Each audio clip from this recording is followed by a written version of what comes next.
we'll just hope while he's Catmaster shows up. setting up his RuneScape. Well, you see, people like Jim. People go, Jim, I really want a long podcast, and they're long if I don't edit out the 2 hours of Lighty setting up his camera. Jesus. I will launch RuneScape as well. Yeah, I mean, probably I was just play do a Trouble in birdhouse Terrace run. Town.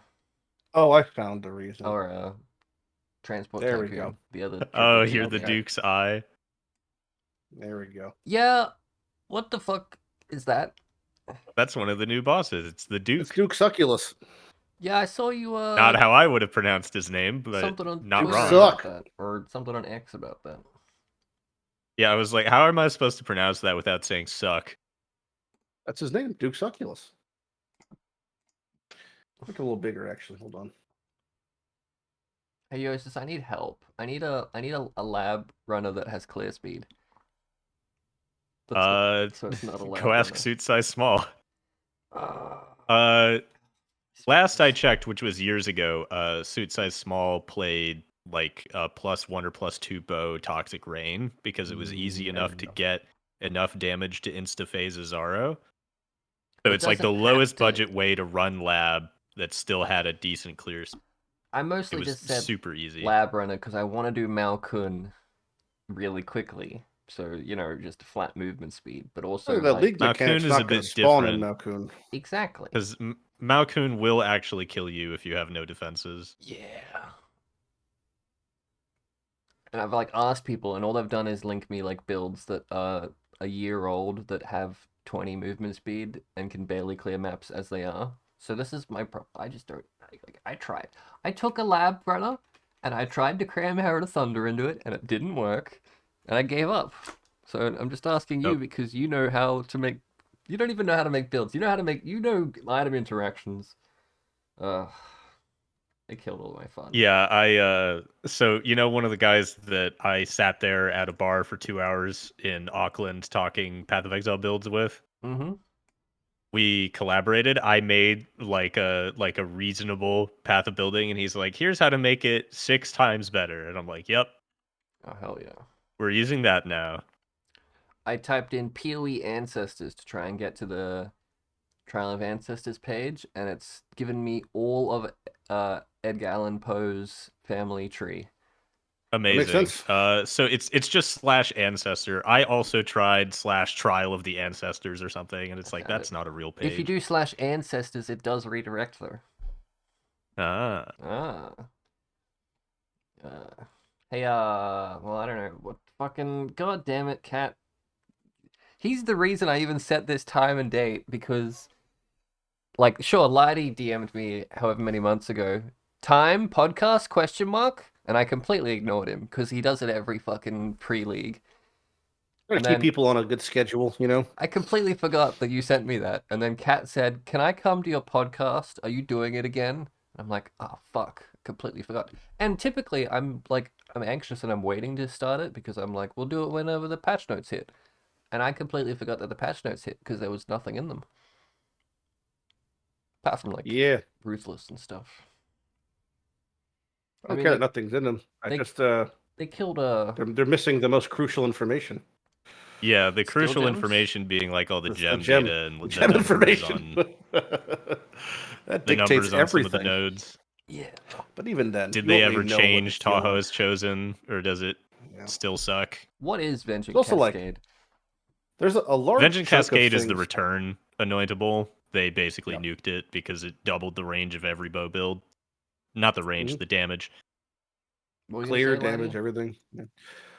It's just there's a lot of stuff in the patch notes that have these kind of goofy sentences where it's changed XYZ mechanic in various ways. That'll be the entire sentence. And it's well, what is the point of even putting that in the patch notes if there's not numerical data? I mean, there was a couple. Oh wait, no, I was reading the default patch notes. Never mind. There's one that says we've regarding maps. That says we've changed how maps scale rewards based off of the difficulty of the maps. We've increased it in some places and increased it in some places, but that's that could mean anything. Yeah, it's kind of why even bother putting that sentence in. I was trolling through the subreddit to try and get builds for my South Park GIF, and I South found Park? What? just a daily meme thing that I make. Okay. A yearly, a monthly, a league-based. Fuck. Every 3 to 4 months, I make a How South do we Park meme. unplug him and plug him back in? Yeah. Anyway, I found completely unrelated. I was looking up ExileCon shit. I was supposed to send it to you, Jousis, but I don't know where it went. I found someone laughing at the fact that you signed your name as close to mine as you possibly could on every signature that they've seen so far. So you've been Mm-hmm. noticed. Congratulations.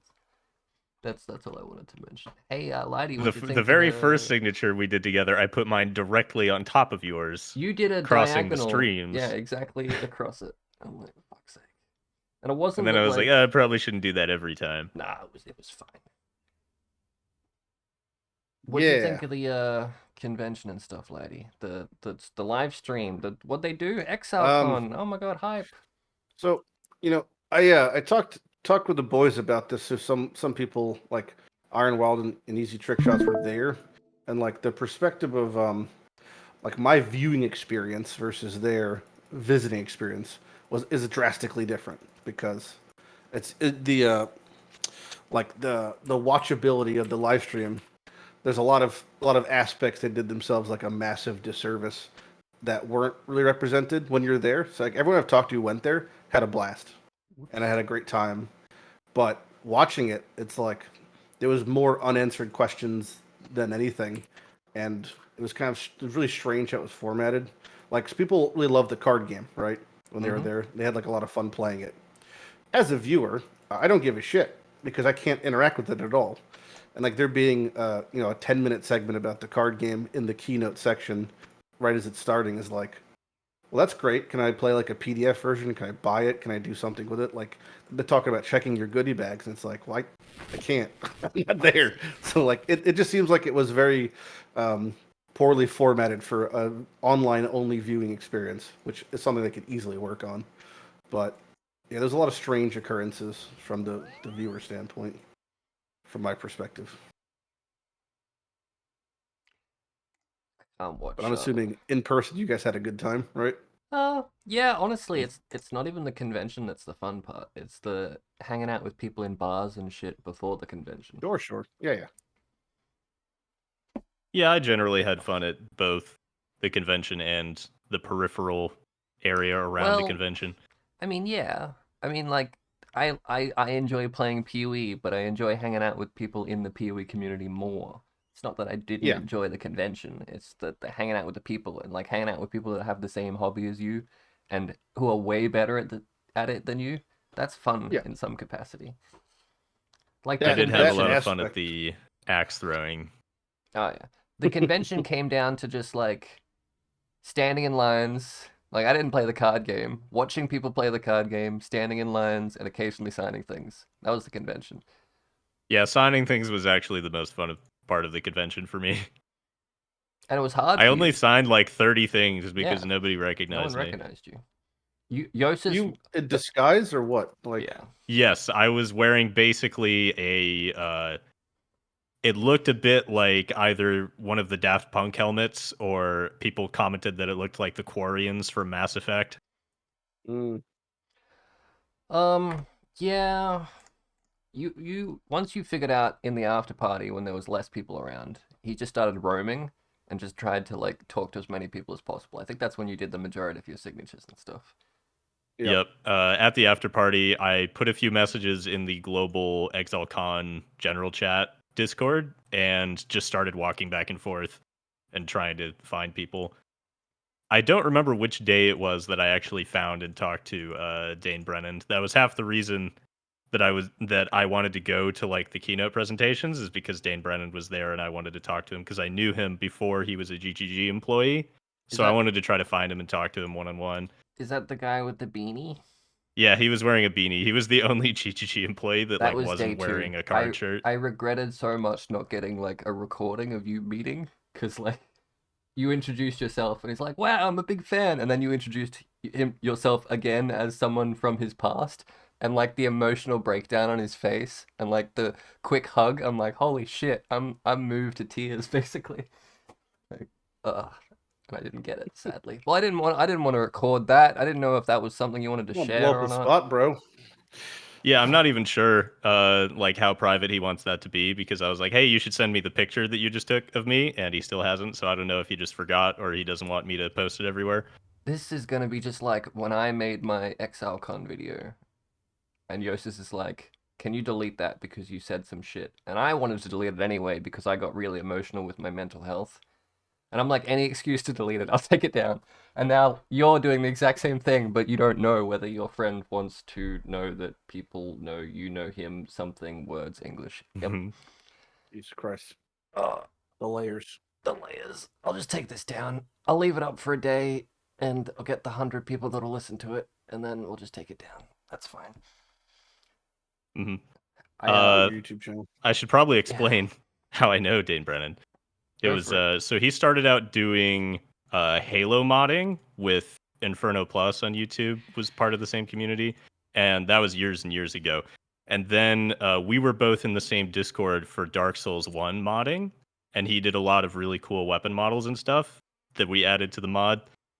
And then he had a pretty sizable portfolio at that point, so that was when he started applying for jobs, and he was eventually accepted by Grinding Gear Games. His models are insanely good,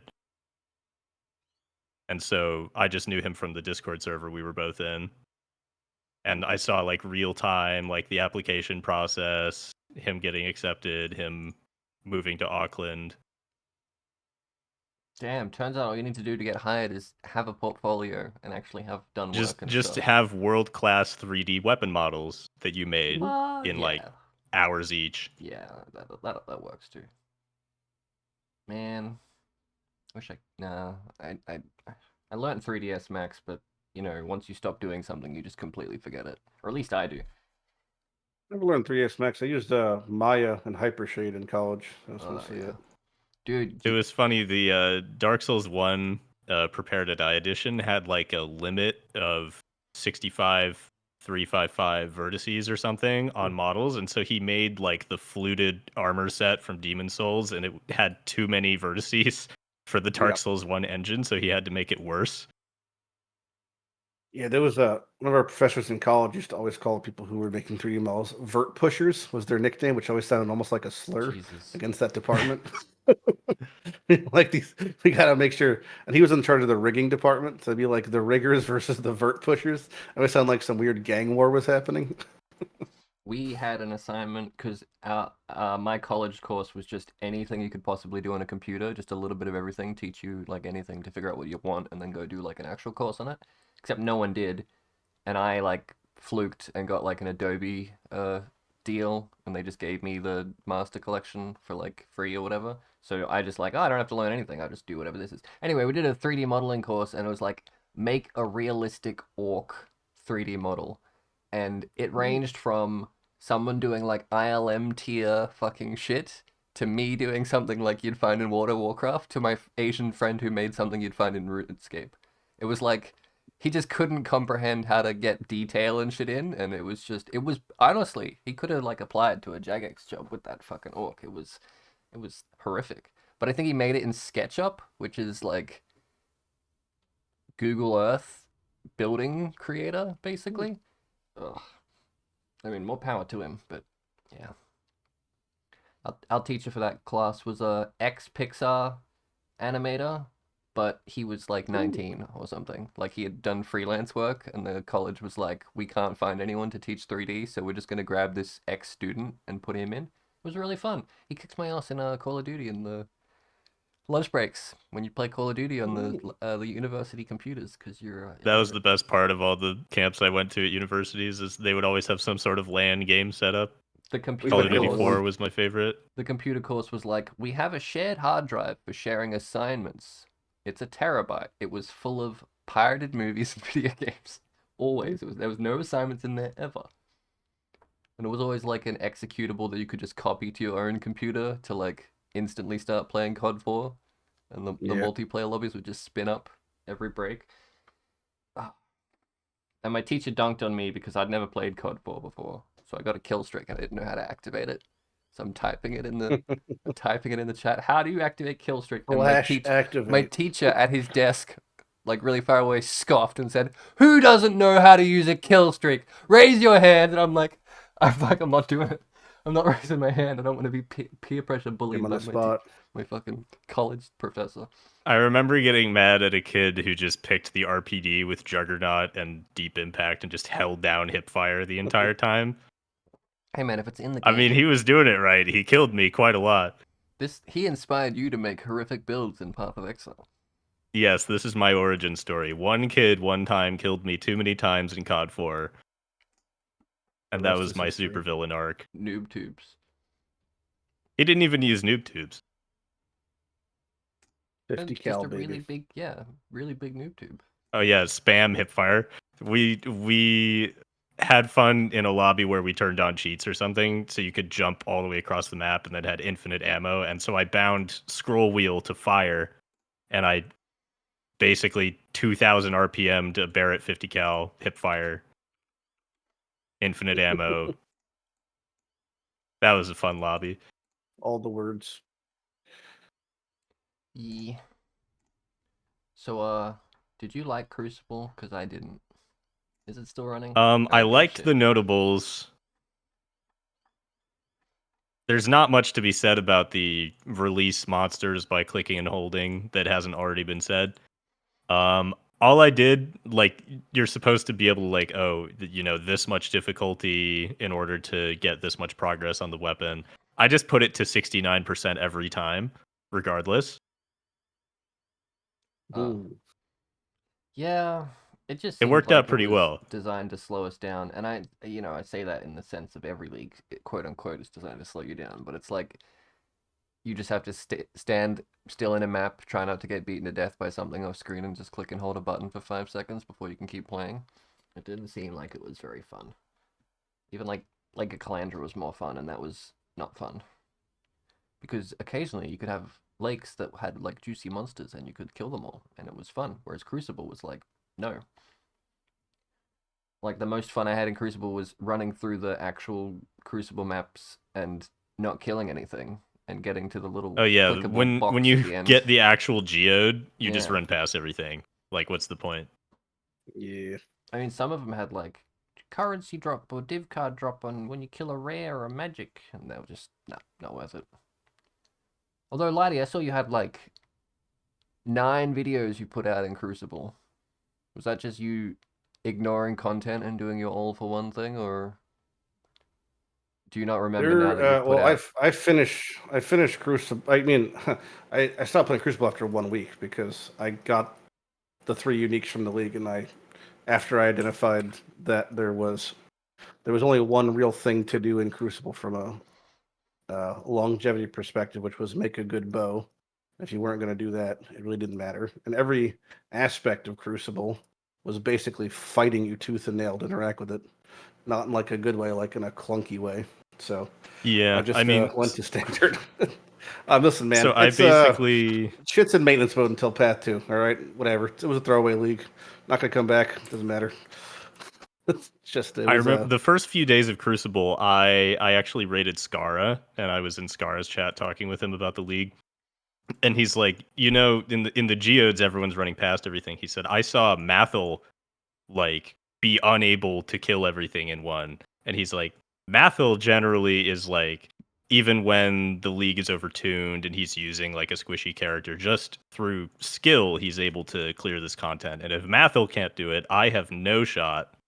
And so I'm just going to run past everything every time. And I feel like that was the impression a lot of people got as well. I had to clear like 120 geode just to get, because that was one of the more prominent ways to actively get uniques. And I was missing like 1 of the 3. There was a very big discrepancy between the drop rates of them. But none of the geodes were too hard to do. It just was, they didn't drop anything. They didn't drop the thing that the league is about, which was items with trees. Like it was a slew of missed opportunities. Like the fact that uniques required a separate system to have trees slapped on them made really no sense. The fact that none of the Crucible mobs dropped items with trees made like 0 sense. So there's just a lot of weird things that it wasn't even that it was. There was a role on the whatever the fuck, the geodes that could make monsters drop trees. Yeah, but that really all that did was That it showcased how underwhelming it was in the first place and could have been default without issue. So but again, I don't. I think their B team is pumping these out for the most part, from my perspective. Yeah, so. that Balor clip about there being 8 people that work on PoE 1 or whatever. I think that was already disputed that it's more than that, but even then, it's kind of irrelevant, like the amount of people. I mean, to a degree, because I don't know who's doing what. Like 8 employees is one of the guys making coffee. Like I don't know. Yeah, 8 employees could include Chris, and as far as I know, it could Chris be the janitor. Yeah. So my take on that is there's no way that 8 people includes any of the art and sound teams.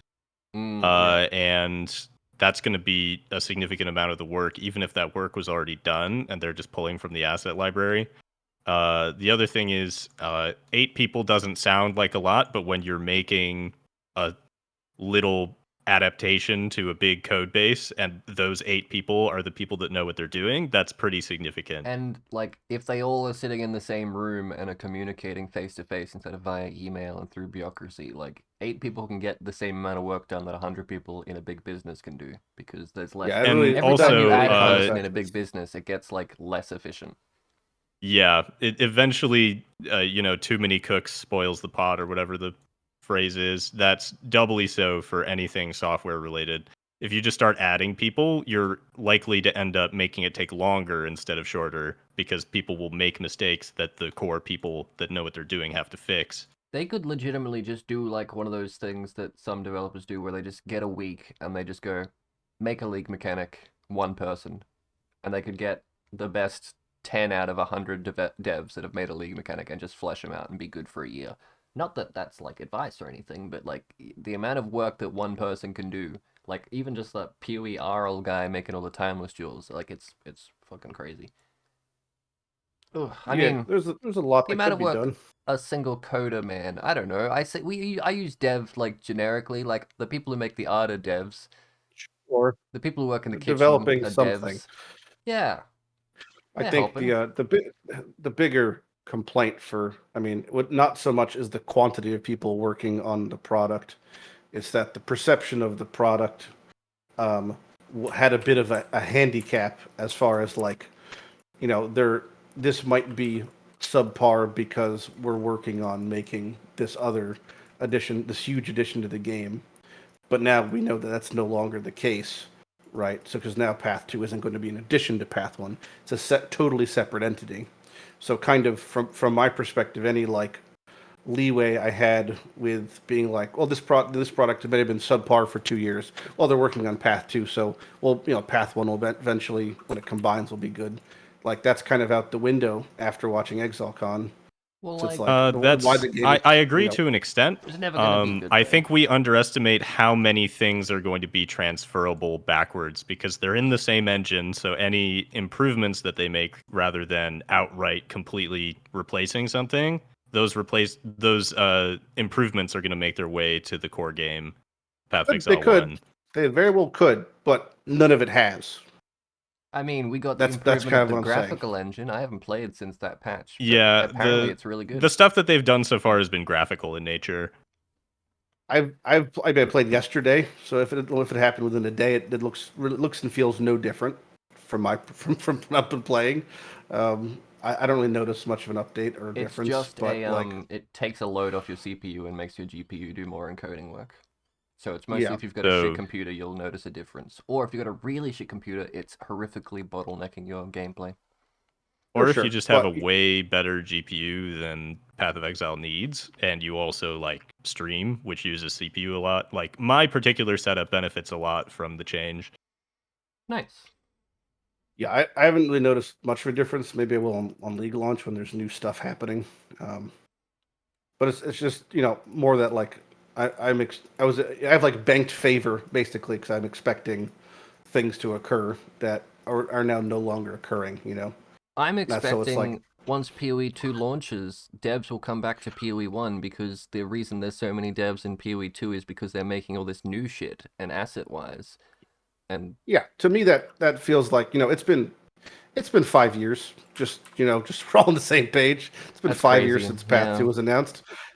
There's like some serious hopium going around. Oh Like yeah. to expect that this is even going to launch on time for the new timeline. Like yeah, I could see that maybe the closed beta actually does come out in June, but it could. I have no idea how long until the actual game comes out. And then, if so, what state of the game's going to be in? What amount of priority is going to be split between the first and second game? Like, I don't. I think it's pretty fair to say it's not like doomsaying because that's going to be on year 7. This is like when do we draw the line for like this is kind of a little too long? I feel like the line's drawn now Yeah, for I me. mean, I don't want it to be another cyberpunk It's situation gonna be where Duke Nukem the whole forever here. philosophy was we're going to take as long as it takes, and then they announce like, oh, it's supposed to come out this year, but COVID happens, and then it's like, okay, I know we've been working on this at a reasonable pace for like 10 years, but in these last 2 months, we need to crunch it and fumble it. It seems Yeah, like they've been not even making like sure the 3D team and what are making the assets and stuff, but it seems like they're not working in tandem with the gameplay team. It seems like they're just in 5 years they've made the baseline, like they've rewritten all the spaghetti code in PoE 1 and made a new game with devs that that's actually the know what same they're engine talking though, about. right? Yeah. But like based on ExileCon, they haven't made like the majority of the acts. They've made some of the spells, but they're still working on them. Like they've made everything all separate, but they haven't really combined it yet. Or they Well, really just wanted to show off, the 2 class, 3, 4 classes, and a I couple of mean, the stuff they skills. showed up from Path 2 was not very positive from my perspective because it's so unlike Path 1. The amount of content they showed in Path 2 is the 5% portion of the game that almost everyone blows past. It's like And Act 1. it's like they're Yeah. yeah, basically, and the big keystone ideas are the combo system combat with the dodge rolling. That's just taken from existing ARPGs, and you're 2 years late on that, and it's gonna be 2 years away. So you're chasing a 4-year-old trend. Like for me, one of the biggest parts of Path that I loved so much was like the ingenuity in the game space, and it seems like a lot of the systems that they're implementing in Path 2 are not remotely unique, don't mesh with Path 1, and are kind of just like already exist and are like duds in the games that they exist in. They've never So, really showed off themselves the ingenuity of the player base, though. Like, unless it's sure, specifically something that they've designed, like Poet's Pen and a this skill is what I gem mean by like specifically to use it. the So live streams is like a disservice to what could like I have no idea what Path 2 is about. Mm. Is the biggest problem. I have no idea how it's going to play in the end game. I have no idea what it's actually going to feel like, and the live streams did not like instill any faith in that part of the game, the part that what you matters. have to keep in mind is that this was a showcase, and if you look at PoE 1 showcases, even stuff that's new, like 10 years into PoE 1, we know what PoE 1 is about. We know what we Yeah, can do in like endgame and stuff. They still demo only like a baseline character with default attack speed, moving at default movement yeah, speed, I and think they that's just pretty basically shit show the too. They want you visuals. to see the That is So, animations and the pretty essentially colors. what they were doing with the Path of Exile 2 demo is we don't want people to have 1,000 attack speed and stun immunity in this demo. We just want to show baseline what this is all about with low level and characters. So I'm sure a that's lot of fine for like people, new including me, players. were complaining, "Oh, I'm trying to dodge roll, but I got completely surrounded and stun locked to death." These are problems that you would expect from having a low level character. My character was like level 32. Of course, I'm going to get stunned to death when I try to do a Oh, 2-second cast animation. major complaint, by the way, with PoE 2, getting stunned and getting animation cancelled are separate things. Even though in my brain, getting stunned should be getting animation cancelled. But you can totally just get swarmed by white monsters. They're not stunning you, but anytime you try and cast a skill, they will animation cancel you because they hit you. But they're not stunning you. That's a completely different mechanic. Yeah, that I was kind of died the so many problem when times. you're trying to like ice nova to protect yourself while you're surrounded by rows, and you don't get stunned to death, you get animation canceled to death. Mm-hmm. Getting stunned Well, is you standing there for 3 seconds by one big hit, whereas animation cancel is every death that you'll get as a sorcerer. I hope that after watching what was shown to us, at the very least, there might be a shift in pace. At least that now we know that Path 2 and Path 1 are totally different games. If they're going to keep the perpetual slowing down of Path of Exile, hopefully that is relegated more to Path 2. Because there's no reason to slow down Path 1 now if it's going to be a totally different game. That was the one takeaway that was a big positive for me for splitting the two games, is that they were almost certainly going to, if they kept on the path of combining the two games, they were going to have to like basically get rid of a lot of the stuff that I enjoy in Path of Exile 1 that's really exploitable. And keeping the two games separate means, like they said specifically, like, why would we remove something that a lot of people love? And so Well, they do it all the time. They're trying to preserve the fun of Path of Exile 1 by not deleting it. Sure. Here's the big fear, though, right? You say that, and I hope that. And to me, this is like nothing but smoking hopium. Chris Wilson's in charge of Path 1. Ruthless is in Path 1. Ruthless is the antithesis to what I enjoy in Path of Exile. And if he's truly going to be in charge of that sort of stuff, my fear is that Path 1 becomes more and more like Ruthless as time goes on. And that would be the opposite. That's just making Path 1 more in line with Path 2.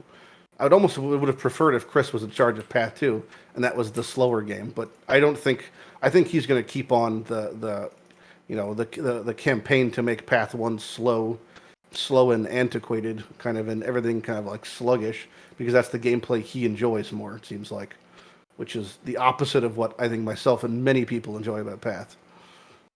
Does he play? Yeah, Ruthless? the good news is, even though he's the lead developer, he is not the unilateral developer. Well, let's hope. Let's hope that's the case. See you in 2 years. Yeah, 2 years when they think they're gonna have it done. PoE 2, isn't it? Like 1 year for the beta, and then.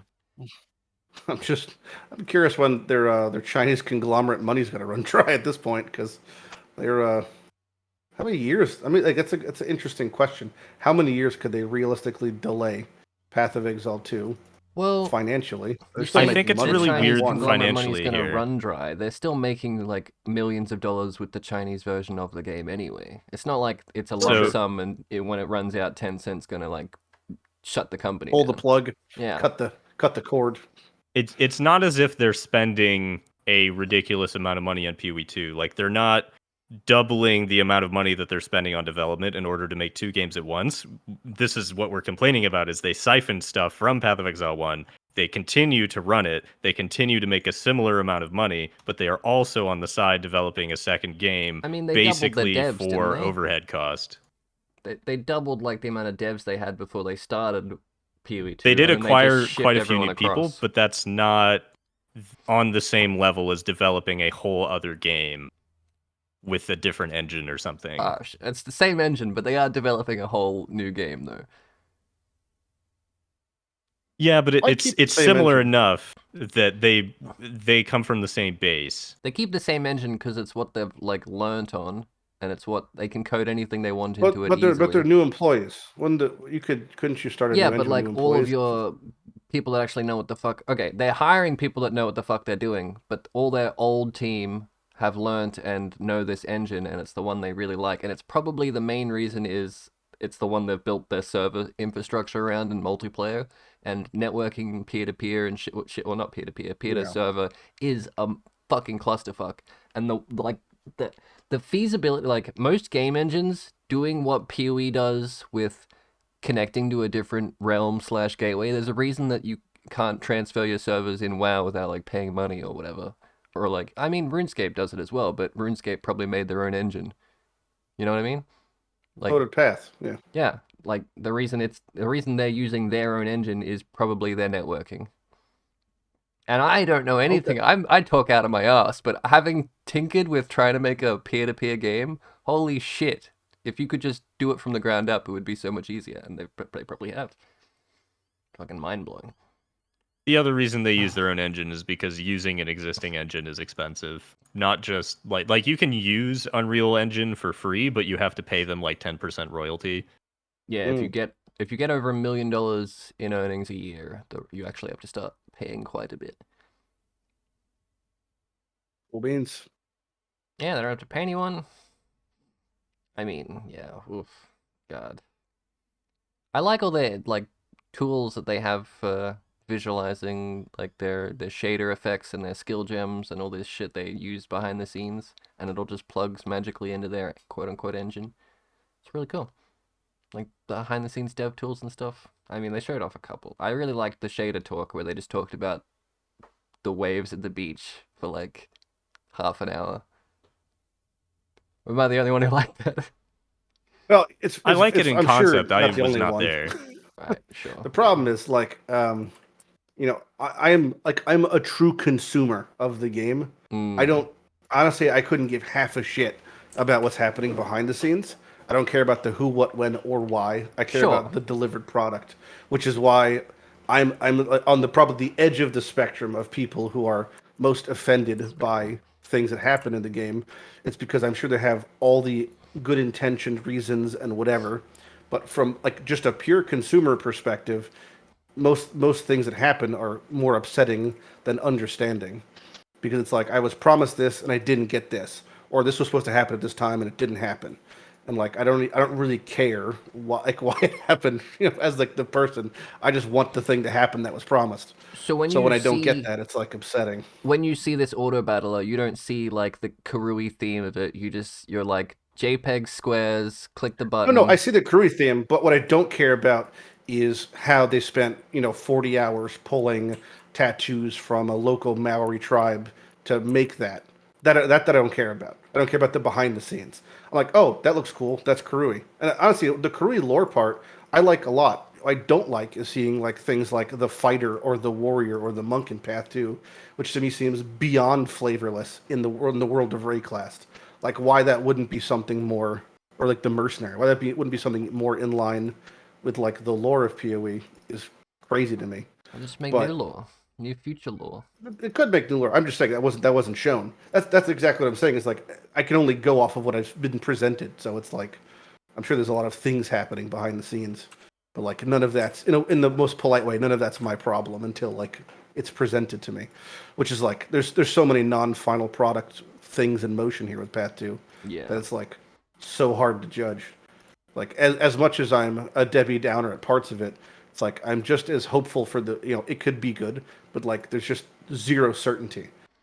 As far as I'm concerned, I don't even know if it's coming out ever at this point. Like I am just as for me, like the world in which Path 2 never comes out is just as likely as Path 2 actually coming out, because it hasn't happened and it's been fucking forever.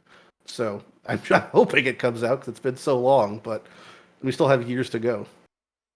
Will there Let's hope be? this isn't a Avatar Way of Water Oh, I situation know. where it Yeah. comes out like 5 years after, and the actors are like, "I assumed it had already come out and flopped." Yeah, exactly. Well, that's the problem is like, the from a pure consumer perspective, the pace and the like ideology behind them releasing this game so slowly. There's other ARPGs on the market. A lot of them are shit. A lot of them don't have nearly the wealth of content Path has. But all they need is time to figure shit out and be better than Path or be comparable with Path. And the thing that Path keeps giving these other games, which in my perspective they really shouldn't, is time. So it's really strange to me. Like you have games like that are kind of less fleshed out, like Last Epic, Diablo 4, Torchlight, whatever. Even when Undecember was in the works, or Lost Ark, it's like yeah, there's like a lot of shit functions, but they may have gotten things 20% right, but it's just a matter of time before another company gets it as right as Path did, and will look way better on a new engine with new sounds, new stuff. And it's just like I would hate to see that be the ultimate fate, is like they just lost a battle of attrition that they put themselves in for some reason. But they're not going to be free games. Like the main reason that I even play PoE is it's free. It's ruined my Yeah, perspective of every future it's game. free with the world's largest quotations around it. Yeah, Sure, yeah, yeah. if you're playing Trade League, it's $60 minimum.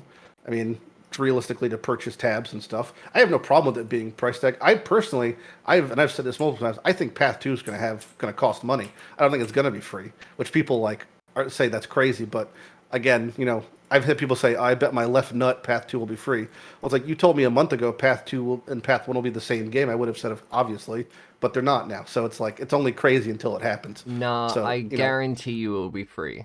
I mean free in the again, terms of I'm not betting any testicles on it because Well, fucking. I'm just saying. Then you don't guarantee me. I do guarantee it. Their monetization model makes too much sense for them to change it. Yeah, they're not They gonna. make. They're gonna. I swear they make more for it. money being free and having microtransactions than, like, say, the game costing $60 and having no microtransactions. Now, absolutely. Well, you could don't know also charge for the I know game it, and have guaranteed. microtransactions, but that's what I think is going to happen. Nah. I think there's going to be a $40 price tag, and then it's going to have the exact same MTX model. And you can't say they make more money when the inverse, because it literally has never happened with this company. And it's not like they made more money than other existing ARPGs that have a price tag, because Diablo blows Path out of the water monetarily, right? So it's like it's not as clear cut. We don't know. It's just not history yet. If it was made and advertised to be a Diablo killer, and then they charge a price tag for it, the Diablo players would pay for it. So maybe... You show me that fucking roll bar in Path 2, and don't tell me it's made to be a Diablo killer. That is added to the game because games like Diablo have it. That's not a new idea, new design from Path of Exile. I didn't say. I hope they actually add cast on dodge roll like they said they were going to. Yep. I mean, they literally said D4 bad in the presentation on day 2. That was pretty funny. That's what I mean. Well. It's like that's day in 1. Mind. It is part of the mythos that is occurring here. So, but again, they're competing with Diablo 4, which to me is honestly a little bit strange, considering PoE 2 won't even be out until probably after the fucking expansion for D4 is out. So it's they were targeting fighting a ghost Diablo 4's release originally. Another 2 years off. Yeah. 5 years ago, it seemed like a realistic goal. I was kind of sad that Crucible had the highest player numbers so far, because every league's going to have the highest player numbers, though. For the most part. It would be shocking if it had worse player numbers than the previous league. What did they say? They expect PoE 2 by the time it launches that the player numbers for it would be in the millions. A million? Yeah. It's possible. I mean, because that's because Path 2 isn't going to come out for 20 years. It's possible at also the current rate of inflation. Because when we count player numbers, we don't count the Chinese realm, and I have no idea how many of them play the game right now. Well, they're what, halfway there already, basically? Yeah. At times. It's not crazy, but again, not that this is them patting themselves on the back, but the concept that the big, what I would consider the best RPG of all time and still actively is gaining 5% player base a year is not a surprise to me. That's just, to me, natural growth. The game has good growth. It's going to keep having good growth until it just dies. But has there been a MOBA league? No, we've only had thematic meme leagues for 3 or 4 times though. There's been a tower defense. There's been the roguelite one. We've got the MOBA TFT would be hard because there's already so much overlap with MOBA, even if the game is completely different. I'm just thinking about the top down and the similar control scheme. I just mean 3 lanes, creep defense, kind of like a Blight heist hybrid without the doors. Yeah. I don't know. Just get that legal. League of Legends has mechanic. Millions of players. Why? And I'm maybe because mobile, maybe because free. I don't know. There's actually a significant overlap. There's actually a significant overlap between League of Legends players and Path of Exile players. At least the pro players really like it. Yeah. I would take it a step further and say there's a significant overlap between Path of Exile players and serious video game players, just in general. Most aspects of video gaming that take themselves seriously have Path as their kind of quarterly off-stream outlet, for the most part. That's sort of the issue with Path of Exile's growing player numbers. It primarily appeals to people that spend thousands of hours playing video games, not tens and hundreds. Sure. It is, to quote Chris Wilson, a game that is designed to be played forever. So if you do not have the time to play a game forever, maybe it doesn't appeal as much. I mean, good. But that does mean that if you are someone that wants to play games forever, there aren't a whole lot of choices. They're all playing stand. I don't know. I haven't met anyone that plays League forever. I mean, I have, but they're psychopaths. Playing standard in Path Trade League is also most people I know who played standard it's been basically shit on for the past 3 years. But this is a bit of a problem because they typically nerf things in a forever sense. Like a good example, this is the totem build that just existed that no longer can exist because Crucible's over. They decided to nerf the damage even by the standardized builds for a tremendous amount. Like I kind of wish there was maybe like a different realm or balance for standard, because it's like people who spend years working on a build in standard get habitually shit on. And the Divine Exalt swap was like pretty brutal for the standard economy, but people still play. I mean, it's hard.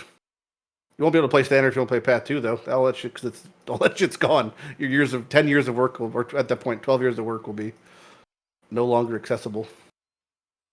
Fresh economy, fresh like standard people migrating over to play PoE 2 to abuse a new fresh standard economy and buy all the shit they can. Oh, as early sure, as it could be. What I would want could be that. would be, so like the beginning of Path of Exile 2, they would run a bunch of events with like alt art rewards and stuff.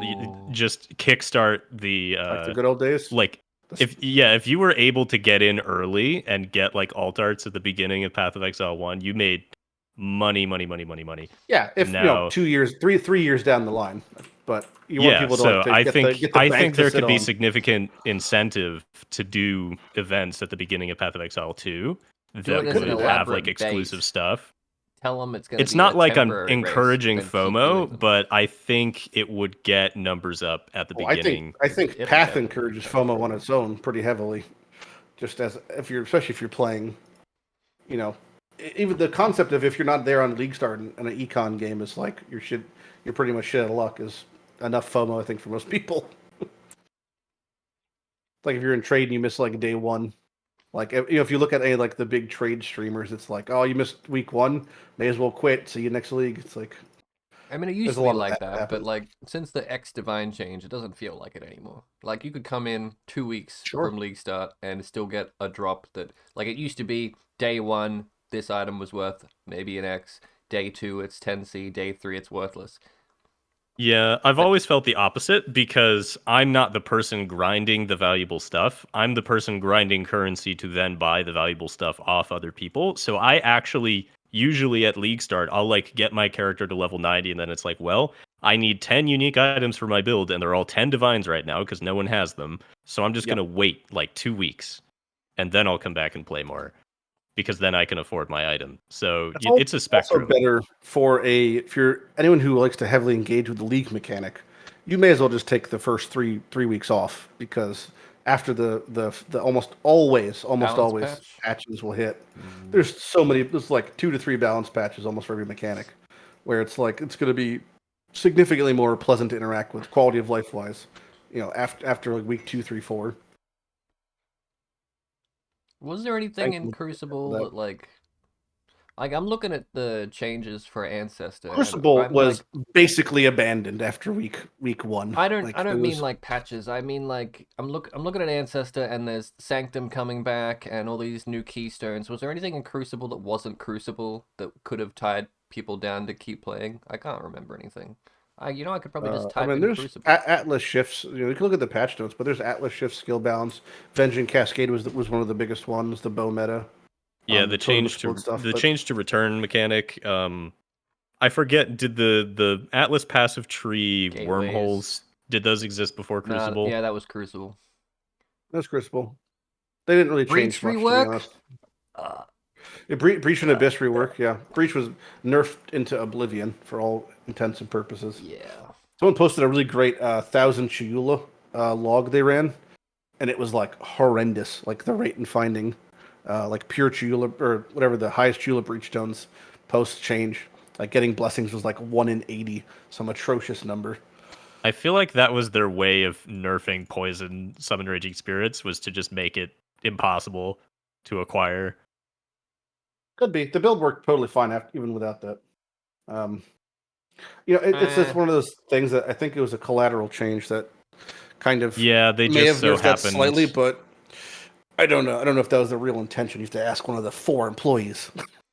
I think it was more just like they wanted to redo Breach. I don't really know why. To realistically, like why even to a degree, why they're progressively touching up these leagues in a way which makes them less appealing to engage with if they're not so they can going to be, unless they're trying PoE too. That's kind of what I'm thinking, I guess. But then it's like that's really shitting on Path 1 players for the sake of PoE. Like you're grinding them down so to the level of PoE 2, then release PoE 2, then build them back up. Is that the thought I process? assume Maybe it's just there's a minority of people that aren't advertising it that are running this content and making like lots of money, and they're like, well, we got to rebalance this to kill off this high end. I think they are going to wait until they see how well PoE 2 does before they do what you described. Like they're going to be like, okay, Path of Exile 1 is performing significantly better than PoE 2 because of all these changes we made. We have to reassess, or the other way around.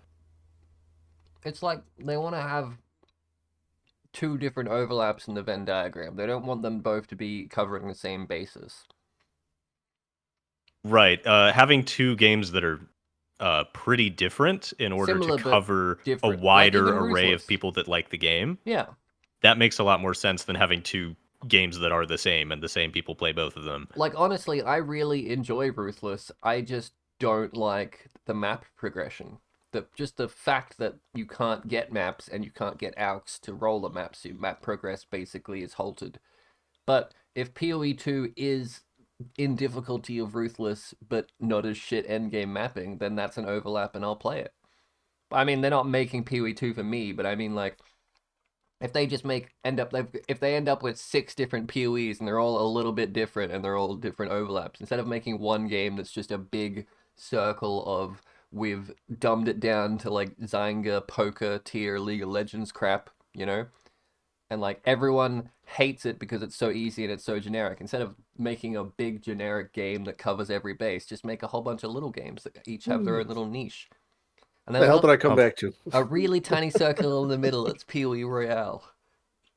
Here, I will. How about chasing you shit mentioned trends? what would get you to play Path of Exile 2. I'll just say right now, if in Path of Exile 2 I can get 600 spirit and 9 cast when damage taken or something similar setups, I will definitely play it.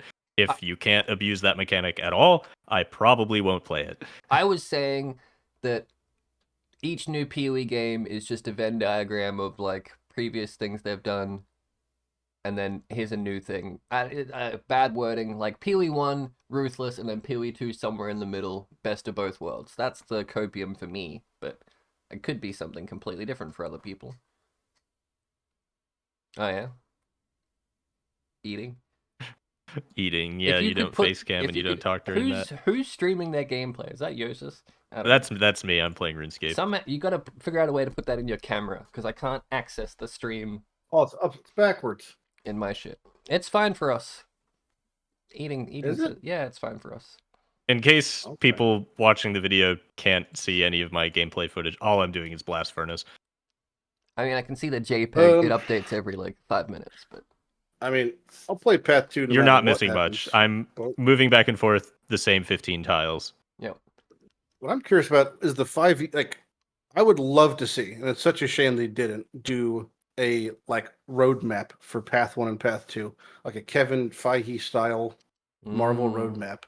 Because I really want to know what is the actual end game here. You're now splitting the games. You're making a totally separate game. 5 years from now, we're gonna get Path 3 and Path 1's gonna phase out. Like, what is the actual plan? No, I think we'll get that roughly around the time of the closed beta, because it's really hard to lay that out now.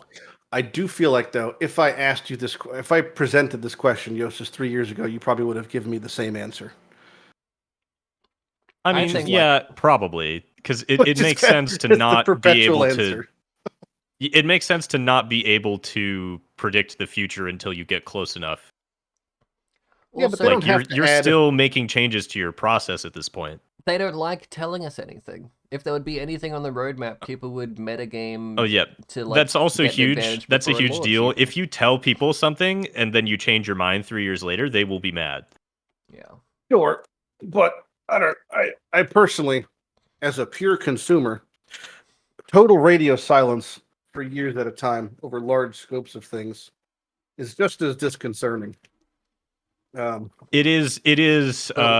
Works for them. There's a big trade-off to radio silence about something like this. Like if you look at I always bring it back to No Man's Sky. Radio silence for No Man's Sky was absolutely the correct thing to do. For this, I mean, it's not on either end of the spectrum. It's somewhere in the middle, so I can't really make a good statement about how much PR they should be doing. Ignoring the feature creep, Star Citizen has the opposite of radio silence. They tell you everything. But because of the fact that they tell you everything, they can never cancel something because it's been in the public eye for like 3 years. And so they can't go, oh, we've worked on this for 3 years, we have to now dump it. They go, we worked on this for 3 years, we're going to keep working on it until it's good enough to put out. I mean, I said ignoring feature creep, and then I exactly said feature creep is probably what would happen if they just publicly... Although, does Royale still exist? No. I mean, they gave us that and then took it away because no one wanted it. I'm okay with that. And it should have existed in the first place. I mean, it's always good to try things. If it was an entire league, that'd be fine because we would have played it for a league and then we would have gone, man, Calandra, Royale, Crucible was shit. Hope that's never in the core game. And then it's not in the core game. We do have now, for it. Because we had Royale at some point, we now support multiplayer with 100 people in the instance. Yeah. So that's like something that was improved just from having Royale in the game. So that was what they were using to like gauge, technically, can we do this cool thing that we want to do? They're like, well, look at Royale, we did that and it worked. And there's a lot of leagues like that are just like, we want to upgrade the engine to be capable of doing something. Now that we've done that, let's make a league that can benefit from this. So we have a reason for making it. Like Delve. Delve was like Babby Royale. Like big instances, like, how big can we make the instances? And the spectator camera? I made this. You can dislocate your camera from your character already, and then they made a spectator camera, which is basically that, but like a mechanic. Although you can't do it in the actual game. I'd love to actually spectate people in-game while they're playing, but I feel like that would just multiply Jousis taking out servers. Just do a live stream and get everyone to spectate you on a game-breaking build, and then everyone's instances go down and not just yours. It's so much easier to crash an instance when you have multiple people doing something crazy instead of one person. You don't even need to do multiple crazy things. You can just like hold an instance open for 6 hours and it'll crash on its own. Although, I could see that. Don't do that. Yeah, there's a reason that maps like terminate after like they there's a reason they turn off after 8 minutes. Yeah. Although the instance we took out was like we were dropping stack decks in like the wetlands for like 6 hours. The gameplay loop of Path of Exile making a new zone every few minutes is actually really, really, really good infrastructure wise. I can't wait to finish a map in Path 2, then go to town, then go click on the well to get my flasks back every map. That's one of the things that I was like, okay, if it's in the campaign, that's fine. It's like a lore thing. I only have to deal with it for a little bit. If I have to have a well in my hideout, I'm gonna be real mad. Oh, that'd be Oh, fine. that'd be a blessing if it was in your hideout. Yeah. If it's not in the hideout, what are you gonna do? Every single map, go back, leave your instance, go to There's town. no way they would leave that in. There's no way you would have to leave your hideout, go into town, use the well, go back into your hideout, then use the map device. This is talking about Diablo 1 Wilson over here. Man's honestly, what they would do is they would have you use a map device in town next to the well. If Chris could take quality of life outside and shoot in the back of the head, he would. Man hates quality of life. By the way they showed off the boss fights, I didn't think I could portal out. I thought if I portaled out, the monster would reset it takes like HP. 3 seconds to portal. Not even that. Just like the whole if you die and come back, the monster's got resets, HP. Right? Yeah. No, if you portal out and the monster's on 20% HP, and you portal out to get more flasks and you come back, it'll still be on 20% HP. I thought it was not that. I thought it'll be fully restored. Weird. Right. If you successfully portal out, it works. Yeah, if you just die, throw down it a portal resets. before you start the fight. They don't have timers on them. Yep. Timers to cast, but they're not going to disappear. I like the health bars. The big boss health bars. That was good. Yeah. I enjoy big boy health bars. And it's fine if the boss takes a really long time to kill, as long as it's not totally tedious. Yeah, we were all running on 1 to 2 links. I finally got something that was a 2-link. It wasn't even a single target 2-link. It reduced my damage, but it basically encouraged me to start using one skill instead of trying to do the showing off the game mechanics multiple skill thing. And as soon as I just started Well, using one skill on a boss, it melted it compared to like trying to dodge roll and that trying seems to like play a like a flaw fool. in the system, then, Yeah, isn't yeah, it? no, yeah. I just face tanked all the small hits, and anytime he did a big wind up for a big hit, I stepped back by a meter, let him do a big hit, and then kept just default attacking him, and it just melted him. Begs the question: why invest in the dodge combo system if you're just gonna ignore it? Well, it's just gonna be there, so if there is a big slam or something and you want to dodge, I mean, I fucking hate the dodge system purely for the That's fine. reason that Well, they the were game's like, not made around no, it. no, no. I hate it for the way that they've changed it from Diablo. Because, like, in Diablo, you point in a direction, you dodge roll, and you just go that way. And then you can move your mouse to Yeah. what you want to attack next. And then by the time you're finished animating in your whichever straight line you're moving in, you're ready to attack. But in PoE, if you move your mouse in the dodge roll, your character will follow the mouse. And it's so fucking annoying because I have to move my mouse to where I want to go, hit dodge roll, wait for my roll to finish, and then the animation finishes. Now I'm allowed to move my mouse to where I want to attack. Because if I move preemptively to where I want to attack, I'll just do a roll in a 360 and roll back into the slam. I'm gonna unbind dodge roll in PoE 2 because it's fucking shit. Unless there's a toggle option for don't Probably be a roll. fucking quick time event. Yeah, if there's a I remember in the boss. demo, I rolled directly into the center of a big slam multiple times in a row. The way that I killed the monkey with the big pillar is I just found terrain. There's a square pillar near him. You could ring around the rosy, and in his animations, he would not be smart enough to go around the corner. He would smack into the corner and stay on that side, and then you could use an AoE like the comet spell, just use that around the corner as he's glitching into the wall, essentially. That's how I killed the monkey. I was like, I can't dodge roll every attack and he one shots me. Now that I think about it, there's more things in PoE 2 that I hate than I like. I mean, sure, it's a whole new game, and I like the option to I like the gold and using every vendor as a Gwendoline gamble, basically.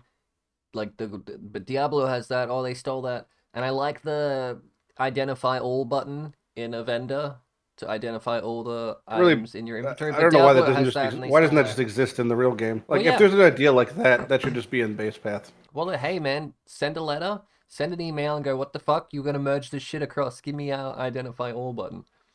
You And know? they'll give it to you because rares are still shit in PoE 1.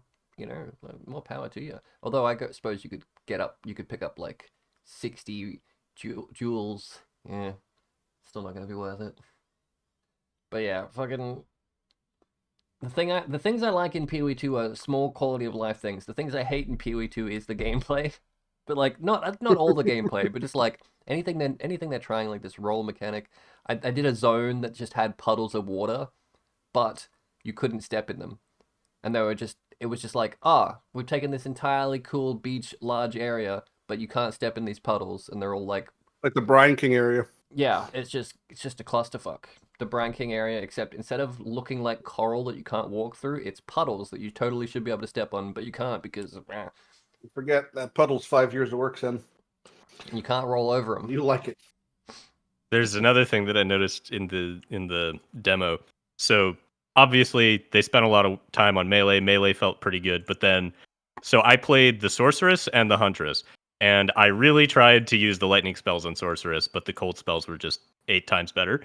And when I switched to Huntress, the Huntress's lightning spear felt way better than the lightning spells on Sorceress, and in fact it felt so good that I only used the lightning spear instead of any of the other skills because it was just that much better. Did So we play there was a bit of a balancing issue.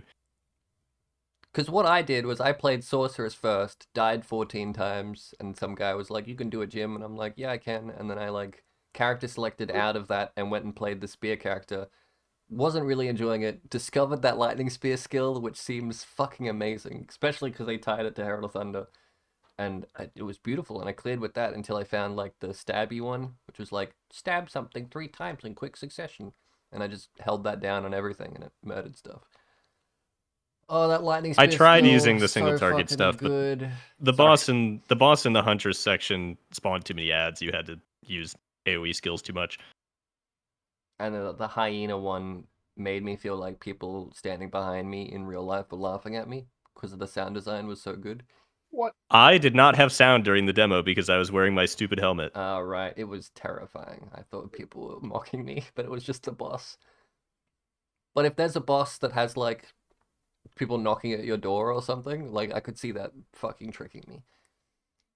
Because I know there's no one in my room laughing at me, but in a place where I was surrounded by people and people watching me play, and all I heard was, like, 3 rooms away giggling, I'm like, oh no, I'm a fool.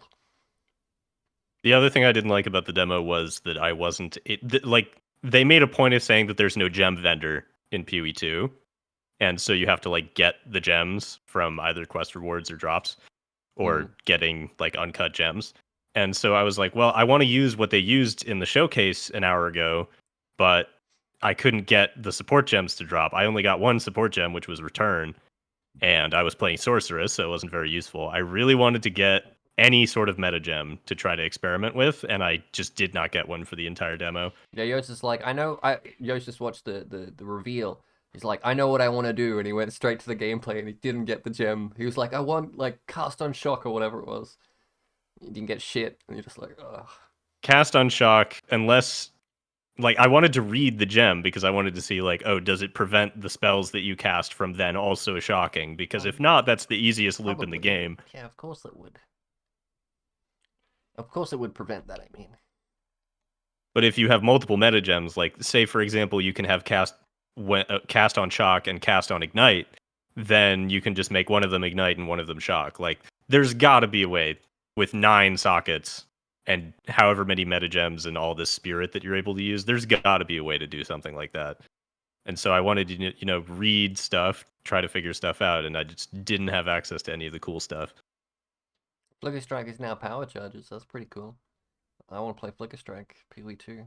So they talked about, like, oh yeah, years. It's harder to get charges, but they're more impactful. And then they're like, well, what does this mean for sustaining Flicker Strike? And they're like, well, Flicker Strike just doesn't have a cooldown anymore. So you can just ramp attack speed and actually just Flicker Strike. Or you can get power charges. Yeah, you don't need the power charge. It boosts it significantly if you do get it, but it's not going to be like, oh, you have an amulet with 10% chance to gain power charge on kill on it. Like, that stat's going to be rare. Oh, I should look up a Hidden Blade build now that it has no cooldown. Yeah, when it said no cooldown, like, it's not... Oops. That doesn't mean that it's going to cast at infinite speed. We need to know what the new cooldown is.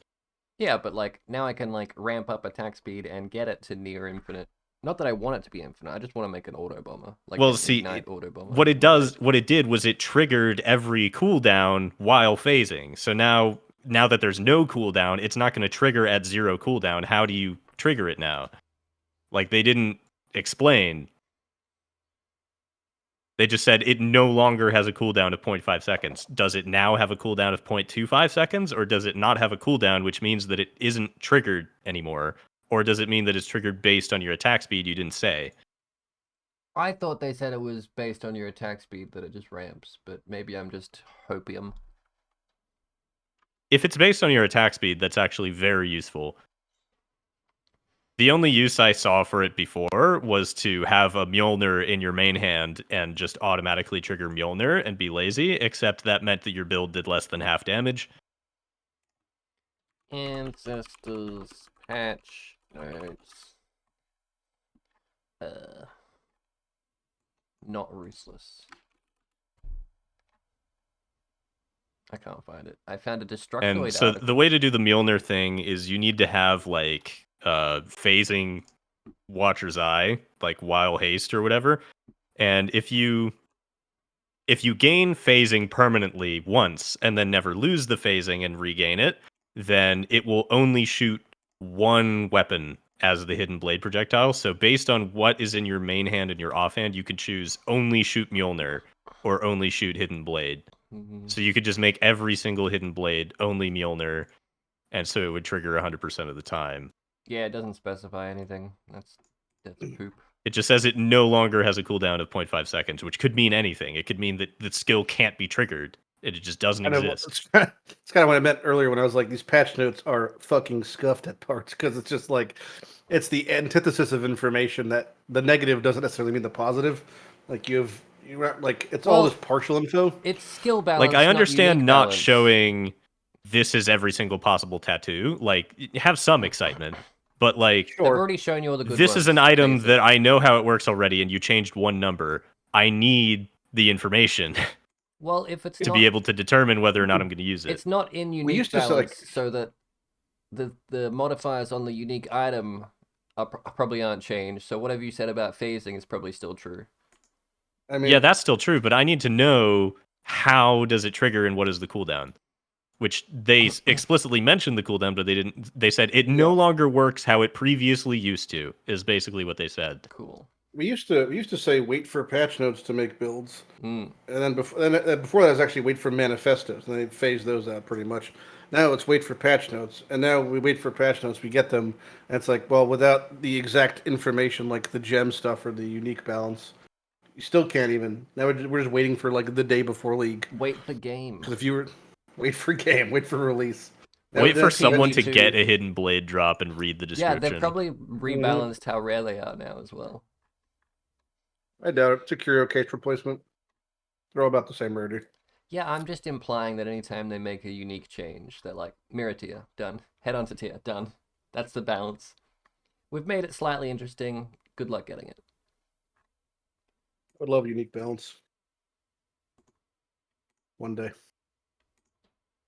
You're getting unique balance. PoE 2, they're importing PoE 1 classic uniques and changing them and making them PoE 2 balanced. I'm willing to bet that I don't have a number on how many uniques are in the game right now. I'm willing to bet they're going to keep less than 50 of them, and that's generous. Just the cool ones like Bramblejack, Headhunter. If they put Bramblejack unchanged in PoE 2, that'd be really funny. They need a razor plate competitor. I don't think that base type exists. They'll add it. More Bramble, less Jack. The one guy that really likes Bramblejack will be really happy about that. We need a reflect build. Or does he really hate Bramblejack? I don't know the lore. I voiced the highlight video where he finally got Bramblejack like 3 minutes before the gauntlet ended. I still don't know whether or not he's actually happy about that. I thought you were talking about Seth when he put a Bramblejack into the item changer and got a Bramblejack out again. Probably not. Yeah. What's your plans for this league, Lighty? Aside from get unique of every, or is that it? What's my plans for the league? I mean, get every unique. The base plan is the same plan, which is, within 10 days, have my basic game set up, right? So that's 115 out of 115. Every invitation, fear done. That's like the bare minimum for starting mapping and path. So I have that done within 10 days. Then I get to start target farming. There's 5 base uniques for adding, 1 boss unique, and then there's 10 league uniques. So I'll just start to target farm those out and re-roll into whatever the best build. What did you did you roll your build yet with your little archery game? Yeah, I kind of rolled it. You could call it that. What'd you get? I got a real piece of shit, which is Cobra Lash Assassin.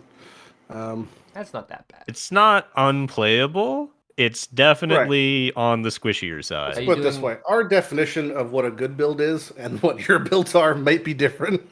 So for me, this league, I'm actually... dog water. So I mentioned this league, my build, I'm actually excited about because it seems legitimately good. Okay. So basically, at ExileCon, met people that actually wanted to talk builds with me. Had a long conversation at a bar where neither of us drank alcohol, so we could talk more about Path of Exile builds. I remember that. And then we met up like on Discord after to actually hash out the details of it. And so I was like, okay, here's the prototype that I would probably run. And he's like, okay, here's small changes that you can make that make it 12 times better.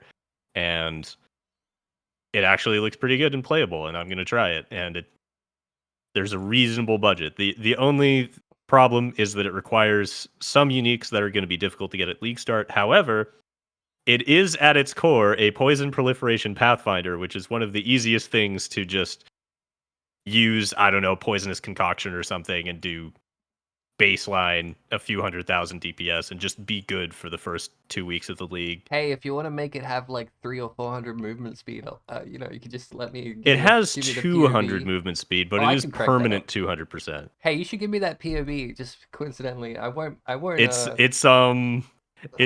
a bit of a doozy of That's a POV. okay. Come on, it's fine. I just want to make a Malkun farmer. Can it clear Malkun?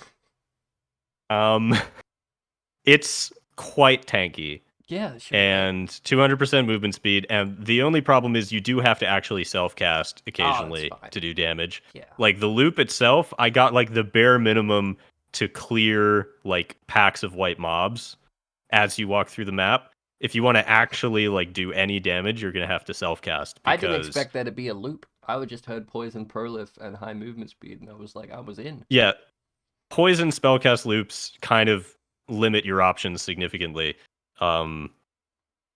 If you're gonna self-cast, so if you're gonna do poison spell damage, Forbidden Rite is like literally 15 times better than the number 2 option. It's not even close. You have to use Forbidden Rite if you want to do poison damage, which, you know, sacrifice support seems pretty good for that purpose. Could probably double down on the sacrifice thing for flat chaos damage, do even more poison damage. Any other spell, you're going to get nowhere near as much damage. You're stuck in the shitty mindset of, I have to do what's best because it's the best and most efficient. It's not that I have to do it because it's the best. It's that I have to do it because literally anything else is so completely bad that it wouldn't be fun. Like, I put anything other than, like, I put Forbidden Rite in the setup, it does 7 million DPS. I put any other spell in this setup, it does like 200k DPS. It's not even close. Yeah, but Cobra Lash. My chains. It has to be. Yeah, I know it has to be spell. I'm just memeing. And that's the other thing. Because it's a spell, and because Forbidden Rite, like the way cast and damage taken works, you can't level 20 Forbidden Rite cast and damage taken itself. It doesn't count towards itself. So I have to have a low level Forbidden Rite that's driving the loop, and then I need a high level Forbidden Rite that actually does the damage, and so I can't be triggering it. I have to either be doing cast while channeling or self-cast. Does it have ward? It does not have ward. Oh, no. It has more healing than you would believe possible. Well, it I use believe leech, so. Does it? It uses leech to have leech up so that you can use tainted pact. So Tainted Pact means that while you are leeching, chaos damage over time heals you instead. Yeah. And then you self-poison yourself for dot cap. And then you just never die to anything that isn't a one-shot, and we're like, okay, you're not allowed to have too much physical damage reduction here. So we're just going to get 95% chance to evade. This is the thing that came out on Reddit as soon as that Tainted Pack showed up, and everyone was like, oh, it's going to get nerfed. But no, it isn't, because having to sustain leech to make sure you can't horrifically kill yourself, that's like the hardest part, isn't it? So if you have... further, like, having you immortal to everything but a one-shot, kind of, like, there's no reason they would ever nerf that or care about that, because all meaningful, challenging endgame content, the things you die to are one-shots. So to me, that's like ultimately fair. It doesn't really matter. Yeah, the other cool thing about this, though, is that any source of elemental damage over time is going to heal you instead. So you can stand in Shaper Beam and it'll heal you instead of do damage. That's fine, as long as the other 5 mechanics one-shot you. To me, it seems fair. The slam would still one-shot me. The ultimate chaos may or may not one-shot me, depending on if it's Uber. That's the other thing. The combo makes it so that you only need to scale fire resistance. You can have negative cold and lightning res. You take 0% damage. And so it has like 88% fire res and then a plus 100% effect Ruby Flask. Do you using Machinariums with Rakiata? Or what are you using for the... Are you being a Chieftain? Not a Chieftain. It's a Pathfinder. It does use the shield and the Timeless Jewel. It's supposed to be like a secret, this builder? Not really. I mean, I'm describing everything about it. Unless someone decides to price fix the shield just because I've said this. It'll be it'll be cheaper than ever, that shield. Sweet. Because the Valve side zone's dropping Trial Masterpieces. It's a 5% drop off a Trial Master. Typically, it was quite rare. Like 10, 15 Divine would make sense. But this league, you can get it off of side zones. You could re-roll them. In the video demonstration, they re-rolled it back to back. What's the point of doing the Trial Master fight? Is it only the uniques, or can you still get the like the offering duplication things? Only the uniques. That is it. Cringe. It's a I mean, you have like a less than 2% chance of hate forge, right? It's actually closer to 0.5 from 1, but yeah, not good. It's like a money snake in trade. It's still quite valuable if you do manage to get it, though, right? Yeah, the best build for Hate Forge, arguably last league, only existed because of a Crucible thing with Volcanic Fissure. But there's always some Hate Forge builds. The problem is like Hate Forge gets put in this like giant pedestal a little bit, and it's very important. You know, it's like it's the shell of the vehicle, but all the guts need to still be there. Like it's the keystone piece, but all the other peripheral parts to make a Hate Forge build work cost twice as much as the Hate Forge. So it's kind of like a misnomer. That's sort of the story with most of my builds. It's like, yes, I mean, you have this cornerstone that makes the whole thing work, but you also need everything else. Well, it just people get tunnel. People who don't know in the least elitist way possible. People who don't know builds don't understand all the for a bit of a pun, the machinations behind them.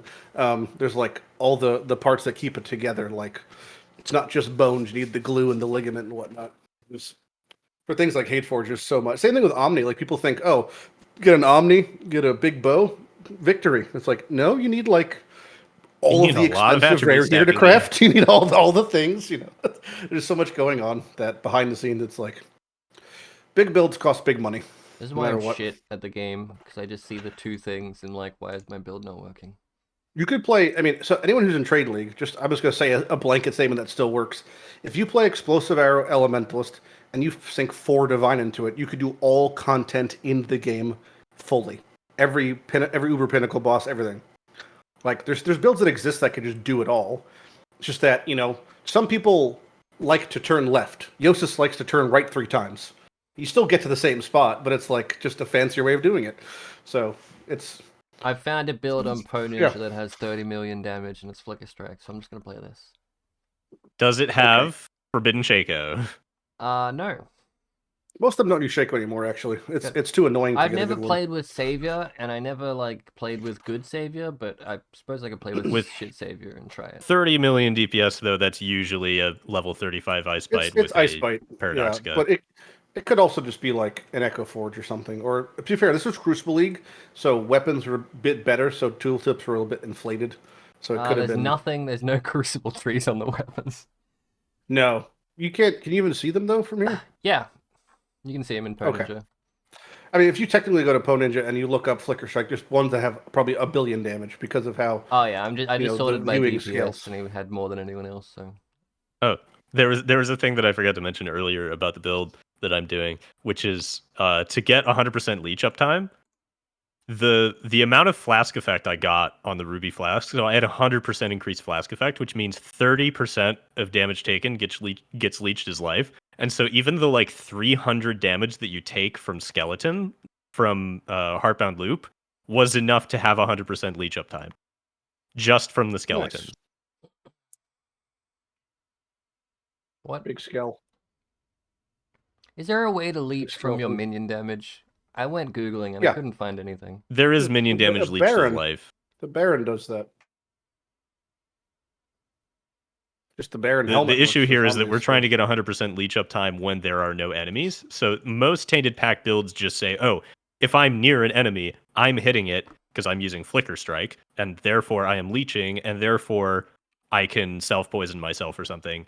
And the leech lasts longer than 2 seconds, so the poison will never kill me.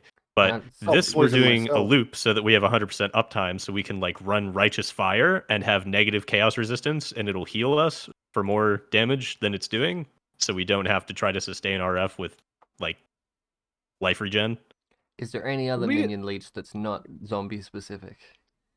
Yeah, I think one of the alt quality gems does it. Should we? Are we just assuming Catmaster died? Yeah, I mean, I didn't want to say it in case it was actually true. I mean, there are a couple times where he's just been like, "Oh, sorry, I was asleep for 2 hours." Yeah, that's fine.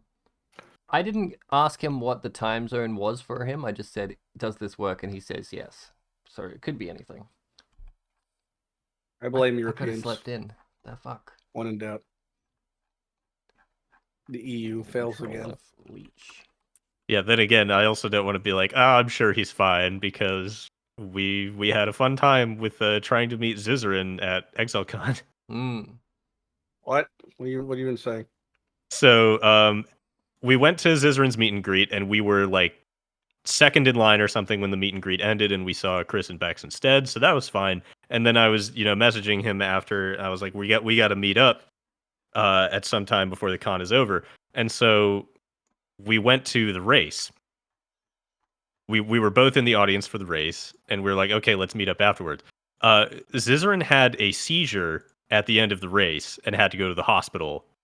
And so I was outside the auditorium sitting there texting him like, hey, where are you? While he was actively having a seizure. Yeah.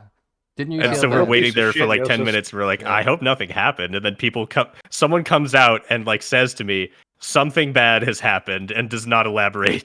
And I'm like, now I'm thinking he's dead. Yeah, like, I didn't know what happened. I just saw a lot of people with cameras. And when you see a lot of people with cameras, you know something bad happened. I'm like, oh no. I'm like, what could have possibly happened in the middle of the crowd of the race? Like, cameras everywhere, people everywhere. And since Jousis was desperate for a meet, I even slid into his DMs and sent him a message. And as soon as I heard that something bad happened, I just opened my DMs and like, I'm gonna delete this. I hope you didn't see it.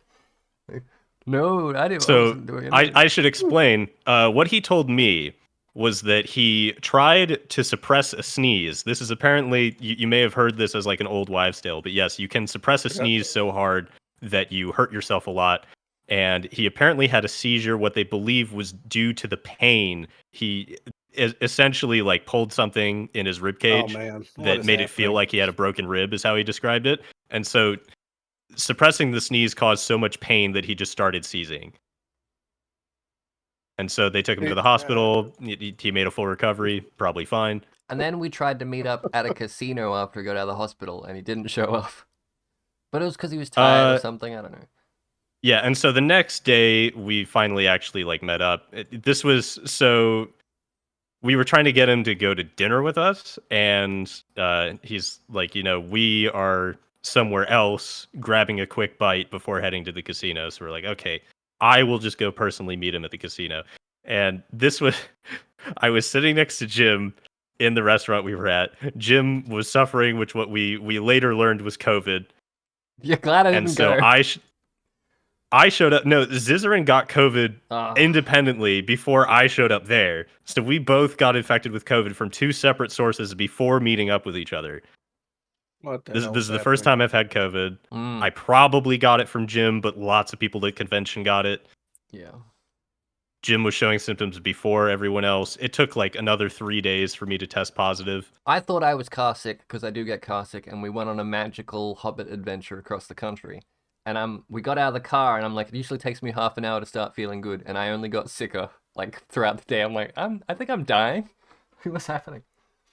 And so it was funny, like the day after I messaged Zizaran, and I'm like, I don't mean to alarm you or anything, but I feel like it would be, you would want to know, but our whole group basically is testing positive for COVID. And he's like, I was just about to send you a picture. And he sends me a picture of his positive COVID test. Just good. Hey, 3 years from now, I'd go again, even if I knew I was going to get COVID again. I mean, at this point, it's like, if you have enough of the vaccinations and boosters and stuff, it's like my symptoms were very flu-like, except for the there's something I get with COVID that I've never had with the flu. I got it with the booster as well, where I just started shivering violently. Like, I was totally fine, and then I go to bed and I like take my jacket off and I just start shivering violently, and I need to like put on an electric blanket or something. That I've never gotten with the flu, but I got it with the COVID booster and with actual COVID. I didn't get, like, my symptoms were very mild. I didn't get a cough. So that right away tells you that it was a very mild case, from what I'm told. I did have the bivalent booster about 7-8 months ago. I don't remember the date. as soon as I Yeah, got And home, so I slept the for like upshot 30 of hours. what I was trying to say is, it makes sense to take precautions like, oh, I might have COVID, so I should, isolate for 10 days, wear a mask if I can't totally fully isolate, stuff like that. But the level of paranoia where I was like wearing a mask during the convention, like that's not a reasonable precaution. And by mask, I mean like the full helmet. Like going to a convention and wearing like a gas mask to prevent yourself from getting COVID when you're vaccinated and have like 4 boosters, not a reasonable precaution to be taking. Like I brought a at this mask. point, you can sort of treat it like a flu that you should be more careful about not giving other people. I bought a mask. In hindsight, looking at it, it's not an actual mask. It's just a piece of cloth with string. So it did nothing. It was very useful. Well, it's still a mask. No, like, yeah, sure. If I wanted to rob Yeah, a place, yeah, it's a mask, but it doesn't. It's it's still a literally nothing mask. else. Like, I bought it as a COVID mask, and it did nothing. It's an American tier mask where you could breathe through it very easily. Sadly. Oh, fuck. You guys are having all sorts of ailments. It was fun. Bunch of ailment. You should bunch not of get ailment married people. next time, laddie. Save your money up and come next time. I'm not getting married till November. Yeah, but you didn't have any money to come. I'm wondering. Married, right? So depending on party now. different people posted like how much it cost for them to go to ExileCon, and I'm like, this is more expensive than some weddings for these people. Like I would never spend $7,200 on a plane ticket. That's a lot. Yeah.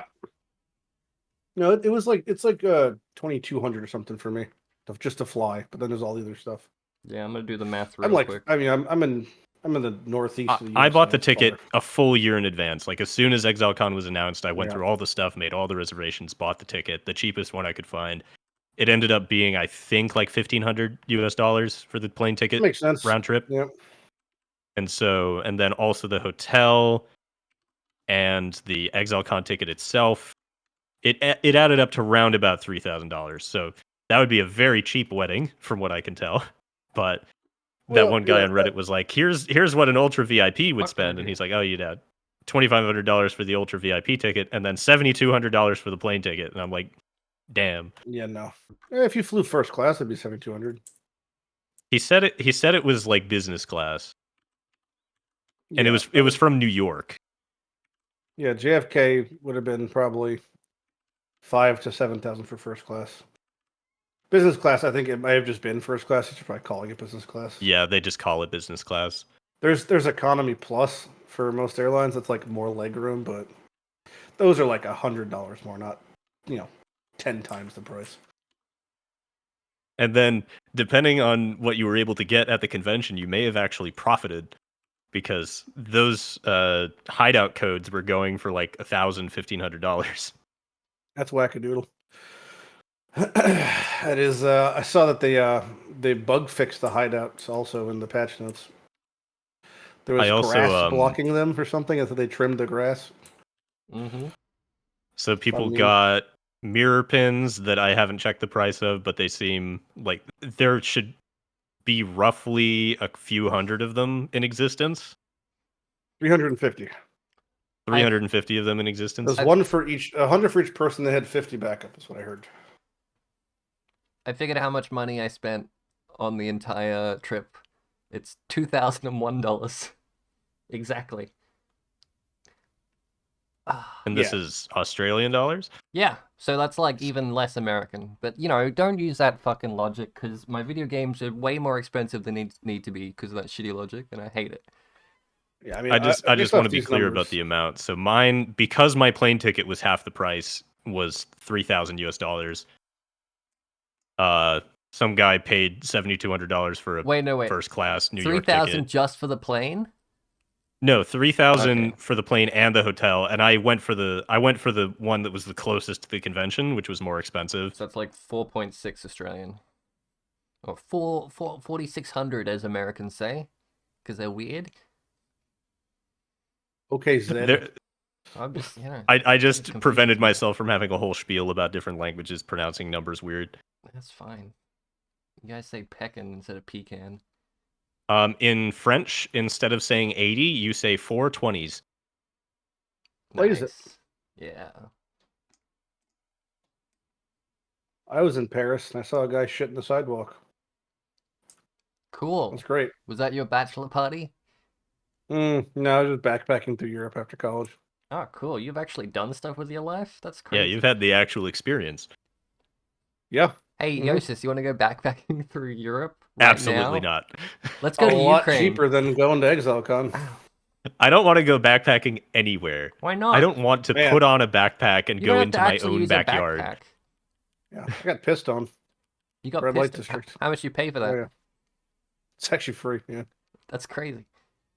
it's wild. So my parents did the thing where they're like, you are going to try absolutely everything that is possible for you to try during your childhood. Oh, no. And it just ensured that I hated all of it. Ah, nice. Yeah, that's good. Bummer, bro. Yeah, there was $3,000, $4,000 for ExileCon. That's a hard pass for me. I'd rather just rented an Airbnb for like 4 days for 10 dudes and just like, do the part of ExileCon you guys are talking about you enjoyed. You could pretty much emulate that for half the price if you just, Yeah, I mean, the only reason I thought it would be friends. worth it to go is because it was the only way for me to physically meet most of the people that I would want to physically meet. And I got some really cool stuff. I've got a gym printed toucan cards. I've got a toucan card signed by Bex. You got the hat, probably. I have the toucan hat. It's in my closet. That's weird. You could bust it out for a League Start cosplay. Oh yeah. My Something like that. League Start cosplay stuff came in the mail today. Fun. Oh no, I have no League Start cosplay. How will I fit in with? I got the PoE 2 shirt signed by Chris and Bex and Rishi and Mark and the third guy at that booth that I'm sorry I forget your name. And so it's like I can't wear the shirt. I have to get it like framed or something. Nice little shadow box for it. Yeah, all of my stuff's just in a box over there. I don't really care about signatures. Well, I got a PoE shirt now I can wear. The card game. I gave Jim's friends my box of cards because you needed multiple boxes to be able to get multiple mirrors. And so I traded them the box they gave me a Rise of the Phoenix card that was used to beat Chris and thus had Chris's signature on it. Some soul fight. And I was like, this card in particular I really wanted, so yeah, I was happy to make that trade. I hope the art from the card is going into the game at some point. That's a transmute. Oh yeah, the currency orbs on the card game had Path 2 art. You know? No. Why not? Looks cool. Fuck PoE 1, PoE 2. You gotta keep That's the whole point. Otherwise, if you have to be careful. One, there's actually a concept of if you improve something too much and don't improve the stuff around it, it creates a worse experience overall. Alchemy. It seems like something you tell slaves. You can't have a bed because then you realize your walls are shit. Yeah, the way I phrased it, yeah, that's really bad. I'm literally a slave now. Guys, thank you. If you have your regular Path of Exile 1 inventory graphics right now, and then you just shove a 4K texture into a tiny space, like, it's gonna be jarring. Yeah, they would look shit by comparison because they are shit by comparison because it looks shit. That's the problem. Maybe they should just remake all the assets. They look better. I mean, at some point, yeah, they're just going to be like, okay, here's an entire overhaul of this whole interface. Yeah. That's what you do. You build it up over time and you release it all at once instead of trickling it. Sure. But what if that over time takes 10 years? Yeah, that's the issue. How many years in are we? 5? 6?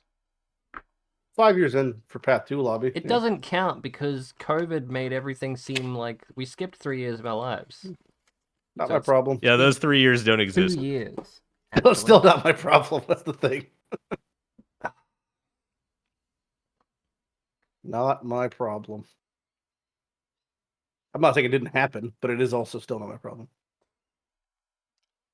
I like how you start every sentence with, as a consumer, and not my problem. I have to from that because that's the whole point. It's like if we're talking about the product, I mean, yeah, as a consumer, we're talking about the game that we all enjoy. As a consumer of the game, well, the game I enjoy is stagnating. The game I enjoy is stagnating. Yes, I suppose it is because you do what you want and then you bail. Like there's no playing it indefinitely like a standard player. Unless of course but that you could. Again, we just found out that being a standard player is you go the way to the dodo. You know, if you could be a standard player forever. It as your quote unquote job, and you only had 4 hours a day, you'd play it every day. Maybe, but everything I say is obviously through the lens of someone who plays it more often than the average person, and at a level higher than the average person. So, because of that lens, my perspective is obviously different. Like, I just think that it's not necessarily like that. My viewpoint should be the dominant one or the one the game is balanced around, but I think there's room for everything. I think currently that's not being implemented. I think it's also the problem. As a quote. What?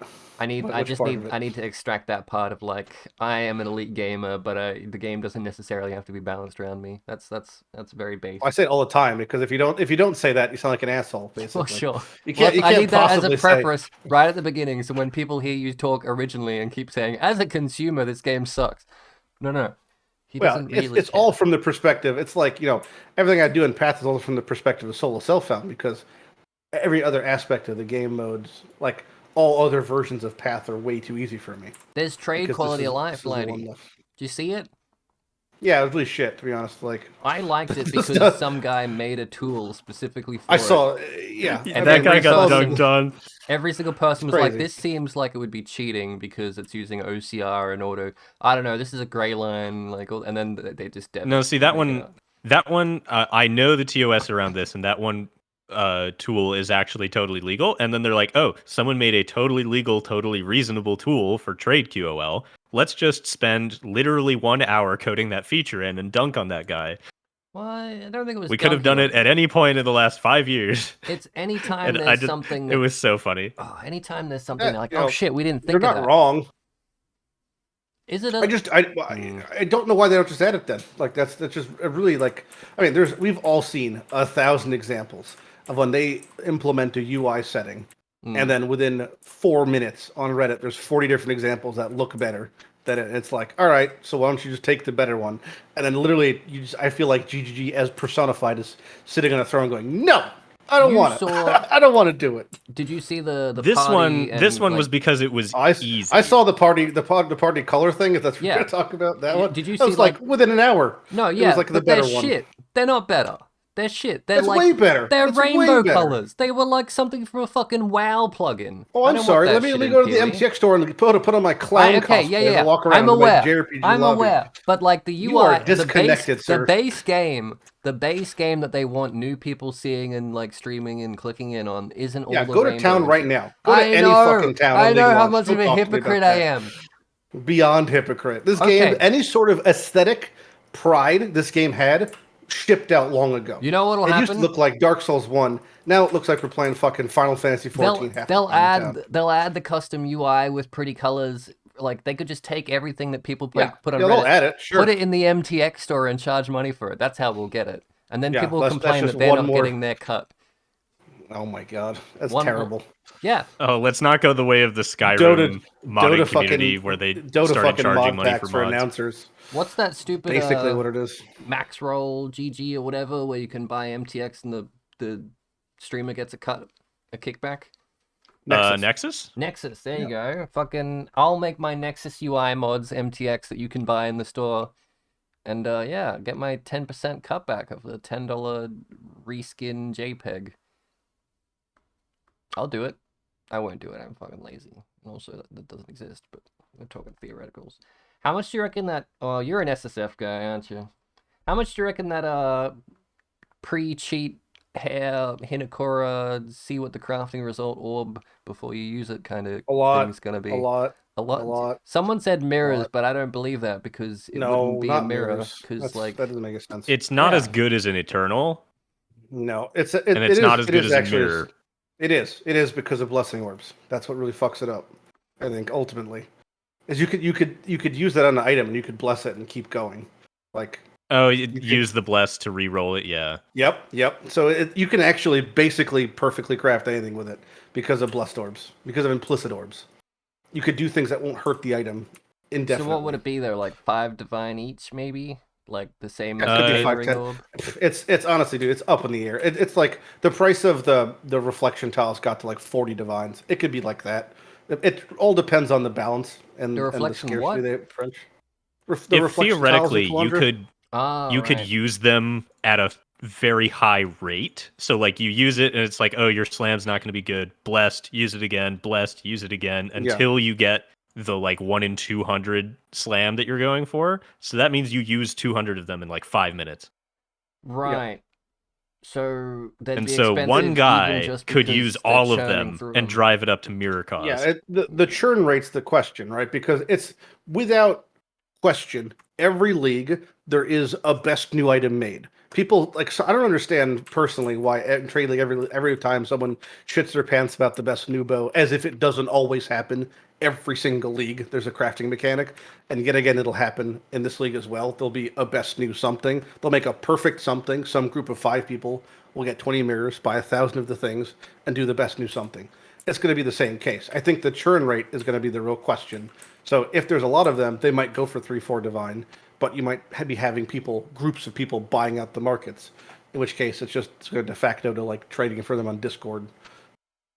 So I don't think they're going to be very expensive. I don't think they're going to be like that expensive if they're appropriately balanced. But you're going to see them going for 4 or 5 divines, like, and selling like that pretty much. What about the one that's like trash to treasure or whatever? Just as expensive as the It best. just defaults solo as The the price yeah, of the Yeah. the price default of thing. the most expensive guaranteed unique. Yeah, probably minus 10% or whatever. Like Or the be, most expensive guaranteed unique will drop in price because of the orb. It's relative. Probably, but it would stabilize at a point.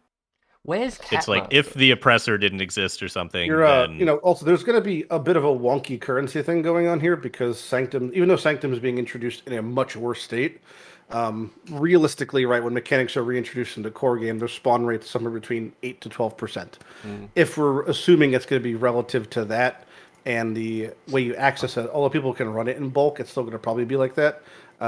You'll have a lot of things like Sextants being introduced at a much higher rate, Divines, Exalteds. So it's more of like a currency league from that perspective. Although Sanctum is like strictly worse this league than it was during Sanctum League because of the nerfs to it in the patch. And there's no It'll Atlas still tree probably for it. What the hell? that doesn't matter as much as the fact that running Sanctum itself will be twice as shit because of the changes to Sanctum. I'm mostly worried about the rares. Absolutely. That's the big thing. It's two pronged, right? The rares exist, they're angry, and you have to full clear rooms no matter what. That's like a huge boner killer because I would say you like can't 60 off-screen them. Right, so 60 to 70% of rooms were just you ran to the exit and left. That was most of the rooms. No longer. Every room's going to have mobs that spawn, and they're all going to have to be full cleared. Is it so it'll full be clear, longer. or is it just the rares that you have to kill? No, it's full cleared. We can reread the patch notes. I think like the crappy little white mobs that are just things that walk away from you. I don't think you have to kill those, but all the rares absolutely. Let's see. Well, let's see the what's it called? Ancestral, right? Yep. No, ancestral. Ancestors. Or ancestor. It will auto. And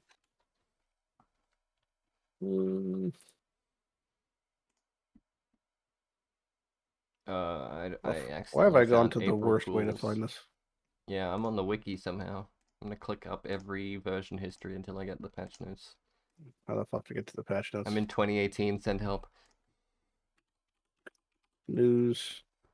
Are you on the old wiki? MTX, No, I'm on the new MTX, wiki. MTX. Please stop the MTX. Where is it? I'm getting there. I found Trial of Ancestors wiki page. There's no patch notes here. What have they done? God fucking damn it. I had it open, but I got rid of it. Okay, here it is.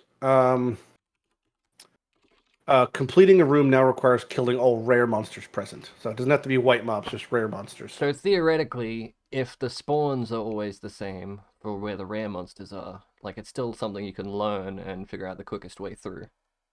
If the rares are seeded, sure, but it's without question will still be way slower than the previous, Sure. which was just skipping everything. Yeah. Like, there are a bunch of rooms in the previous Sanctum where you're just like, jump over this ledge, the door's right there, and I can leave. And it's just something that you learned muscle memory-wise.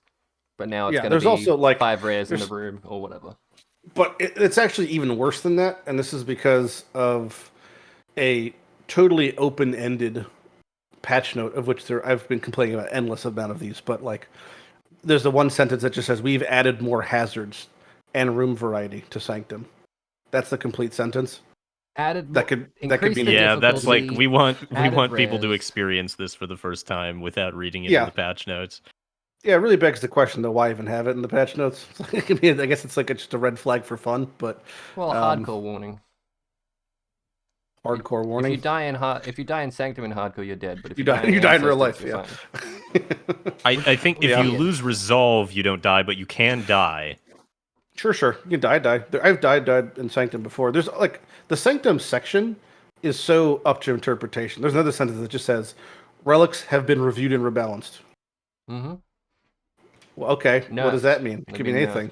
They're tradable now. Maybe. Who knows? Yeah, like I'm gonna say it's a mishmash of nerfs and buffs. Well, we got that one screenshot of like the mirror one where it's like you can trade this. So I'm sure you can data mine what's in. You know what they should have done? They should have enumerated all of those relic changes, because that would have made the ruthless section seem shorter.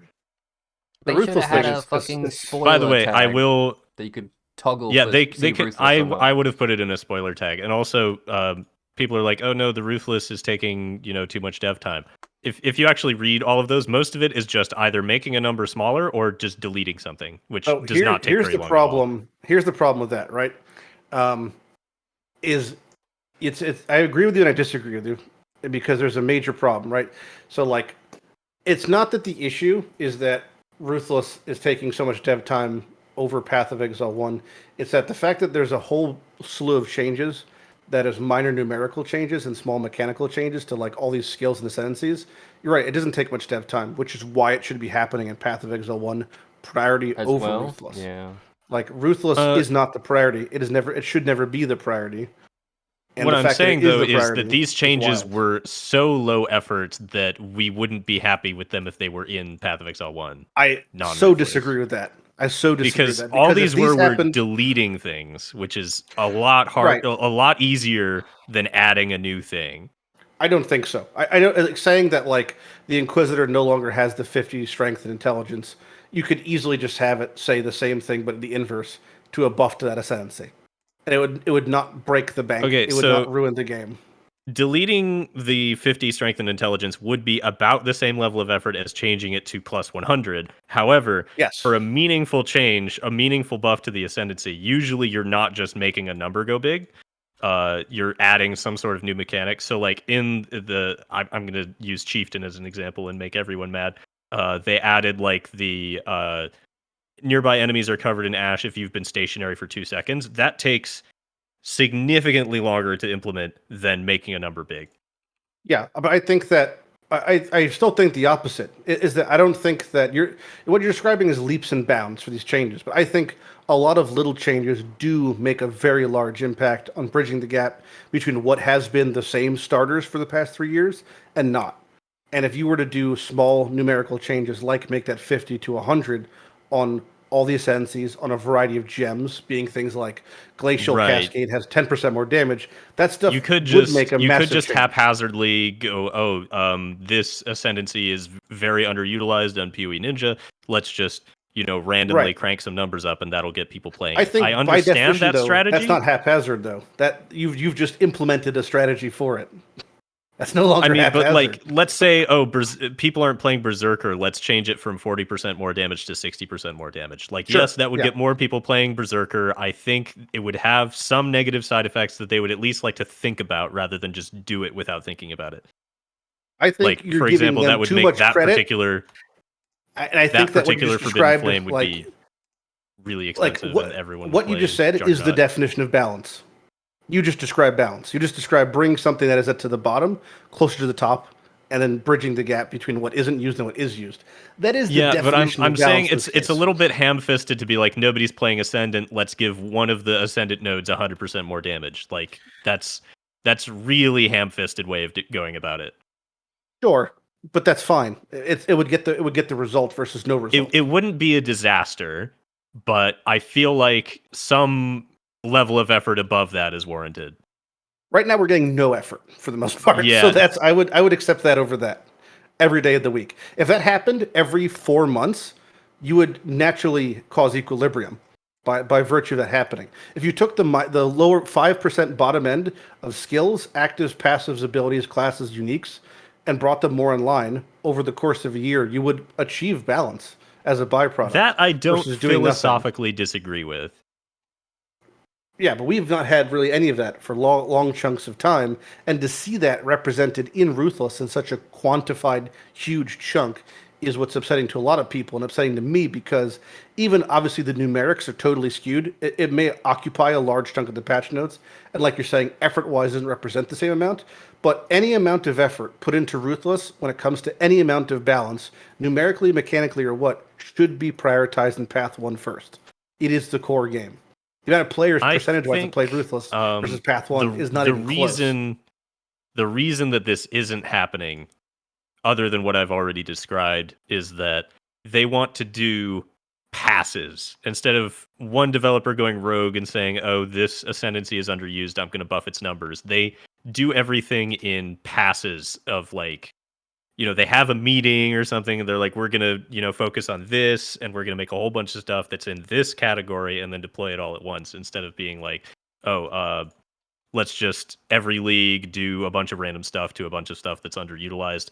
They're going to be like, oh, this league is the league where we're going to buff a bunch of minor skills. Like, that's something that they've done before. And so it's just the way that their process doesn't lend itself to being, one random developer is going to decide one day, the Ascendant is underutilized, I'm going to give it 50% more damage.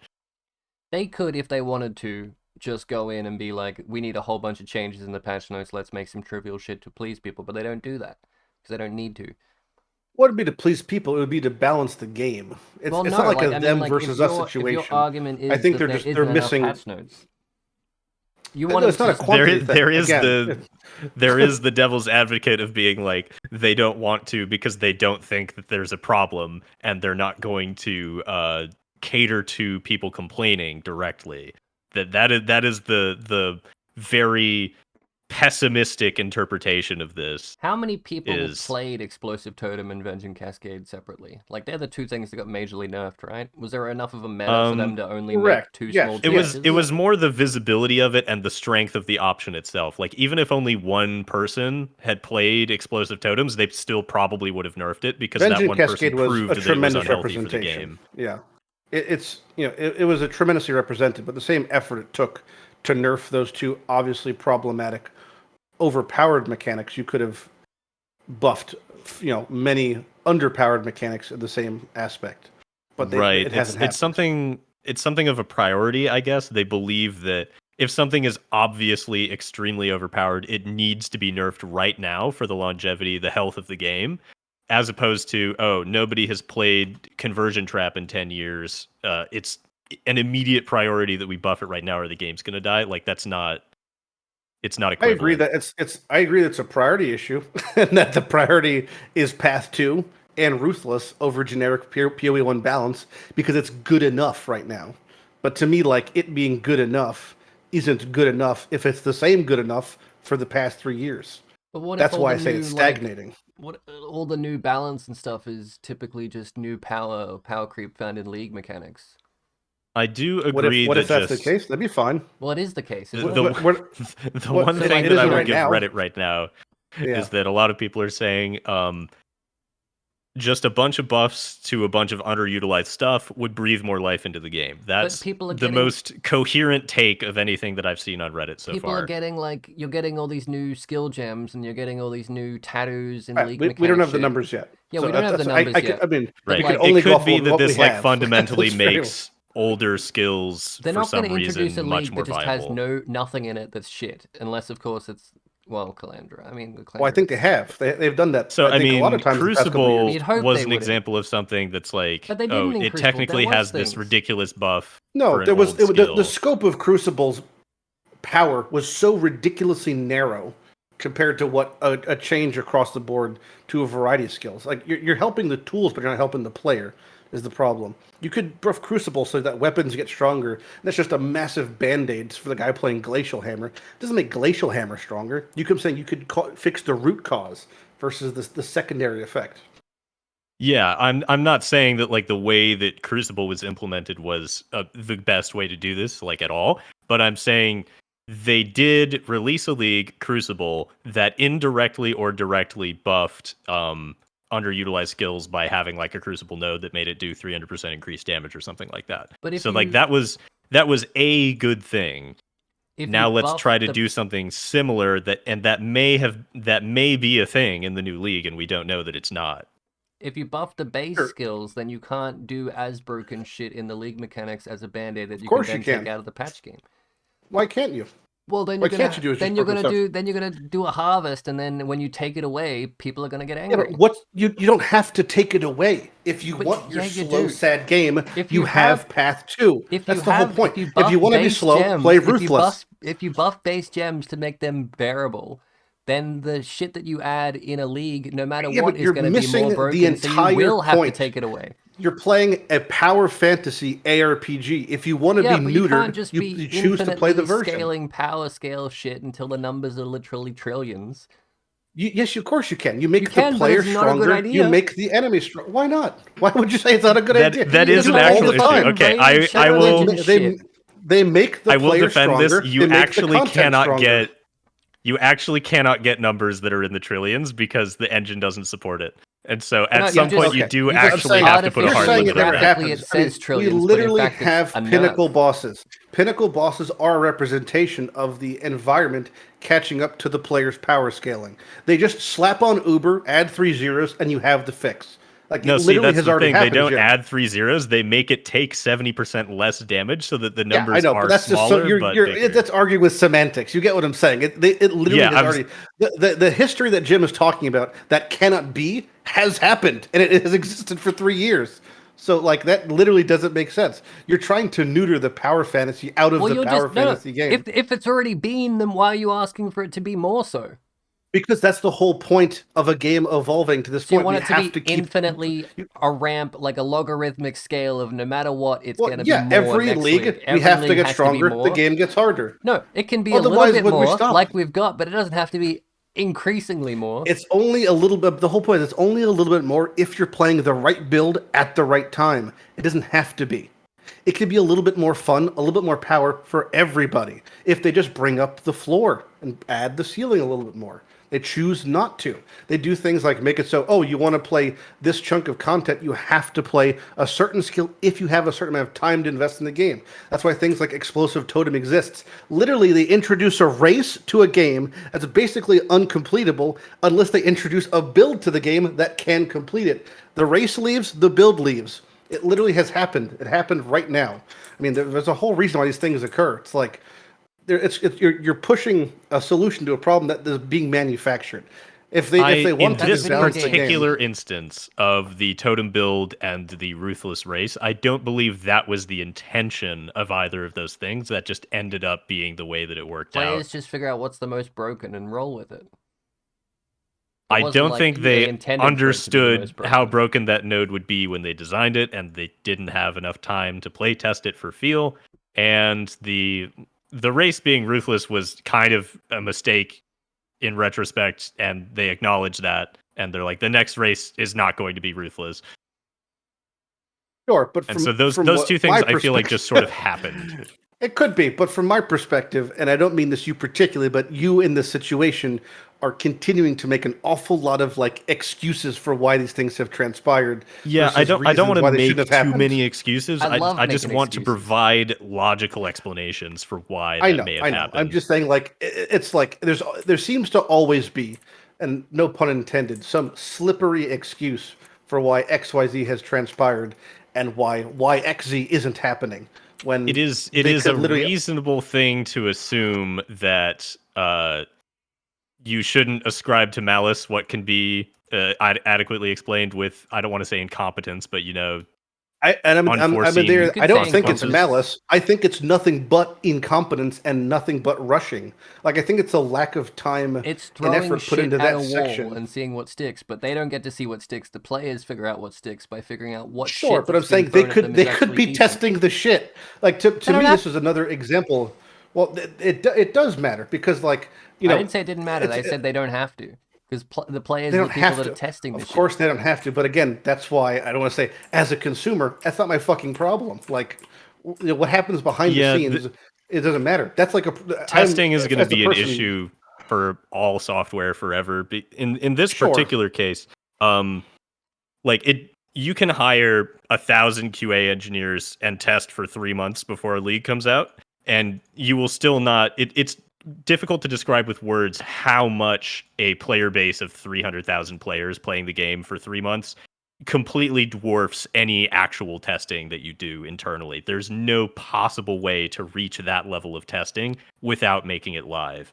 I believe that bugs and for shit, not minutia, balance. but like that does not like mean that there is not a reason to test internally. But when we say like, in retrospect, having 600% totem life on or 900% on the totem explodey seems like a lot. Like, it's really easy to say that in retrospect, as opposed to a tester testing it.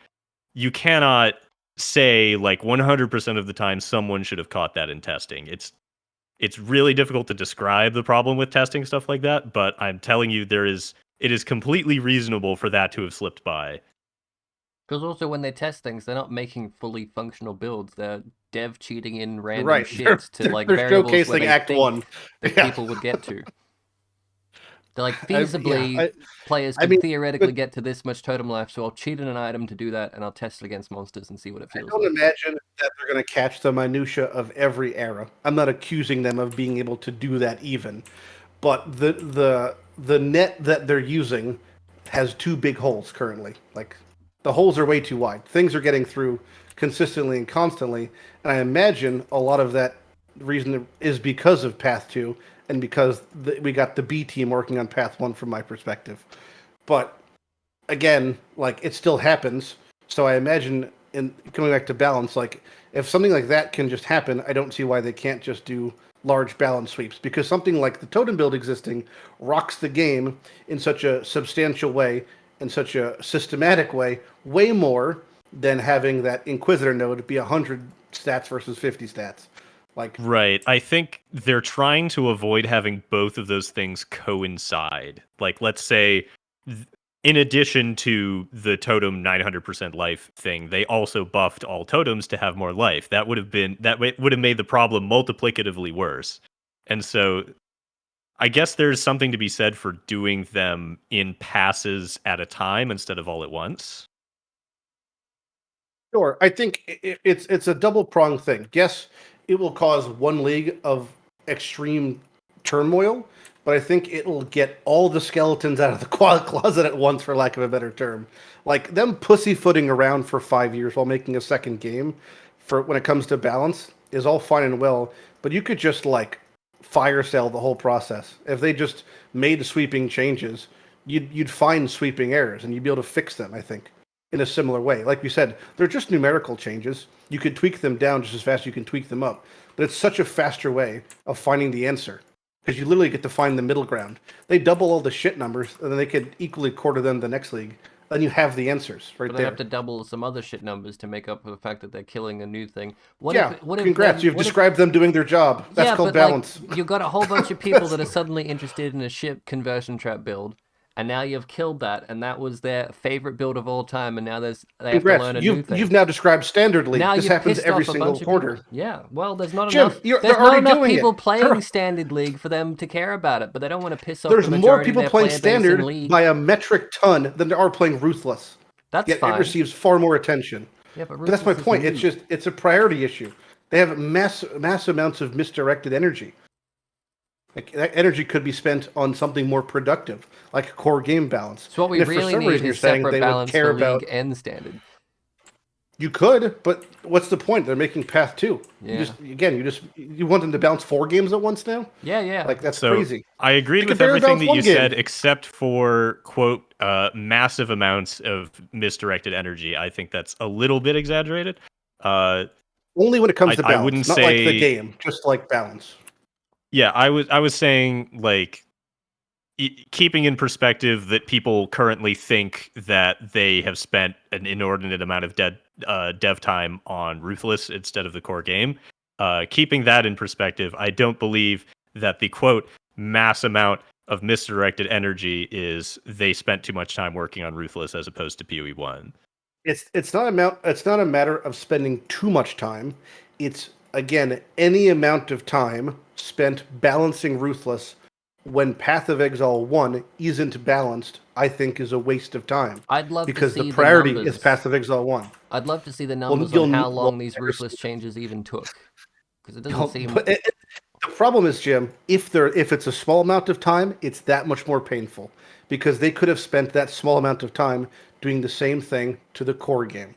If they spent 4 hours balancing every single ascendancy, numerically minor balances, where you're bringing the bottom end classes up towards the top, bringing the top classes down a little bit, that took 4 fucking hours, that would be terrible feeling. Because it's like, wow, they could have done that to the core game this league, and then the subsequent league. It's like, next league, there's more representation of Assassin, bring it down. Less representation for Hierophant.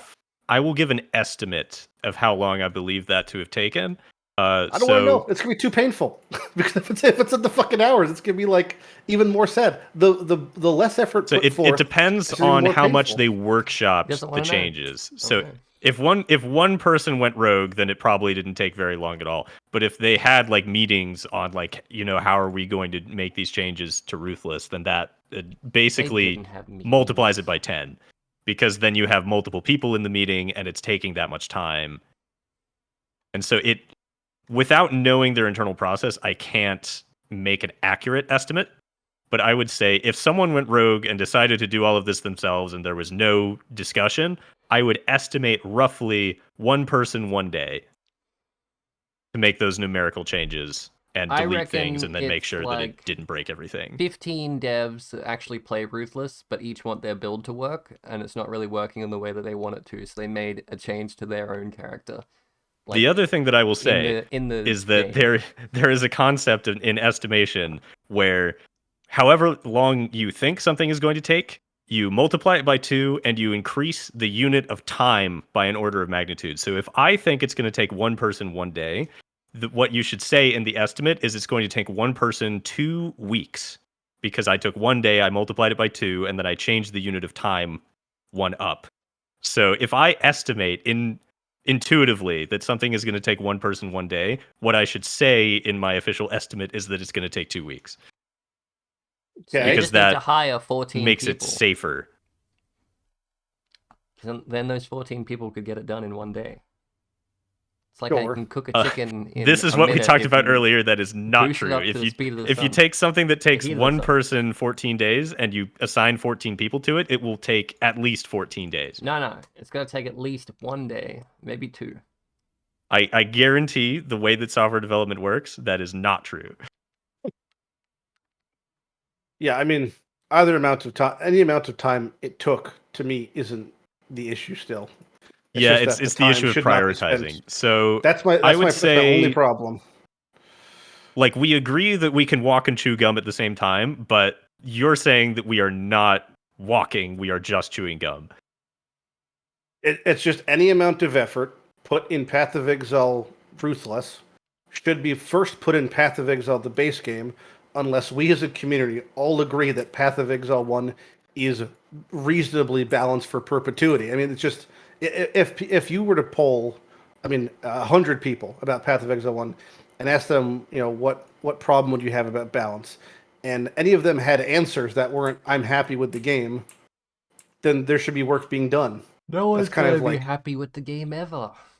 Then Ruthless probably shouldn't exist. I don't mean if they can't balance the game. I'm saying if they cannot balance the game to where the vast majority of players are happy, and there's change being made on a quarterly basis. They release leagues quarterly, right? So the bottom end should be going closer to the top end should be closer down. That's balance. You're making the middle ground happen. If that's not happening every single quarter, every single league, to me that's an issue. Because then you're just going to get a game that feels stagnant. And that's why you have the same people starting Bone Shatter 3 years in a row, is because nothing has been done in regard to that. I agree. Bone Shatter should be nerfed, and Glacial Hammer should be buffed. Like there should be an effort put forth, like to drag that closer to what would be balance. I will say that there is a possibility that the ruthless changes being made does not at all preclude that from happening. It is so there's the concept of like different people working on different things. So let's say, for the sake of argument, that there is a developer, like there is someone on the team that exclusively makes ruthless changes, and therefore him making ruthless changes does not at all take away time from PoE 1. Now you can say, well, that person should be working on PoE 1 and there shouldn't be someone who's dedicated solely to ruthless. But I mean, that's what I would say. Yeah. I would say that person is on payroll. Their manager assigned them that position. That is now a managerial issue, and they should be able to identify the workload better and assign that person elsewhere. You wouldn't have a guy be chief tree looker, and his only job is to look at trees when the tree was cut down 2 weeks ago. It's like that job no longer exists. That job should not be there. So if this guy's only job is to balance Ruthless when there's 2,000 people playing Ruthless last league, that job should probably be abolished, and they should be working in a different department. Realistically, that would be my complaint there. Yeah, I would say like this isn't like his only job ever. It's like they assigned him that job for this 13-week development cycle. Sure. Well, let me ask you the question. Do you feel like Path of Exile over the past couple of years has been adequately balanced, so the gap between the top end of abilities and the bottom end of abilities is close, and there's been a variety of starter builds and that sort of stuff? Do you feel like the game is appropriately balanced skill-wise? So with the language you used, I would say hilariously, absolutely not. Would I say that there is an acceptable amount of variety in terms of what you can get away with and experience a reasonable amount of content? I would say yes. Obviously, it's not like you can take anything you want to any part of the end game and do well with it. I would also not say like there are like every skill in the game is useful. So what I'm saying is you are correct in broad strokes what you are trying to get at here. I reckon skill-wise, no, but like even though you've got the build that's broken and all that shit, they've nerfed the shit out of like the ways to generate income, and they've removed a lot of the 1%ers like advantage over other people. There's still a lot of ways they can, and a lot of ways they try to drum up like that this is bad program, like the 1%ers trying to convince the morons that every change that's a nerf to them is bad for everyone, when in fact it isn't. So there has been like that sounds strides. crazy. It sounds the gist of my argument is that while yes, there could be significantly more and better balanced changes, it's not currently at the level where it feels unacceptable to me. It does feel a bit stagnant, and there should probably be a meta shakeup soon to avoid that feeling of stagnation. Yeah, and I know you're like saying in the most agreeable terms what I'm saying, just for like a variety of reasons, but we're both kind of feeling the same way, but on different sides of the emotional spectrum per se. But it's the main point is, I think the cure to what the problem you just described is. I think it's very simple to do. I think they just did it with Ruthless, and I think they could just as simply do it with the base game.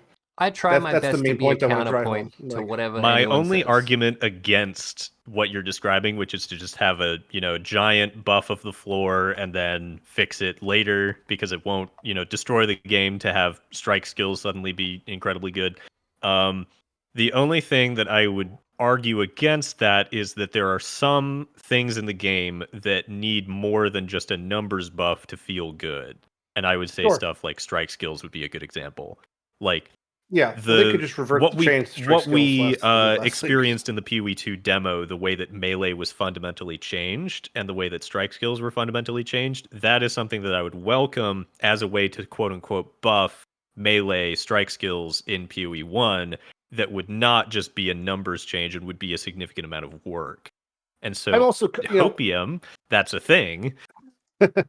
I also have the perspective that melee change that was promised for Path 1 in the Path 2 expansion is no longer going to happen to Path 1. That's how I feel. Because it's happening to Path 2. That is a possibility. And we're not, and we are now at the mercy of glorified maintenance mode. That is what I feel like we're going to be entering. So all I have is numerical changes to rely on. So if we were to implement the PoE 2 melee, we can't currently implement just make every strike skill do double damage, because then when the PoE 2 melee comes out, we would have to remove that, and people don't like that. Now, that being said, if we aren't ever going to do the PoE 2 melee system in PoE 1, then we can't just do nothing. And there should be eventual numerical Which is why changes. I wanted a timeline. That's why I wanted some sort of which is why I'm saying they probably still aren't sure whether they're going to do that, and so they're paralyzed with indecision, and they're not buffing. That's wild to me. Like ExileCon. This is what I meant. Like when I said ExileCon, from the viewer experience of watching the live stream, left me with like crippling confusion, because they've everything they presented, which was like 10% visible from the 90% plan, caused 100% confusion, because it's like they've given us a lot of half ideas and quarter answers, and I have no idea what the fate of the game is now after watching the live stream. Because it's like, well, this thing you promised for Path 1 is no longer happening, because Path 1 is no longer happening with Path 2. Path 2 is now a totally separate game. And now you're making mobile, which is a third totally separate game, and you're going to develop all three at the same time, release all three over the course of the next 2 years, have all three games live service with all alternating release schedules that are still full release schedules. Like, to me, that sounds wacky. Super wacky. It is going to get done. It is quite insane. Like, yeah. Are they going to? I just do not see that happening. Are they going to do alternating leagues for like PoE 2, as in like? Are they going to do like 4 months? Crucible PoE 2, Crucible PoE 1 alternated, or are they going to do like Lake of Calandra PoE 2, Crucible, like a different league? They're going to target They're going to target the release of a PoE 2 league during the lowest player engagement of a PoE 1 league. Right, but are they going to 2 months on, 2 months off? Yeah, I get that, but I mean, like, is it going to be here's the league in PoE 1, and then here's the exact same league but in PoE 2? I don't believe it's going to be the exact same. League? No, I know. Okay, I don't mean. Sure, it's going to be balanced different. If it was going to be the same league, like let's say Delve, you'd get PoE 1 Delve, and then you'd get PoE 2 Delve balanced differently. Or you'd get a league in PoE 1 and then a completely different league in PoE 2 that you're not going to get in PoE 1. I think they are going to be completely different most of the time. It could be both. We have no idea. That's the real answer. Tell me. If they have such a good idea that it makes... If it makes enough sense to do it in both games, they'll probably roll with it. But I think it's going to be two different teams. And so the two different teams will come up with two different ideas, and they'll be staggered. If it's not a different league. I'll tell you what the answer is, Jim. This literally used to happen with hardcore. Yeah, bring it back. There used to be split leagues. Right, well, if they have split leagues, we have split games now. So, too bad. Split games, split leagues. It's like, they are a company that, from my perspective, has very high scope and very poor execution categorically. Like, of the last 10 leagues released, I think 6 or 7 of them were delayed or had issues on launch. Like, and now they want to double their workload, if not 1.5 it because of mobile. If they like, double to their me, workload, that's they double crazy. their income. I think sure, that workload breaks. increase has already happened. So like the people that are making PoE 2 right now are going to transition to making PoE 2 leagues, and so the amount of work that they're increasing, it has already increased, and that's what we're seeing. I agree with you on surface level, but also I'm going to circle back to what you said before. Like the bow bearing that they have when they're testing something and running it internally pales in comparison to you introduce your product to 500,000 people. And I think any amount of issues that they rectify or are prepared for will be 100-fold when the game actually is released. And I think when push comes to shove, they're going to be delayed. They're going to underperform because that's been the case for the past couple leagues for a lot of content they've put out. And if this is the current status quo for one game, I'd prefer to have one really great game than 2 underperforming ones. Oh, if you want that, just go play Ruthless. I think we're gonna have growing pains, certainly, but I think it will eventually plateau. Yeah, I just hope that the game can survive until the plateau. You hope that right now isn't That's the plateau. hope. I hope this is the worst of the worst. That we have officially put our braces have just gone on, and we are feeling the pain in our mouths, and this is as bad as it's going to be. Because all we've been given effectively is a lot of assurances, a lot of promises, and shown extremely small glimpses of what we hope is going to be happening in the future and what they've worked on for 5+ years. But we've been given nothing concrete. It's a smart idea to not reveal too much here because you don't want to end up over-promising and under-delivering. So the best way to do that is to just avoid making promises, and they've already made quite a few. Yeah, but at the same regard, like it then really validates people who feel the way I'm feeling about this when it's like we have nothing to do but just question what is going to happen because we've been presented with nothing concrete. So like I have hopes of the future. I hope it'll all be well, but like I've been shown really nothing that can back that up fully because they're trying not to show anything because they don't want to overpromise. It's like such a double-edged sword of an approach.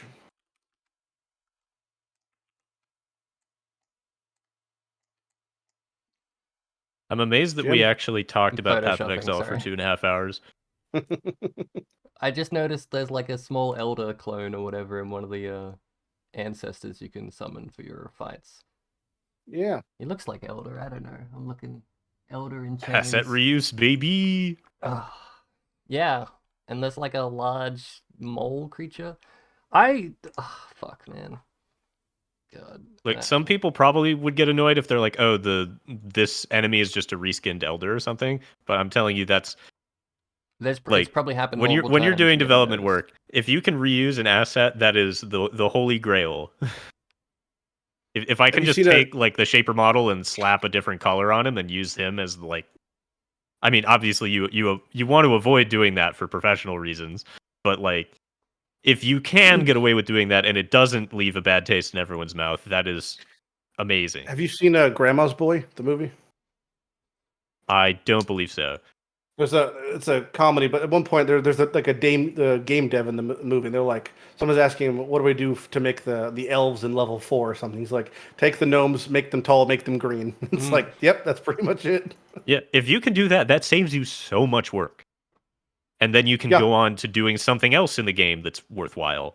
If you've played Path of Exile, you're accustomed to reused assets. They've existed since the dawn of time in the game. So when you make a map boss that's just one of the act bosses, and there's probably 2 maps that use the act boss, like that saves so much work, and then they can go like make a new unique item or something.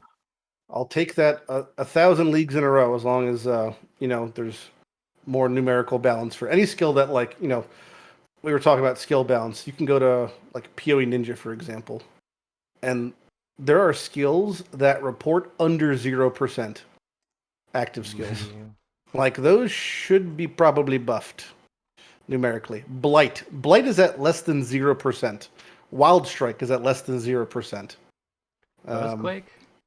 I'm curious as to the mechanics behind less than 0%. It shows 0%, so which means I think like however many. Well, it goes down to level 85. That's not that. Oh my god! Hey, Cat. Jim, your overlay. I have it working this time, so it's all good. Don't worry. Sorry for being so super late. I fell asleep on the couch because I don't know. I knew it. Summer temperatures. I don't know. That's fine, man. That's what Jousis said. You missed all of the actual PoE discussion. No. I was a bit worried because we've talked about everything we could possibly talk about, but now we could just do it again, but with Cat. True. Oh man, no, I'm so sorry because I was like really looking forward to this, but I completely passed my mind when I laid down when I was super exhausted, and then all of a sudden I wake up and I open my Discord. I'm like, oh shit. But what do you guys think about all the stuff? I know Lighty is. I can't do it again. I can summarize it. Lighty. I will summarize. Yeah, go for it. Jim, you summarize, and then I will summarize. Okay, Lighty is very angry that they patch notes are shit. That's not true. Yep. That's a bit of a mischaracterization. That's I the phrase entire things very summary. specifically Yeah, but for very I specific can't reasons. remember that kind of shit. That's like the comment Lighty- feeling right there.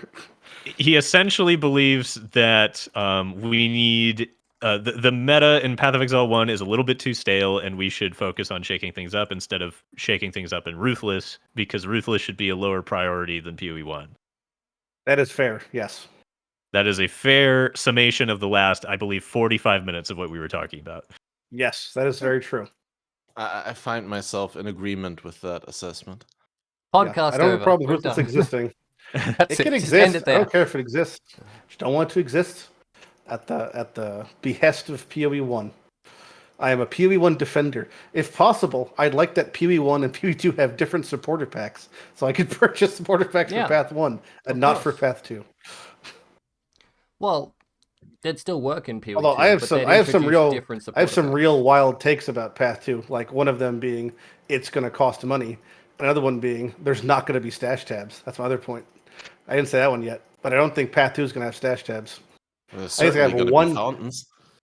Who knows? I'm saying during all of the showcases for gameplay, there's no one open to stash in the entire time.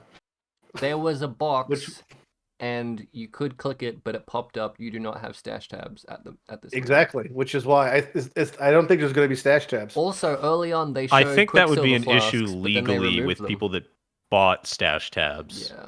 I don't think so because all the MTX policy clauses mention Path of Exile 1 specifically. I looked at them just Legally, to be there sure. isn't, but they did say they want And also, all the MTX. they said No, they'll they didn't say MTX, yeah. they said they'll bring over all available MTX from Path of Exile 1.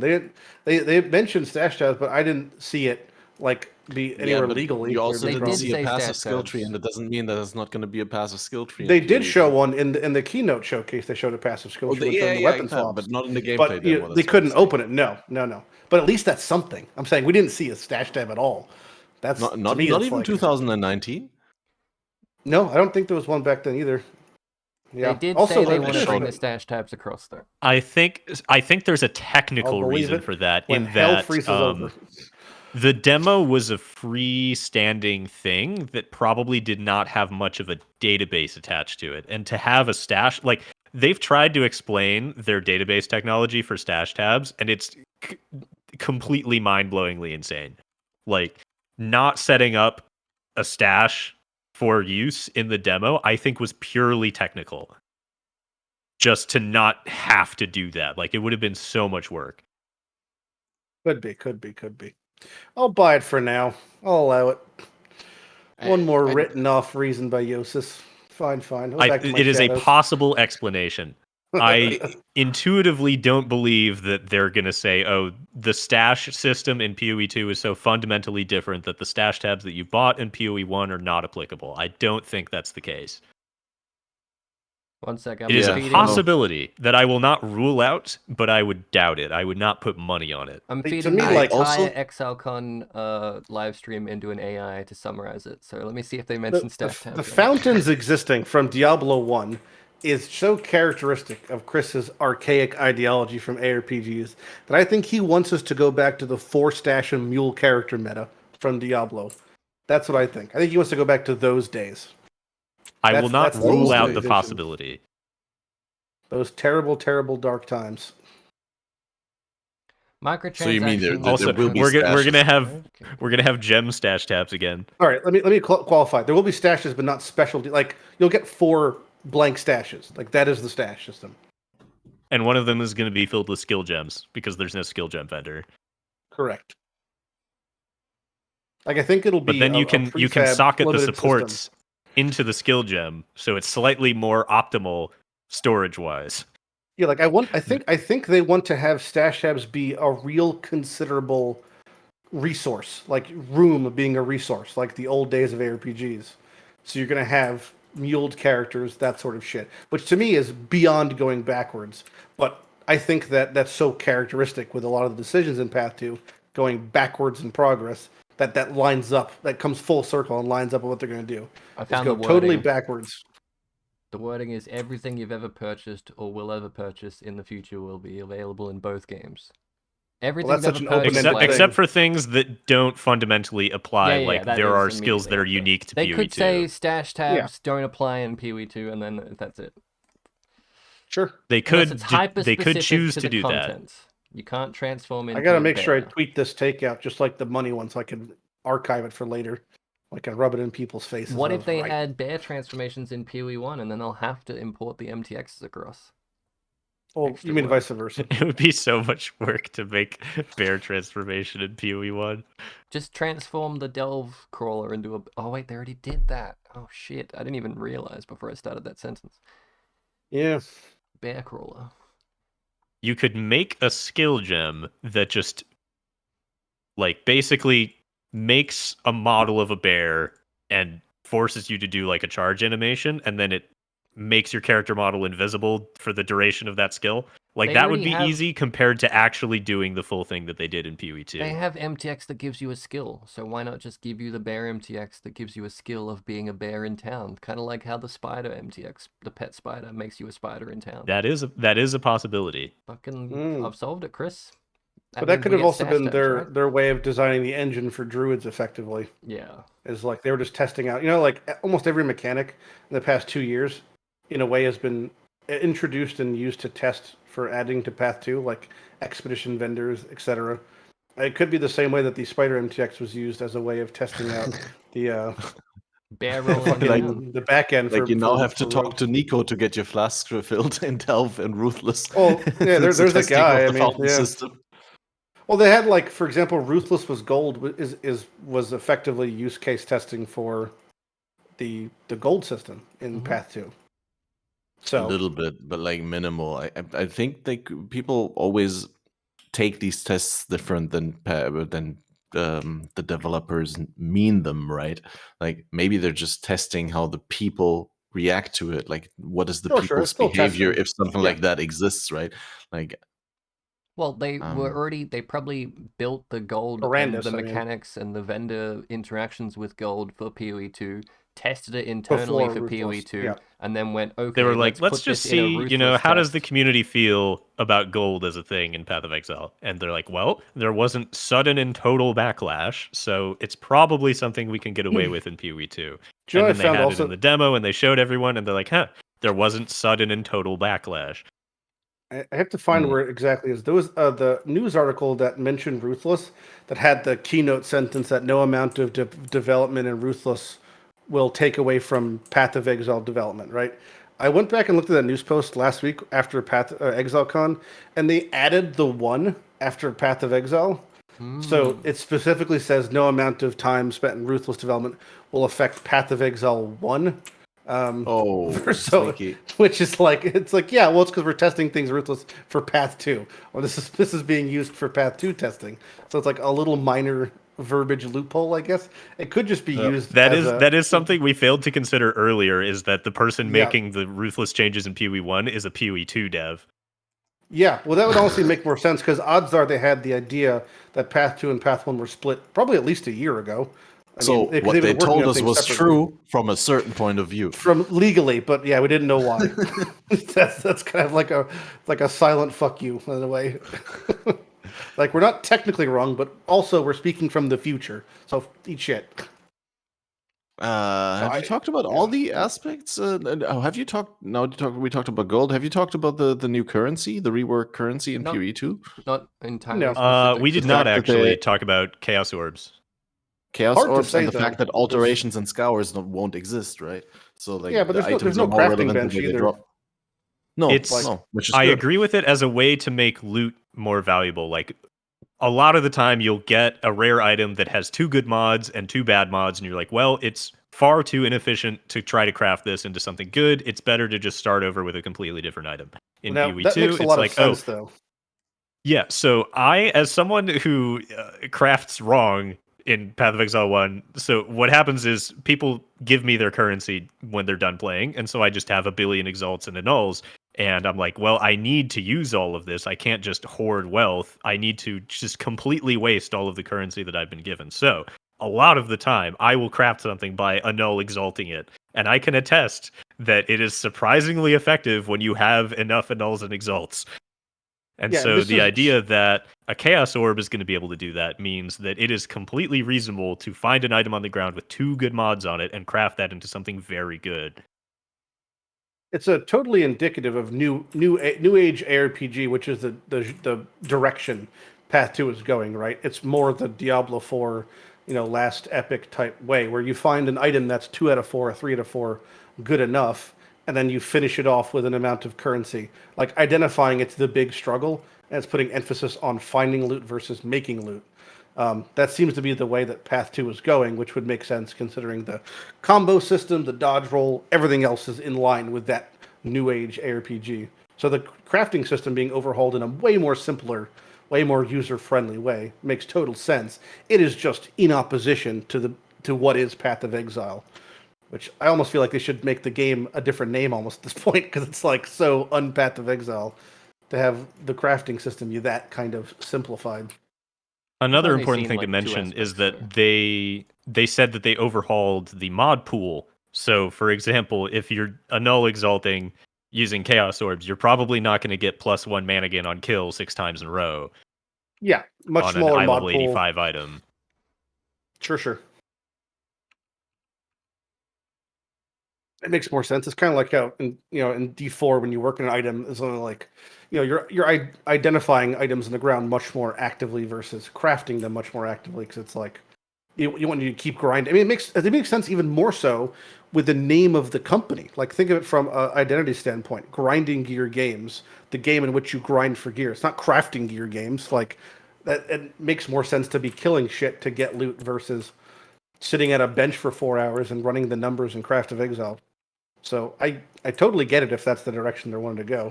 It's just going to feel so different.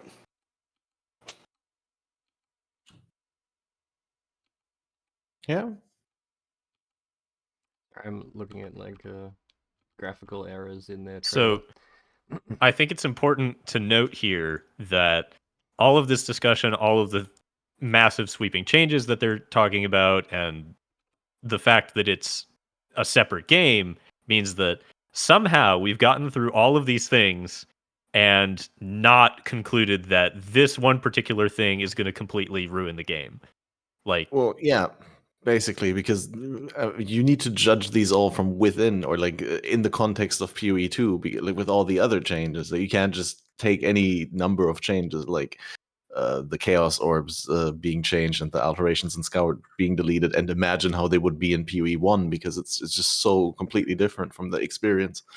what I'm saying is we've miraculously avoided like an evolution of combat RuneScape scenario where we're making PoE 2, we're making it fundamentally very different, and somehow we've avoided the worst case scenario of just completely destroying the player base numbers by making some completely unacceptable, unpolled change.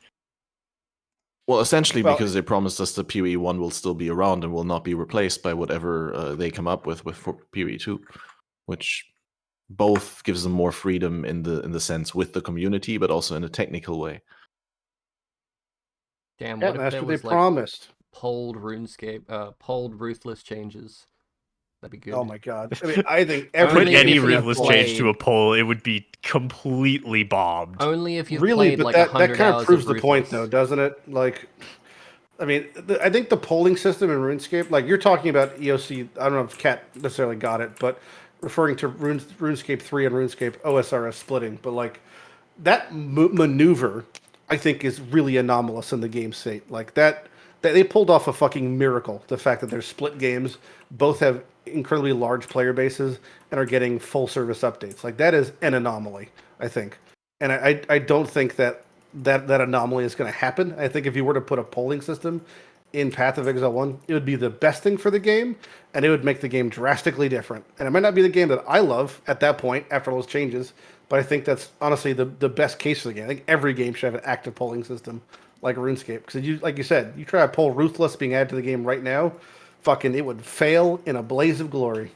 I think kind of the point. If they were, I don't 100% agree that a polling system is a good idea for Path of Exile, but if it were to be added, I think they would have to do what old school RuneScape does, which is if you're going to pull a ruthless change, you have to somehow limit the votes to people that actively play ruthless, because otherwise 95% of the player base would participate in a ruthless poll and say nothing ruthless should ever happen. It's all shit. But I'm saying that it should be the first case scenario, which is the ultimate question. Should ruthless be added to the game, yes or no? And that would fail, is what I'm saying.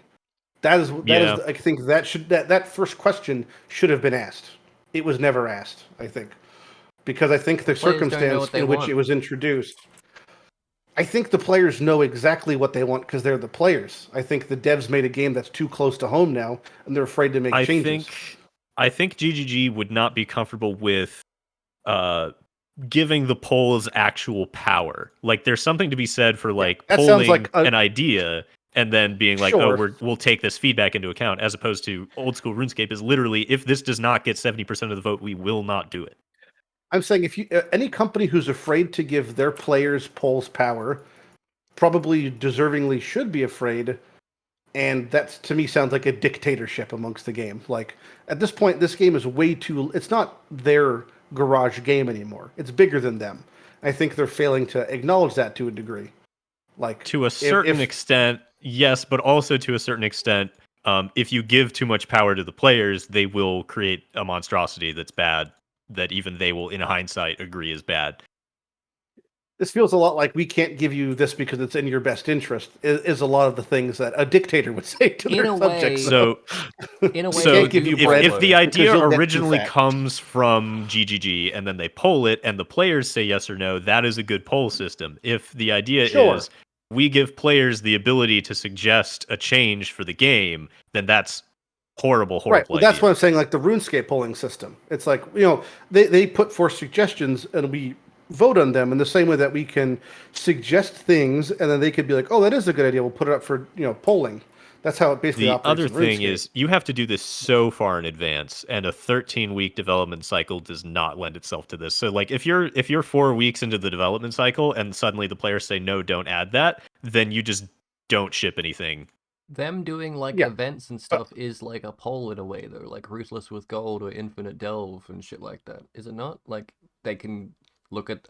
We have no idea what amount of what they use off of our anything or the numbers. Really, it's the closest thing we're gonna get in PoE to them polling us is them running an event and maybe using the data, maybe not. I feel like that's what a league is right now. Is like the league is testing the mechanic to see whether or not it should be included in the game. I think a league right now is them just throwing up another supporter pack and being like, we need to pump out a league every three months so we can get a cash injection. Yeah, based off what you're saying, they would care about standard then. They would care about the longevity of the core game. It's like it's in the back of their mind a little bit. I can't imagine should this mechanic in which they care about standard. It's less about standard and more about core. Core is a separate concept from standard. Sure. But core is path one. Should this league be added to the core game is a question they ask every league. And so essentially that is the league is the stage of gathering feedback in lieu of a poll being, should we add this to the core game? Early on, so I feel like the mechanism exists. It's just not as we understand it in terms of old school RuneScape. You could look at the stars and see a dog. It doesn't mean that it's an actual dog. It's just you're looking at like shit that we don't know and going, yeah, that could be a polling system. Chaos orbing an item, that could be a polling system. So maybe some people really like items that can't be modified. You don't know what data they're looking at, sure. Unlike Lighty, I'm not of the opinion that after your gaming company exceeds a certain size that you're automatically you have to introduce democratic elements to your game design process in order to not be a dictatorship. Yeah, I mean, it's very hard to say what is happening here. The problem with any of this stuff is it's so like. Well, the thing is, they internally, obviously, I mean, they've got a bigger company and they had to compromise within the company because there's more minds having a vision and they have I thought you were going to say... there are more circles that need to overlap. Internally, Chris is a dictator. It's a known fact. Probably as well. Probably. I want to hear the pitch that in what world is Path of Exile 2 existing at the benefit of Path of Exile 1? That's what I would like to hear. Like, if Path of Exile 2 and 1 are truly separate entities, I think they would like each other to not exist. They're in direct competition with each other in a way. No, because see, that's what I said on my see. That's good that I still came because I get still something of value to say against all odds. But so you know how in the supermarket, right? You have like the thing that's on eye level, right? The brand products, the top shelf products, right? And you get the bottom shelf products, which are often the same products but then packaged differently at a cheaper price. Sometimes made by other companies, but often the bottom shelf is exactly produced by the same companies that make the top shelf product, but it's just in the same factory. They just make a cheaper product with maybe cheaper ingredients. Sometimes it's exactly the same ingredients, they just package it differently. What I'm trying to say is I'm not trying to establish a hierarchy here between PoE 1 and PoE 2, as in like one is top shelf, the other one is bottom shelf. I mean, you could do that. Anyone could do that. But what I'm trying to say is they essentially try to cater to different audiences, right? Because they want to have their cake and eat it too. And they never were able to do it with PoE 1, where they have a hardcore ARPG, but at the same time, they cater to the Zoomer crowd and make the money from all the people who want to go fast and blast and play an easy going game. And so PoE 2 allows PoE 1 to be that game. Yeah, you say that, but I'm saying I think that's not being displayed at all, because the game is still perpetually being slowed down in Path 1, and the fact that Ruthless exists in Path 1 is proof that there's a chunk of Path 1 that's being represented is more slower, if not as slow as Path 2. Like, realistically, if Path 2 existed in the slow version or the more gregarious, boomer version of Path 1, Ruthless wouldn't need to exist. But it does. And it's here, and it's affecting Path 1 actively. I think maybe Ruthless was a test for whether you can have the same game cater to both audiences. And they were like, maybe Ruthless was the last straw in the decision making, that they're like, okay, we have to make PoE 2 a different game. Sure, because that last straw is getting updates, is what I'm saying. That last straw is getting balance changes actively. Yeah, but like, it's one person making those. You have no idea. I'm saying you have no idea how many people are doing it. I don't think. Sure that just Rishi is in a perfect world, right? I think that Path 1 fast, Path 2 slow, and they're two different products. That'd be great. I don't think that's the case, because who's in charge of Path 1? Chris Wilson. And Chris Wilson plays slow Sadman Path. And he's going to want to play slow Sadman Path for perpetuity. And he's in charge of Path 1. Yeah, but we'd be remiss not to mention, yes, Chris is a dictator, but he is not much of a micromanager. God, he does have ultimate say, but he does not micromanage. Right. He didn't when he was running one game with one company doing one thing, but he's now being left on his island to fend for his fiefdom by himself. The other game's moving on. What happens when you leave the king alone with the kingdom and all the army marches off? He's working with other people. It's not like he is making PoE 1 by himself, and it's not. I think he's going to be just making a lot of decisions by himself. Yeah, because based off of listening to like a lot of the keynote speakers and a lot of the interviewers are talking about, the way that these guys are discussing Path of Exile 1, Path of Exile 2 was like half the time the Path 2 devs were like in a weird way like shitting on Path 1 a lot of the times. Like, yeah, well, we used to be shackled by this. We used to have this problem in Path 1. It's like the Path 1 sitting right there. Usually a technical issue right there. It's like, we were shackled by this because it's a legacy system. Like, that is the bane of every software engineer's existence, is you're working on a legacy system, and therefore you can't do things a certain way. When it's like, you have, what is the reason that all this whole 2 thing exists is in the room, and you're like pointing and laughing at it. Like, that doesn't exactly give me much confidence for your respect and updating of this game in the future, though, Well, yeah, good thing those are on separate teams. That's my point, though. It's separate teams. No one's exactly going to be like. If the PoE 2 dev makes fun of Path of Exile 1, that doesn't really necessarily affect Path of Exile 1, even if it is a bad look. Sure. It just tastes bad. It smells bad. They're gonna have more people work on PoE 1 as soon as PoE 2 is done, right? Who says who? Well, that's prove it. It's difficult to say, because I'm willing to bet. Yeah. I'm willing to bet most of the people that are currently creating stuff for PoE 2 will continue to create stuff for PoE 2 leagues, but it would make sense for 1 or 2 people that were like, directors of development of new acts and stuff, it would make a bit more sense for those people to be the ones that go back to PoE 1. Well, from what we understood and how we saw it on our little podcast, is that like the large percentage of the company is going to be working on both games and like kind of ping-ponging between PoE 1 and PoE 2 expansions as soon as PoE 2 is done. To help maintain that schedule, that they can both have both games on a 4-league release cycle, right? Yeah, I mean, it makes a lot more sense to have two separate teams that work staggered and don't necessarily trade members between each other. Like from a development standpoint, alternating between two what I would consider to be separate projects every 2 months or something would be very difficult to do. It makes a lot more sense to have one dedicated PoE 1 team and one dedicated PoE 2. Right? Artists are different. Artists could create assets in a vacuum. Textures and all that, right? And the large portion of people working at GGG are artists, right? Yeah, we actually have, like, that's already a thing. Like, Dane Brennan is the person that I like to talk about. He made basically all of the weapons and armor models for PoE 2, and he currently continues and has made a lot of Path of Exile 1 unique 3D art. So, like, artists can work on both at the same time. It's no big deal. I'm talking about developers. Well, how many developers are working on PoE 2? Do we even know? We know numbers of like employees, but we don't know like how many. Yeah, we don't have the exact number. Ruthless versus PoE 1 versus PoE 2. God, it's all just guessing, isn't it? What about mobile? See, mobile is weird. I feel like mobile is just.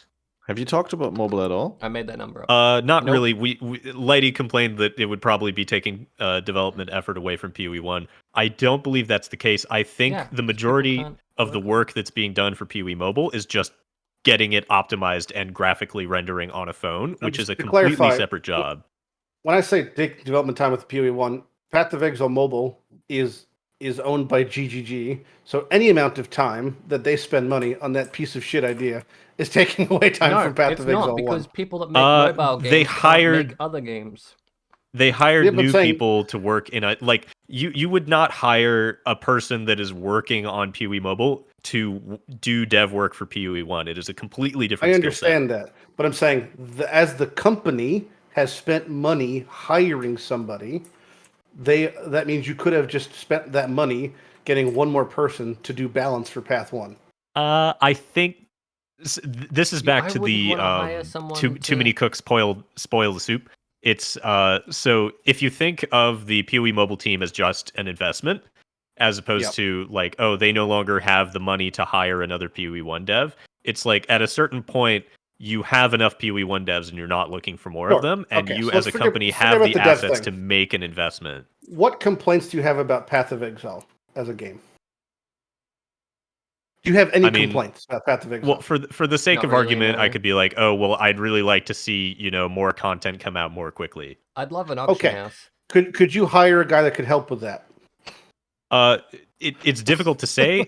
Theoretically, it's possible, but also theoretically, you want to say like, oh, we at some point, if we add more people, we are just going to make the stuff that we already are making take longer because we have more people. Could you argue that that they're making appropriate amounts of things and you're just not getting information communicated to you maybe appropriately? Yeah, it's impossible to say.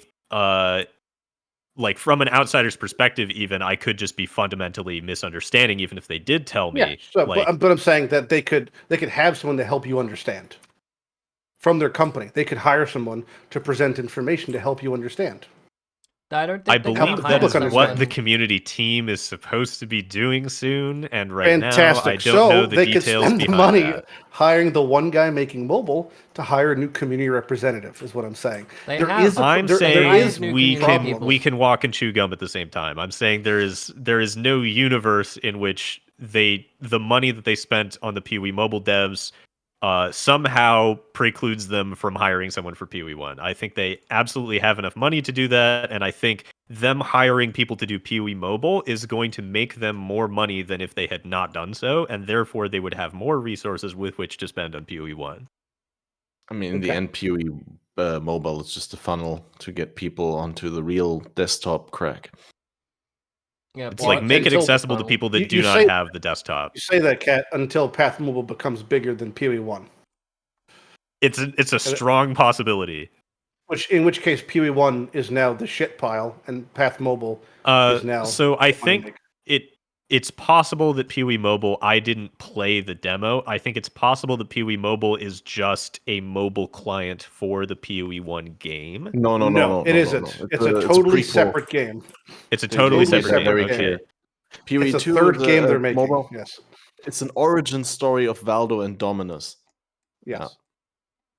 That's what I'm saying. Okay, so that changes It's a totally things. separate game. It doesn't change the crux of my argument, but it does lend some more strength to yours. Yeah. Also, PoE Mobile, their demonstration looked like a pile of donkey shit, and it was. As someone who has developed mobile apps, completely to be expected. But fuck me, they said it was because of technical issues, right? Which could have been true, but they cut to fucking Subtractum's hands, and his hands weren't lagging. Video. Did you not watch the clarification video where Subtractum? I watched the live stream. I mean, he could be lying. Like I watched was lying. How do we know? According to Subtractum, he obviously had played it before the demonstration and said it was fine, and that's why his expectation going in was that it's fine. And then when the production company didn't have an HDMI cable, so they had to do it via Apple TV, via the Wi-Fi or something like that. Sure. And that was what caused the lagging and what caused the game to run out of sync with the capture. Right. And I understand that. What I'm saying is they show his screen being captured. Looks like shit, 2 FPS. I agree from a showmanship perspective. Hold on. I'm saying they then cut the camera for like 2 seconds to his hands and his legs holding the phone. You see his hands and his legs holding the phone. Well, you see his knees. He's sitting down. You see his knees. You see his hands. Everything is in 30 to 60 FPS, but the phone screen. So it wasn't a capture issue there. No, I agree. Okay. I memed it as well. I pointed it out on Twitter. Okay, so it's clearly not a capture issue. Now, am I going to believe the live stream I saw where reality wasn't lagging, but the game was? Or am I going to believe the guy who was invited to go there and then subsequently had an interview with the head of the company that he would be perhaps lying on their behalf? So bad about how that went, and also subsequently, if you had watched the video, he goes up to the lounge where everyone gets to play Path of Exile Mobile, like the mobile presentation area, and he played the game again and recorded footage that looked completely fine. Right? The only reason it was lagging was because they hadn't tested it before with that Apple TV connection, and they didn't have an HDMI cable to plug into the phone. Could be, but I can only go by what I saw in the live stream. I mean, I saw the live stream. I was watching it. That's what it looked like. It looked like shit. Yeah, it's unfortunate that that's the impression that a lot of people get, but like I don't take Subtractum for the kind of guy who would lie for GGG. I mean, it's possible, but I'm just saying that they probably shouldn't be live streaming their convention if they're having those issues. Or why didn't they just the bigger question is it's a 20-minute segment. Minute 1 they realized this looks like the production. Terrible. It was like a TV production company that the camera. I understand that, but what I'm saying is after the first minute you realize your demonstration of this looks like shit. You're embarrassing yourself. Why wouldn't you just cut to prefabbed footage and then just do an interview? Because they weren't prepared for that. Well, hopefully here's another thing. As someone who has a little bit of experience in this area, I'm gonna say if PoE Mobile has the ability to shoot a fireball into a pack of 25 skeletons or something, and still have 60 FPS on a mobile device, that will be a damn miracle.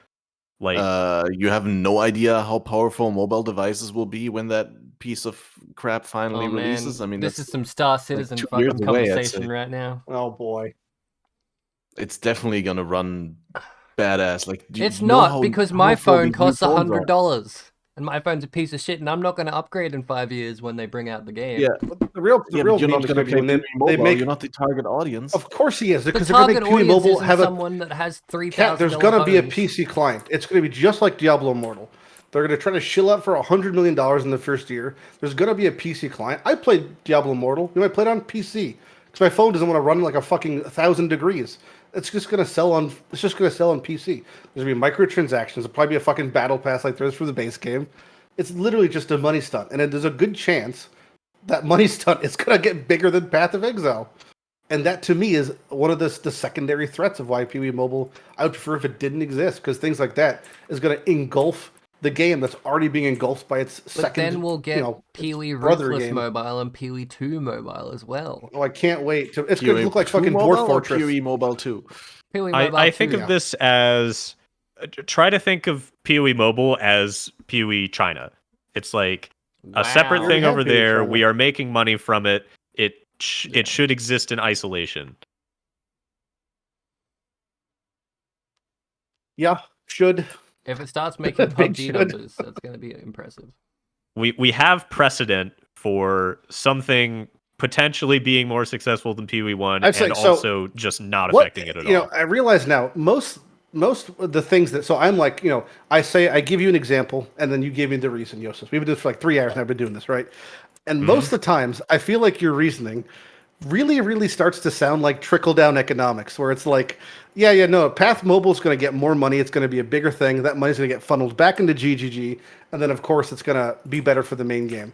But I think somewhere in that Path Mobile doing well and doing better financially than Path of Exile 1, that money's not going to trickle down into Path 1. I think all the resources leaving Path 1 aren't trickling back, is one of the things I'm thinking. Money isn't the problem. There is something to that. There is something to you saying that. They got like 100 million or how many millions of dollars from Tencent. Did all that money 2 years ago, and then within the first week they have to pay back. I'm saying they have to pay back their dividends for the shareholders within 2 weeks. They sent back 45 mil in cash. There's a reason they have such high cash on hands. It's because they have to pay it back near instantly. Like, you can look at the finances. I've had financial friends of mine look over the numbers. Like, it's not like they're just like flush with cash. They're paying out tremendous amounts almost instantly. They're having to keep crazy on hands because they have such high percentages to hand out. Chris, like, that half of 55% of all money you spend on MTXs goes straight to Tencent. Dividends. Okay, so it's like, it's not going straight into the back into the cycle always. I think the same thing can be said about most of the peripherals to Path of Exile money. It's like a lot of it's not going to go right back into the game like you think it is. Well, they're already running on like next to nothing. They don't need all this PoE mobile money. They're still going to get it though. If they were flush with cash like that, then we would have Path 2. You would just have the game. They would hire more people and they'd push the game out. If they had infinite money, the game would be out next week. They did hire more people and they are pushing the game out. Yeah, it's been 5 years, Cat. There's 2 more years from now. You know how long game development takes. Yeah, okay, Duke Nukem. I'm sure. Yeah, I'm sure Duke Nukem forever. Yeah, Flappy Bird took a month. My God, I just can't understand how you could keep defending that aspect of them like they're remotely on time. Like, if it's a money issue, I feel like then they need more money. If any aspects can be defended, then it's that one. No, because I'm saying it's an issue of priority splitting still. Like, ultimately, realistically, I feel like they prioritize releasing a finished and well thought through product rather than rushing it out. Yeah, but then why do we have half-assed leagues being dropped that have 3 patches in the first week? Because it's a different team. Okay, that's the excuse. Again, it's just like there's perpetual excuses to like why decisions be made. And you're doing perpetual undermining and perpetual attacking. Like, I'm not. I'm just calling them like I see them. That's it. I'm calling them like I see them. What I'm saying is, if these practices, no, I'm not. If these practices and these false promises, these release schedules were done by any other company, people would lose their fucking minds. There's like a zombie nation following Path half the time, where they just have like infinite faith in the decision making, despite you getting constantly kneecapped as a byproduct of it. Like, you're not getting the game you were promised 3 years ago for another 3 years. That's just a fact. Like, you're not going to get Path 2 anytime soon. The vision has also changed. I mean, it's not the game that you were promised. Yeah, the vision. Like you're talking to a cult leader. The vision, the great divine vision. Yeah. I mean, it's a fucking video game sequel. It's a half-assed video game sequel.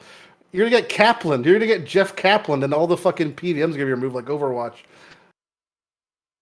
I've never seen. I have like, a such little bit chunks more of player faith in bases. Path of Exile 2 than I have in Overwatch. A little bit, but I've never seen such swaths of people have such dying devotion in a company that's actively rug pulling them. Like, It's crazy. Well, I'm upset about things, but not about that. That's what I'm saying. Yeah, because you're on the rug, riding across the room like fucking Aladdin, not realizing that you're being swept away to a whole new world. I like the analogy. Yeah, oh my god. Okay, the picture is not leaving my head anymore. Good. I just think that they get away with so much. It's like people like seals at SeaWorld were clapping that, Sanctum's being re-added to the game as if that's something they worked on. It's like, bitch, that's done. Obviously it is old something content. they worked on. Yeah, fucking, I'm not going to pat them on the back for doing their job 3 months ago. What do you mean? Look at the adjustments they made. Look at the adjustments. Oh, the adjustments, my rare monsters. I have to full clear my zones. Oh, Schustaffel, I can't wait. It's like, what the fuck? They did add new rooms, which probably took some work. My knockback. Yeah. They removed knockback. Oh, Chris Wilson, please. And they better rebalance that bullshit with the when the. Did you read the patch notes for Sanctum? Do you know some of the blank check lines that are in there? Added and balanced hazards in the rooms. That can mean anything. But are you still gonna die to phase 1 Lycia if you have the faster mod because the damaging ground moves faster? Or like you're not gonna make it there because you're gonna have to full clear every single room, and you're gonna find one rare that has 90 rare mods that's gonna enter you from behind. And you have to kill because you can't clear the room unless it's dead now. Yeah, true that. Oh yeah, it's true. It's true. There's one saving grace in that there aren't enough monsters in Sanctum for Soul Eater to be completely unkillable. No. There wasn't enough. But now, what if those rare mobs is a necromancer that now has trickster on it? Like, you're not thinking the big picture, man. Okay, there are combinations that are absolutely going to be bad, but I don't believe. And Soul what does that Eater mean? In what does that particular mean? Is going to be one. There are combinations, so someone's going to experience it. And they are going to fucking be hanging from the rafters. I'm mostly worried. What happens? Does effigy do resolve damage instead of regular damage? Oh, why don't you check the patch notes? Yeah, that's going to be a sticking point. Oh, wait. That's right. None of the stuff that should be in the fucking patch notes are in the patch notes. Manifesto Light. We used to get information. What happened to us? We got Keystone information. Speaking of information, what is your stance on having an ascendancy point grant level 20 summoner skill? It's like extra obscure on top of obscure. Like, how am I supposed to judge the power level of that when I'm like a new player? That's the whole point. It's like I was saying earlier. It's like we used to say wait for a manifesto. Now we say wait for patch notes. Now it's wait for launch. It's like we have no fucking clue what half this shit means. That's build defining. Don't have the gem information. Okay. League's less than a week away. Just to be clear, you're alleging it's like made specifically obscure like that, so you have to play the game and you can't figure it out before whether you want to use it or not. I'm saying over the past 3 years, they've consistently created as many ways to give artificial sinks of time into the game as possible because they want you to play as long as possible because the leagues are as shit as they've ever been, preventing you from playing them to their fullest extent effectively. I think this is another way of them effectively doing that. It's like the less information you have in patch notes, the more you have to play, the more you basically rewind the clock on community-driven information, right? And it's like now we're going back to the good old days of like playing WoW Classic, but in Classic. Do what happened to WoW Classic on launch now? The game was solved in 2 days. It's like, that's what it's coming back to. It's like the less they tell us, the more we have to figure out, the more time we play, artificially increasing our time playing versus just like blowing through the maps. Like, it's not a bad idea, but the reason that it's a problem with Path of Exile is Path of Exile is a game that does not remotely respect the time of the players, and the players sink massive amounts of time on it. People take off work for League launch. It's like when they did the massive amounts of IQ IR overhaul. People took off work, had their friends together to make plans to play the game, and all their things were shit on.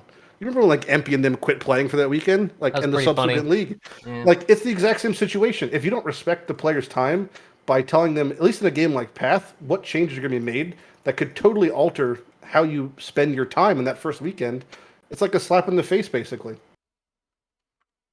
So hopefully, like, the numbers aren't bad, but like, as long as we get gem information before the first day, it's like, I guess it's okay, but realistically, if you already took time off work than you did, and like the plans you had might not be valid anymore, or if they don't know the information for the gems for the Guardian thing, it could be terrible. It could be unusable. It could be a passive. It could be an active. We have no idea what the fuck it does.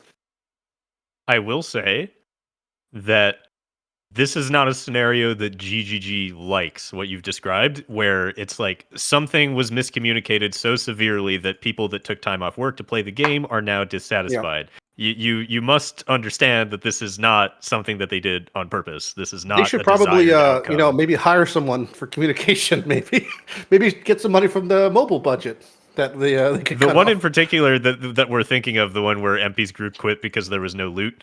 That one, I believe that one was communicated directly by Chris because he asked people, what changes should we put in the patch notes, and then he just did not understand that particular change, and he was the one that wrote it down, and then he was the one that apologized. So that particular scenario was maybe we should have hired someone for that. Yeah, but that'll never happen again, right? Right. I mean, not literally that exact scenario, probably. Right. Yeah. The vision. Show me the vision. Let's see big vision energy. Do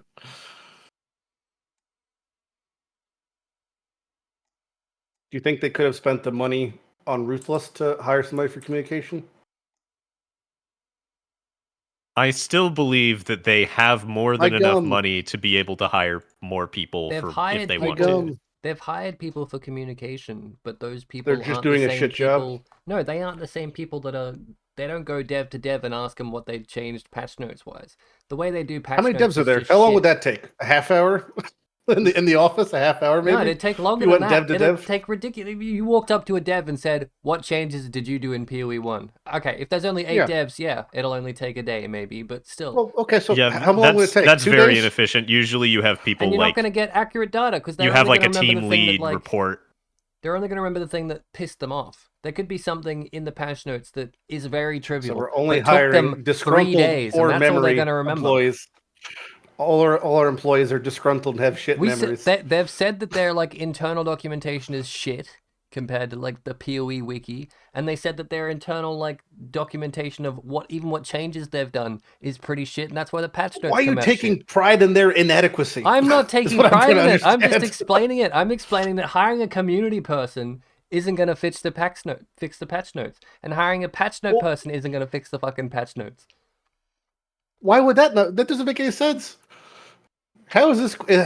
How are they so? He's just saying that there are fundamental issues with how the patch notes are created that adding another person doesn't. So fix after 10 years, shouldn't we revise that methodology? We could. It depends on what part of it you're describing, because issues with internal documentation. Theoretically, yes, you absolutely should make sure that that's working properly. However, this is one of the things that's if we were to completely from the ground up revise internally how we do documentation, that would take millions of dollars in 2 years, and we wouldn't be making the game for that period of time. At some point, the cost is too great for you to be able to do that, so you just deal with having bad patch notes.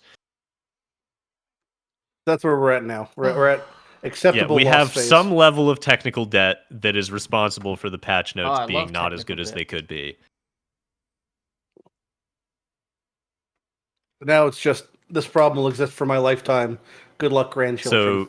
So the way that you deal with this is you have like we've been doing, you have team leads who keep track of what everyone under them is doing and then summarize all of it, and then you hand that to the community manager and make sure that they understand your report, and then that's what gets put in the patch notes. Okay. So what part of that is having an issue currently? I'm sorry, can you repeat? What part of that process are we currently experiencing an issue with, to where we have a gem that comes out or a ability like the Guardian minion thing, we have no idea what the fuck it does? Who's responsible for that? I believe that in particular, I believe is deliberate. They do not release here's whatever elemental relic or whatever it's called, and then they just straight up don't tell you anything about it. That I believe is deliberate because they do actually want people to experience it rather than read about it and then not try it. What Jousis said. So there are a few things where that is legitimately deliberate, where they just don't put it in the patch notes because they feel like it would kill the experience somehow. This is what they did with the synthesizer. They're like, if we just released the data mined table of like, yes, you need light radius to get explodey, then it would suck all the fun out of it in their opinion. You know what this also happened for? This also happened for Summon Reaper, and I league started that, and it was the worst gem in the history of the game. Yeah. So that was a great time to where 6 hours into the game, they doubled its stats, and it was useless still. So I'm not sure what internal testing or communication didn't get passed around. Like that. Oh, fun cases. I'm having a great time watching a white mob molest my Reaper. If they had released every number of the Reaper, they probably still would, like, they might have doubled it before release as opposed to 6 hours in, but it would still be bad. But then you would just know that it was bad beforehand, or would you? Why even release it then? If you know it's an unusable gem, why put it in the game? The other thing is, would you be able to tell just from the numbers on the gem in the patch notes whether or not Reaper was going to be useless? Now, compared to I had a pessimistic opinion reading that it was a singular minion that ate your other minions, and that was without the gem information. I'm just talking about that the it life scaled and the bleed res. damage. I just intuitively believe that it was bad regardless. Sure. There's a lot of cases like that are singular cases, but there's a lot of them, so they add up and they cause bad times. Yeah, they tend to stick out. Like you don't think about, oh, these patch notes were like really well written and I understood everything and I had all the relevant information. You usually just think about, this particular patch note was so egregiously not informative that I remember it 2 years later. Sure, but it's every league for all the years, I mean, most things are pretty clear. Sure.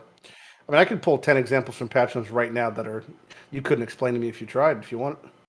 I'll mix it up. Let's go. Unexplainable. We've already went over most of them. It's that doesn't contradict what I said. That doesn't contradict that most things are clear. I'm still. Don't yell at me. Hey, there's Lighty, things where it's like, this has been adjusted. 15 new uniques, by the way, not 5. No, I said there's 16. There's 5 base game, 1 race reward, 10 crewing. Okay, well, you got your work cut out. 1 for each tribe. Nothing to worry about. Yes and no. Yeah, you just got to win the race.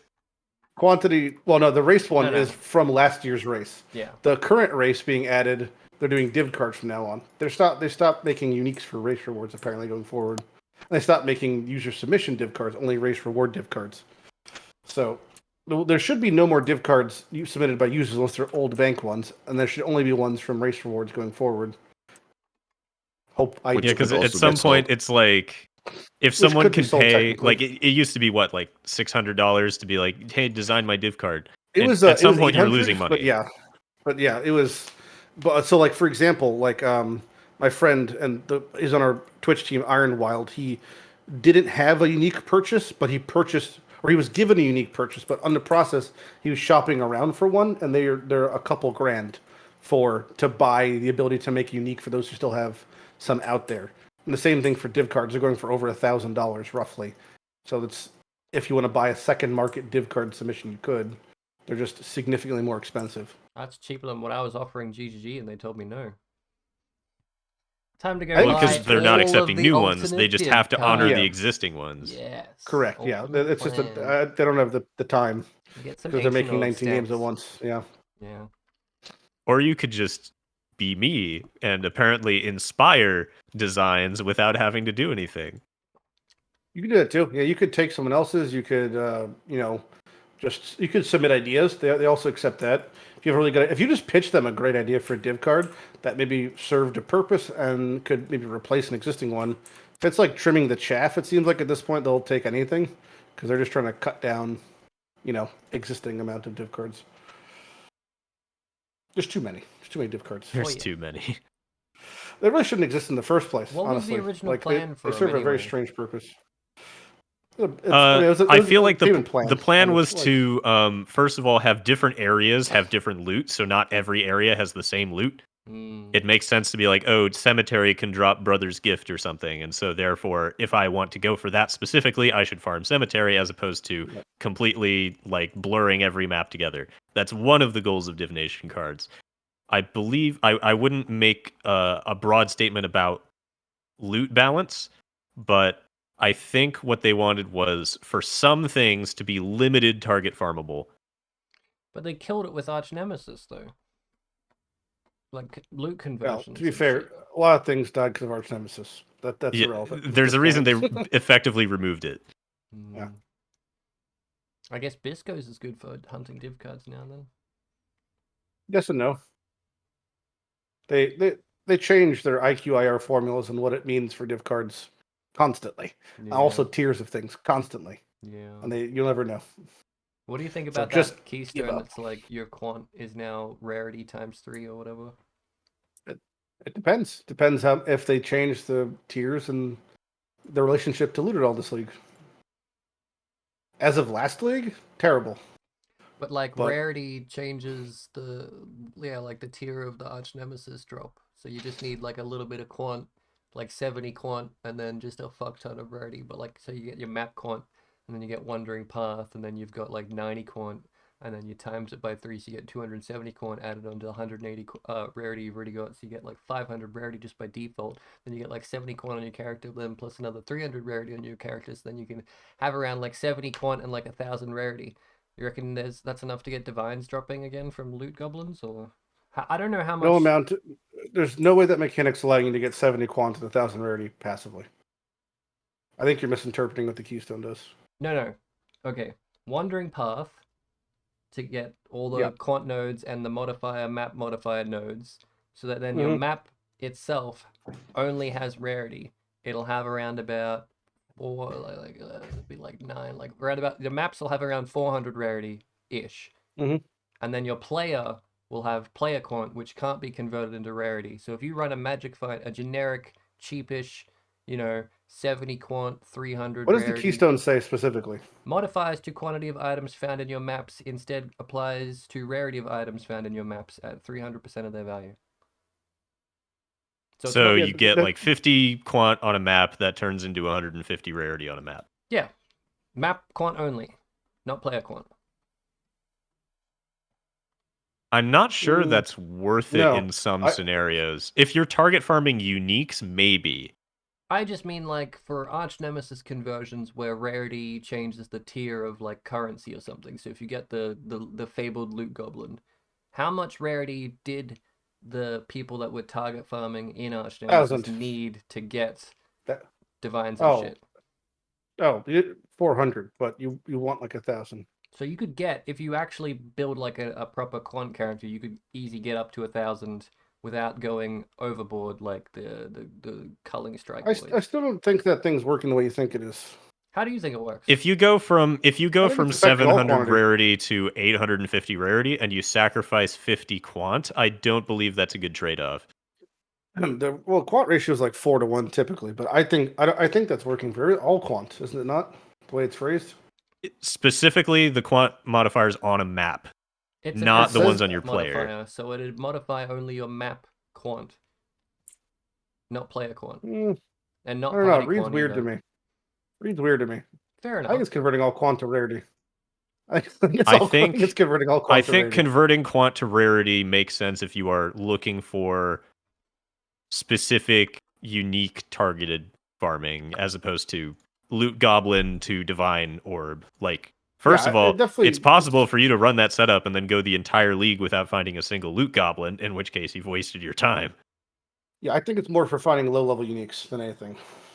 Because player quant is quant from monsters, and this is specifically quant from maps. So right, the keystone would not interfere with your player quant. However, we're questioning whether the trade-off is worth it in the first place. It would interfere with your map sustain because player quant doesn't modify how many maps you get, only map quant does, and this completely removes map quant. So how many maps you get would be the baseline map drop rate, if any. It could be 0. Atlas passives can increase the number of maps you get without being quant as a number. Yeah, you could get like the guaranteed notables. Next door neighbor one or whatever. Next door neighbor. Yeah, the like chance to drop additional connected map or whatever. Chance to neighbor? Yeah, chance to drop neighbor map. Chance to drop neighbor. What do you think about the one that's like, I want to run at League Start, which is why I'm asking, but the one that's like, you can't re-roll your ritual, but you get double the amount of tribute. Seems like So, it'd be a really bad time. We had a discussion about this, and we're a group is schismed currently on how we interpret this because of how we understand ritual, and I will explain accordingly. I'm pretty sure, and Leggy is on the same page as me, that ritual operates with a top potential system, meaning the more potential favor you have when you reroll, the higher chance to get something that could sell for that favor. So if I have something, if I had a first ritual screen, I have 20,000 favor. That means it is more likely to offer me something up to 20,000 favor. Like it's offering you up to your cap of potential. You're more likely to find a mirror, more likely to find a level 4 power, something like that.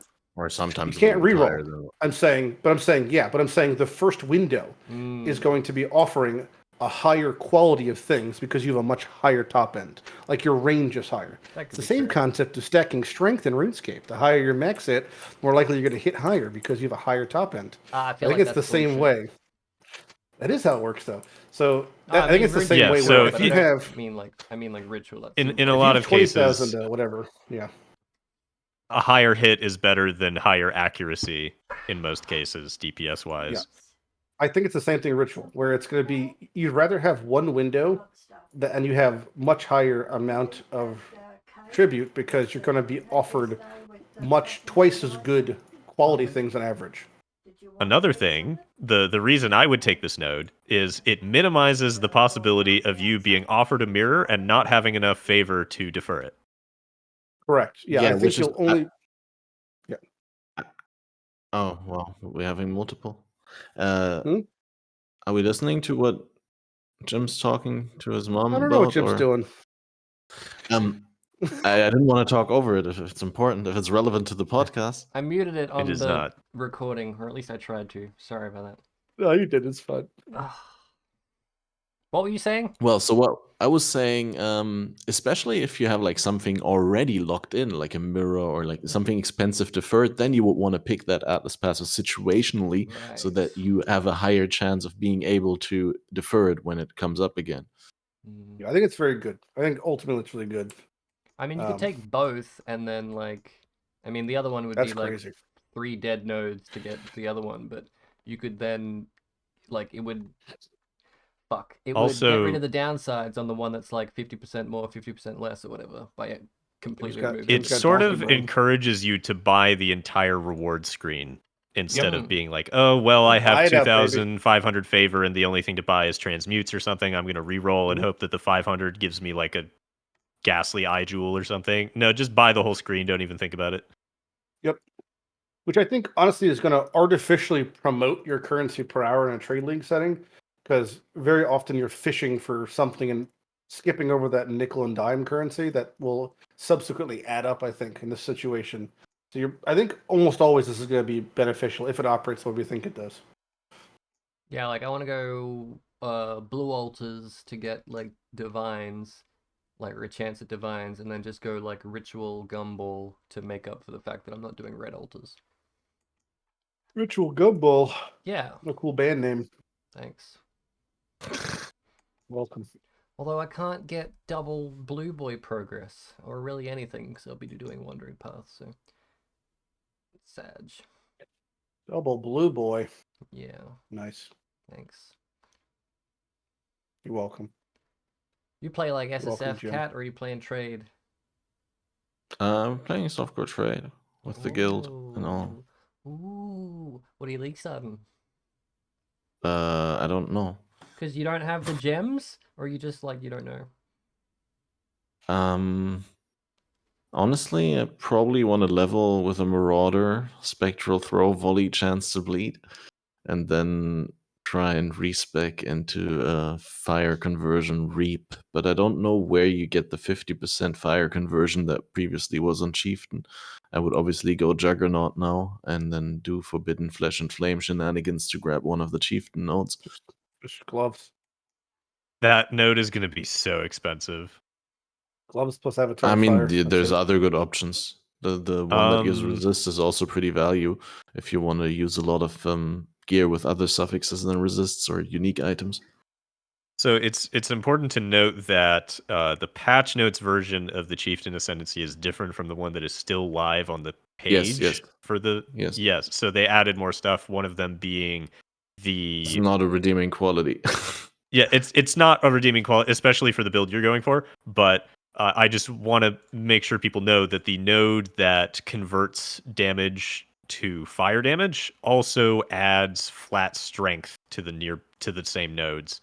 And so my take on Chieftain is it's not as useful across the same broad spectrum of builds. Like old Chieftain appealed to more builds generically because it had like generic more damage to it. This version of Chieftain in particular lends itself to a melding, strength stacking, fire dot character and pretty much nothing else. But it happens to be very good and cheap within that niche. All right, fair. I trust you on that. I mean, you're the more experienced weird build maker. There are a niche couple build of maker. builds that it's very efficient on. It is less generically good. Yeah, that is a it seems statement I can agree reasonable with. for a strike skill character as well. Like having melding is amazing, and so the strike skills you get. So I might be wrong, but I believe Tahoe's Chosen or whatever the triggered level 20 skill did not used to work with strike skills. It only worked with slam skills. That is correct, but the way that it works, it has a 2-second internal cooldown, and that really doesn't synergize well with strike skills. Much better with slam Especially skills. It technically counts as it being triggered, and so anything that does not affect triggered skills, like I'm using slams as an example, which is bad, but Fist of War support has a cooldown, and so it only works with your actual manual slam. The repeated slam does not benefit from the Fist of War support damage. So in a lot of cases, it's not nearly doubling your damage when it does proc. It's more like adding like 25% more damage or something because some of your support gems won't apply, some of your exerts won't apply, but it does end up being, not completely useless. And then for strike skills in particular, the level 30 Ancestral Call, it's just more damage. Like this is the one use case on the Chieftain Ascendancy that ends up just being a generic more damage multiplier, but only for strike skills. And only if it's socketed in your chest. So there are use cases. It's just harder to use the Ascendancy. And now I'm thinking in your use case where you need 100% fire conversion to do fire conversion reap, I'm wondering if it still ends up being useful, like efficiency-wise, theoretically, if you convert all damage within a radius to fire damage, that allows you to have a more efficient tree. And even though you lost the 50% fire conversion, it still ends up being possible to get that elsewhere. And somehow you end up with a more efficient character despite that node being gone. It's possible, but I haven't done the math. And intuitively, it doesn't seem like that's true. No, and I could steal that node as a Juggernaut as well. Yeah, I mean, if all you care about is the melding node, yeah, Chieftain would be cheaper, is what we're saying. But Juggernaut with the Forbidden Flame and Flesh would be better, but more expensive. So that's a sort of acceptable outcome. It's just, it feels bad to have one really good node on Chieftain as opposed to it being more spread out. Yeah, and it really lent itself to a lot of memes that Chieftain was virtually unchanged for Ruthless, while every other Ascendancy got super nerfed for Ruthless. Yeah, it does seem like it was designed with Ruthless in mind, which is really weird. But it does. I predict it will have some usage that uses it really well, but it will have less usage overall. And maybe some buffs down the road. I mean, that's always good. Personally, if they just remove the while stationary thing for the covered in ash and fire damage resistance, if they just remove the while stationary thing, it would see significantly more use. Yeah, that's oddly specific or oddly like conditional. Like having an entire ascendancy node that has no stat on it if you move is really strange. Is it, sir? Maybe it is. Maybe it Probably. isn't. I mean, I suppose if all you do is Righteous Fire, Frostblink or something, you can use it effectively, but... Yeah. I guess they were thinking of Scorching Ray when they made it. Like, if you do Righteous Fire, you might probably also be using Scorching Ray, in which case that node is really good. Oh, God. I don't think anyone in that company has thought about Scorching Ray in 5 years. I don't know what you think about Scorching Ray. I mean, not as a main skill, that's for sure. I mean, you basically just use it to lower fire resistance for your Righteous Fire. I think you could remove it from the game and it would take most of the population, the player base, to a week, a month, a year to realize it was gone. I don't think that's going to hurt anybody. It's like conversion trap. Not quite the level, but yeah. Maybe this was their way of subtly encouraging the use of it. It's like, hey, Could this be. node is only useful if you use Scorching Ray. Maybe you should use Scorching Ray. Ah, yes. The thing that feels best in Path, standing still in combat. I can't wait. There's a reason they I gave you can't melding. wait. Melding is really useful in enabling you to stand still. Sure. You know, you just have to do all the 90 things to make it work in a build fluidly. Yeah, and then they just took the Fizz taken as fire off of the Ascendancy, which is the other thing you need. Wah. Yeah. Hey, but at least your totems now recoup 25% of the damage that they take to you as life, or whatever. The only the thing wording that is. I can rationalize using that for, like, technically Eye of Innocence will hit your totems, and your totems are no longer immune to fire damage. So you can sort of, if you're doing the what's the boots?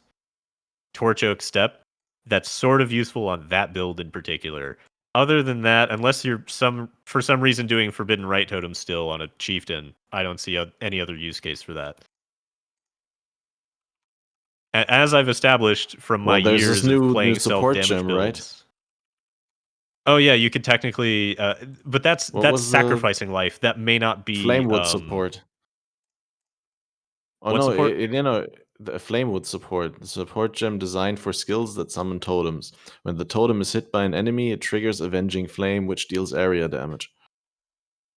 Okay, so hit by an enemy suggests to me that Eye of Innocence would not work on it, which means that either it needs to just do 1,000,000 damage and have a 2-second cooldown, or it's completely useless. Wait, what is Eye of Innocence effect in this context? Sorry. So Eye of Innocence, so the way that I traditionally use it with totems is when the totem shoots a projectile and ignites something, the totem is the one that takes damage, not you. So you use the Eye of Innocence to either make the totem take damage and therefore you get the recoup from it, or with Torch Oak Step, that means that it explodes because it was hit. Now, the wording of that says when hit by an enemy, which might specifically disallow that interaction with Eye of Innocence, which means that it actually has to be hit by an enemy in order to explode, which means this is the gist of my entire experience playing self-damage builds is that if you build around the enemy hitting you, you're going to have a bad time. You need to find a way to make that happen yourself without relying on an enemy hitting you, because relying on an enemy hitting you is extremely frustrating unless you are literally AFK. And so this explosion, when a totem gets hit by an enemy, either needs to work with some sort of interaction that you can trigger yourself, or it needs to be really, really good and have a long cooldown.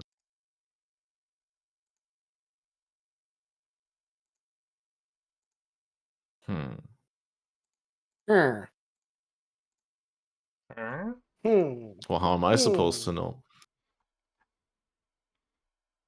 Yeah, you don't exactly know until you're able to try it in game. Yeah, go do that. Go try it. Go try it right now. Is 500k DPS enough to clear Malkun? Yes. Yes. Depends on the tier. You should be more worried about tanking 300% fizz as lightning. I can on dodge. a spectral throw. I can dodge. Fairgraves, on a character with just 75% lightning resistance and 5k life, there's a decent chance of getting one shot. Problem is, these builds that say they have 500k DPS don't look like it when I put them into PoE. Yeah, they're probably very conditional DPS. You know how you used to run a lot of Dancing Dervish? Oh, I love Dancing That might be the play here. No, I don't love it that much. Absolutely not. Good day, mate. Man, I got a Jimbo. ping. I slept through the patch notes and I got a ping from Discord. And someone's like, Jim, you need to see this. I'm like, is that Dancing Dervish? Is there changes? Because there's no other reason anyone would ping me. But it was just garbage, sadly. Got my hopes up and everything. Or garbage, Jim. What about that mini Eternal that we're getting? The Hinicora's Lock? Yeah, where you can apply that to an item. How much do you reckon that'll cost? Yeah, that's we talked about that earlier. We were like, it depends on if one person buys all of them and uses all of them for an endgame craft and how limited the supply is.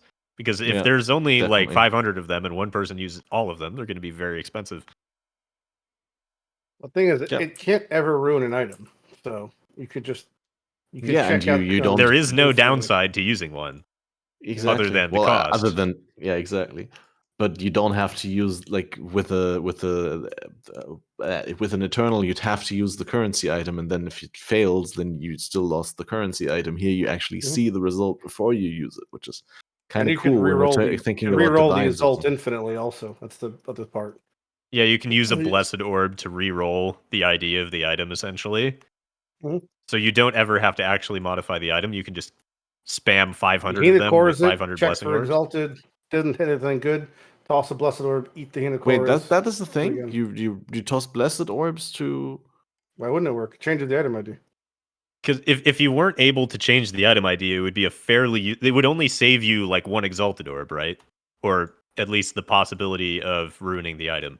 Where if you're able to use a Blessed Orb to re-roll the outcome of the next roll, now you have essentially an Eternal Orb. Yep. I see. Just a better Eternal Orb.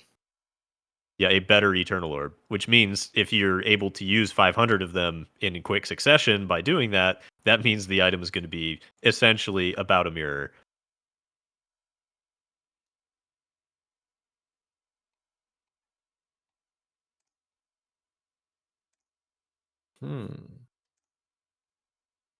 Love me some scheduled silence. My favorite. I'm just stealing. I don't know what you guys already went over. No, just go for it. Pick a topic. Say it all twice. We didn't do keystones at all, so you could. What's your favorite? You didn't do the keystones at all? Yeah, I haven't touched them. I mean, I kind of always wanted Val side areas to be rollable. That's kind of cool. And probably I'm going to Vol Orb every single one. I'm going to take the keystone so that they're modifiable, and then Vol it anyway. Isn't there a keystone? Not a keystone. I like that they have a separate mod pool now. I don't know whether you saw that. Is the alluring one, is that an implicit?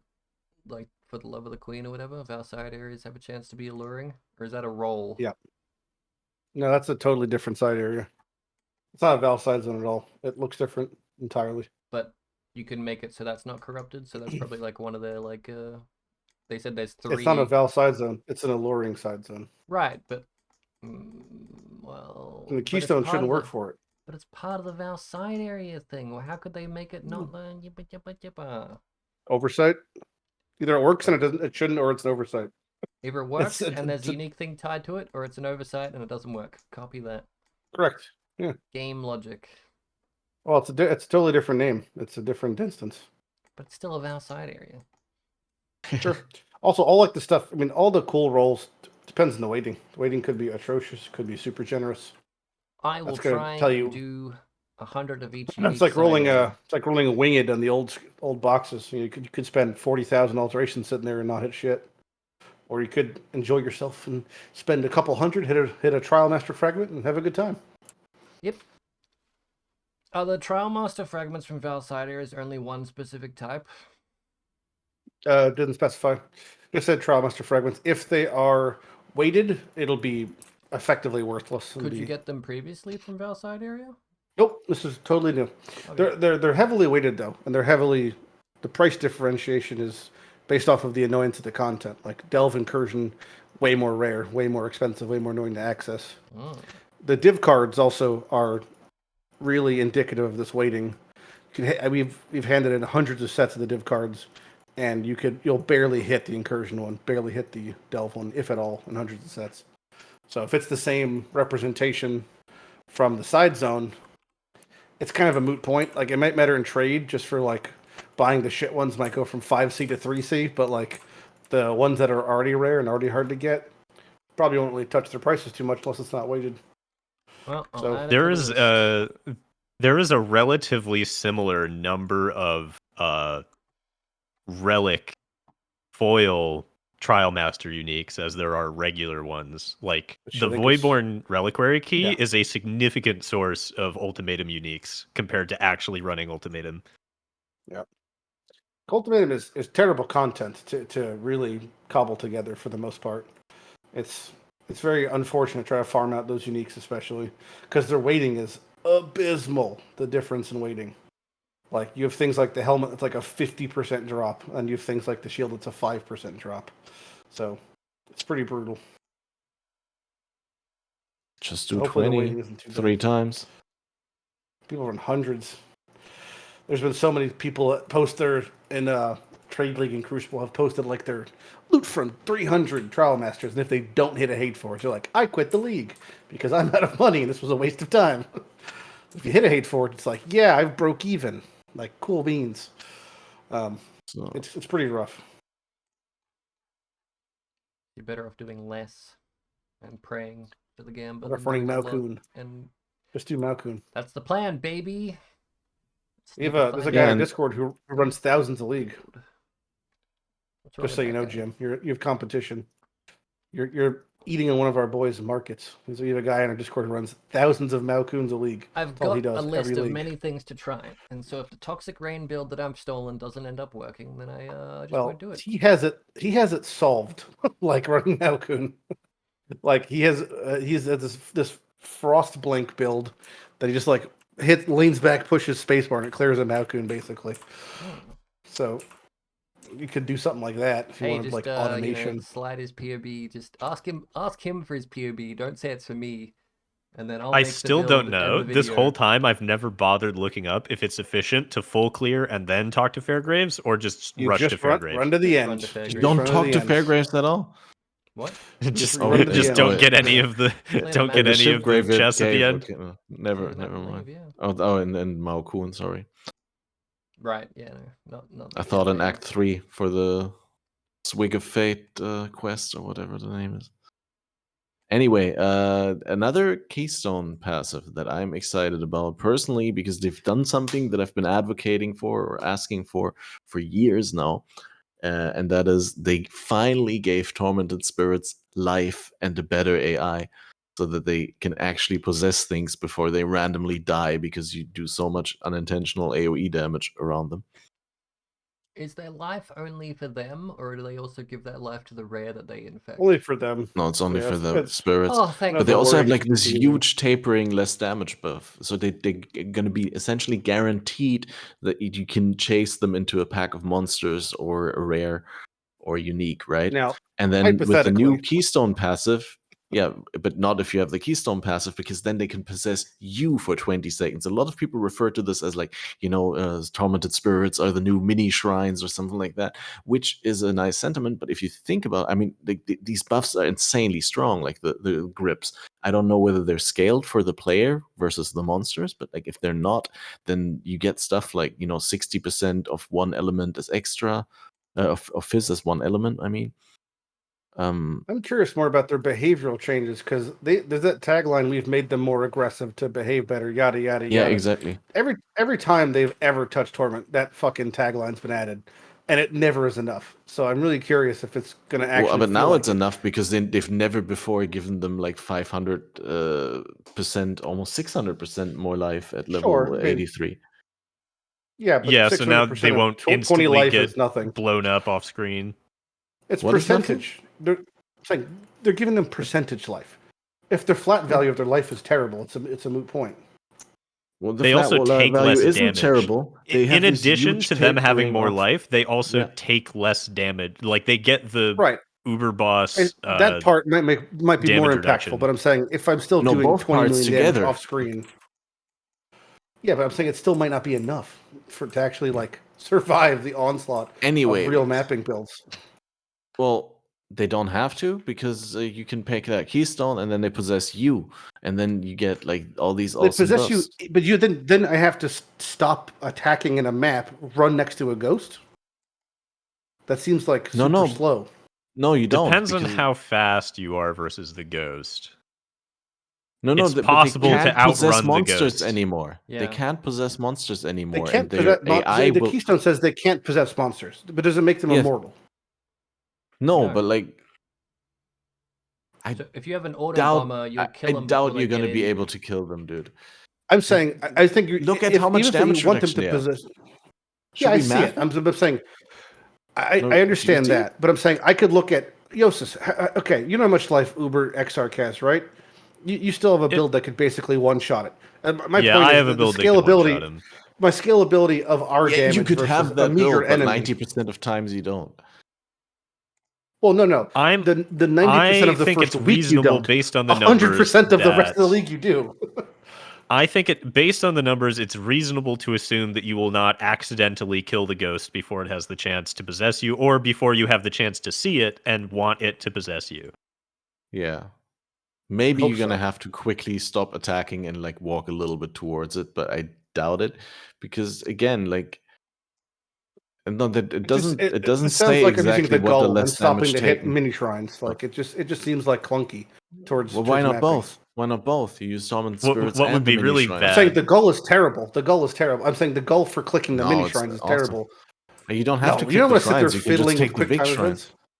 Yeah, but I'm saying even just the concept of stopping your mapping to do anything is counterproductive, effectively, unless the action. Yeah, but some people like lets it. you more clear.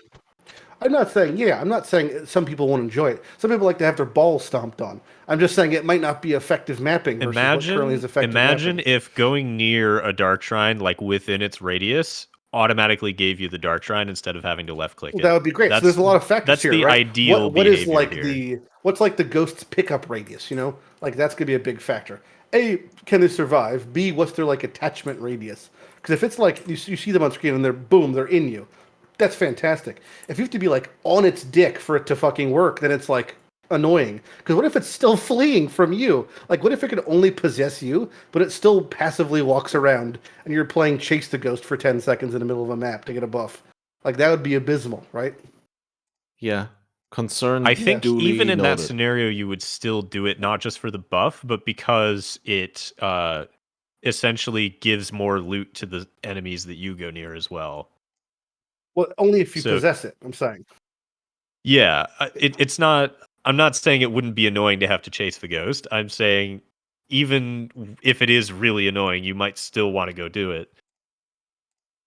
But if you take the keystone, it could only go in you. Yes, but so then it couldn't possess anything else. But it could touch other things. So like the little wisp right? above them that gives things more loot. I don't think that works if you have the keystone. I think that counts as. I think the passing through would be part of the possession for normal mobs. I'm pretty sure. I can't imagine that's going to be active. I don't remember the exact wording of the keystone. Can't possess monsters. So the keystone literally yeah, if it says can't possess monsters, it definitely can't touch them either. Like it can't go through them and then give all the full pack of buff.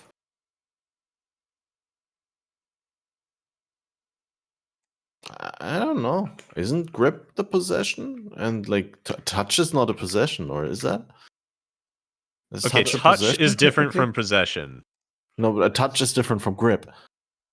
Those are two different buffs, technically, right? No. Yes. Grip is just the name. That's just the name of a gun. We're saying that it's touch versus possession is the question, right? Like that's. So if the keystone says that it cannot possess monsters, that does not preclude it from touching them. Well, the question is whether the touching also counts as possession. But like from looking at the wiki page, it does. If the wiki says it does, then that means it wouldn't be able to touch any packs being possessing them. It would only go inside I need you. the exact they wording actually of the use keystone. Is it in the patch notes? Yep. They actually use the word bestowed or possessed. Like bestowed. Jesus. There's a third word now. We got bestowed in the mix. No. We got touch and grip, and we got bestowed or possessed. Possessed being the verb that you use for the grip, because you don't say they've been gripped by a spirit, but they've been possessed. And bestowed is the touch. I mean, I don't know, but This like it sounds crazy. like they could only possess one, and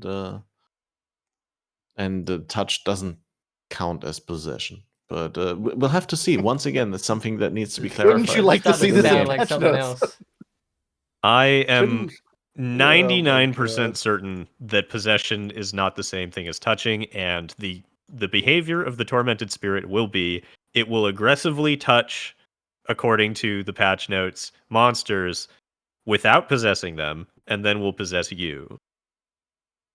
Okay. And I believe it's possible for it to touch things while possessing you. Well, Donald Trump spirits, they aggressively touch. I feel like this is something that should have been clarified. Yeah, absolutely. Yeah. No, I get, like I said, I get your concerns, but I'm just like, because we get these small. Yeah. This one thing is occasionally they'll be like, well, I didn't think I had to clarify that because they use explicit language about it. So, like, for example, if it turns out that possessing and touching are two different things, they will point to that as the reason and say, yeah, we didn't need to specify that because we used two different words.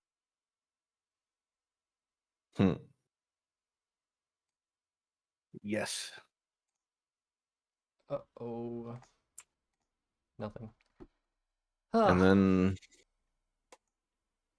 classic. Are you guys gonna use that keystone where you get double fortune favors the brave, and combine it with the one where you get 3 notable Atlas passive skills associated with a map crafting option league? I was gonna use the one where I grab all the wormholes and figure out what every single possible Kirek League crafting modifier is.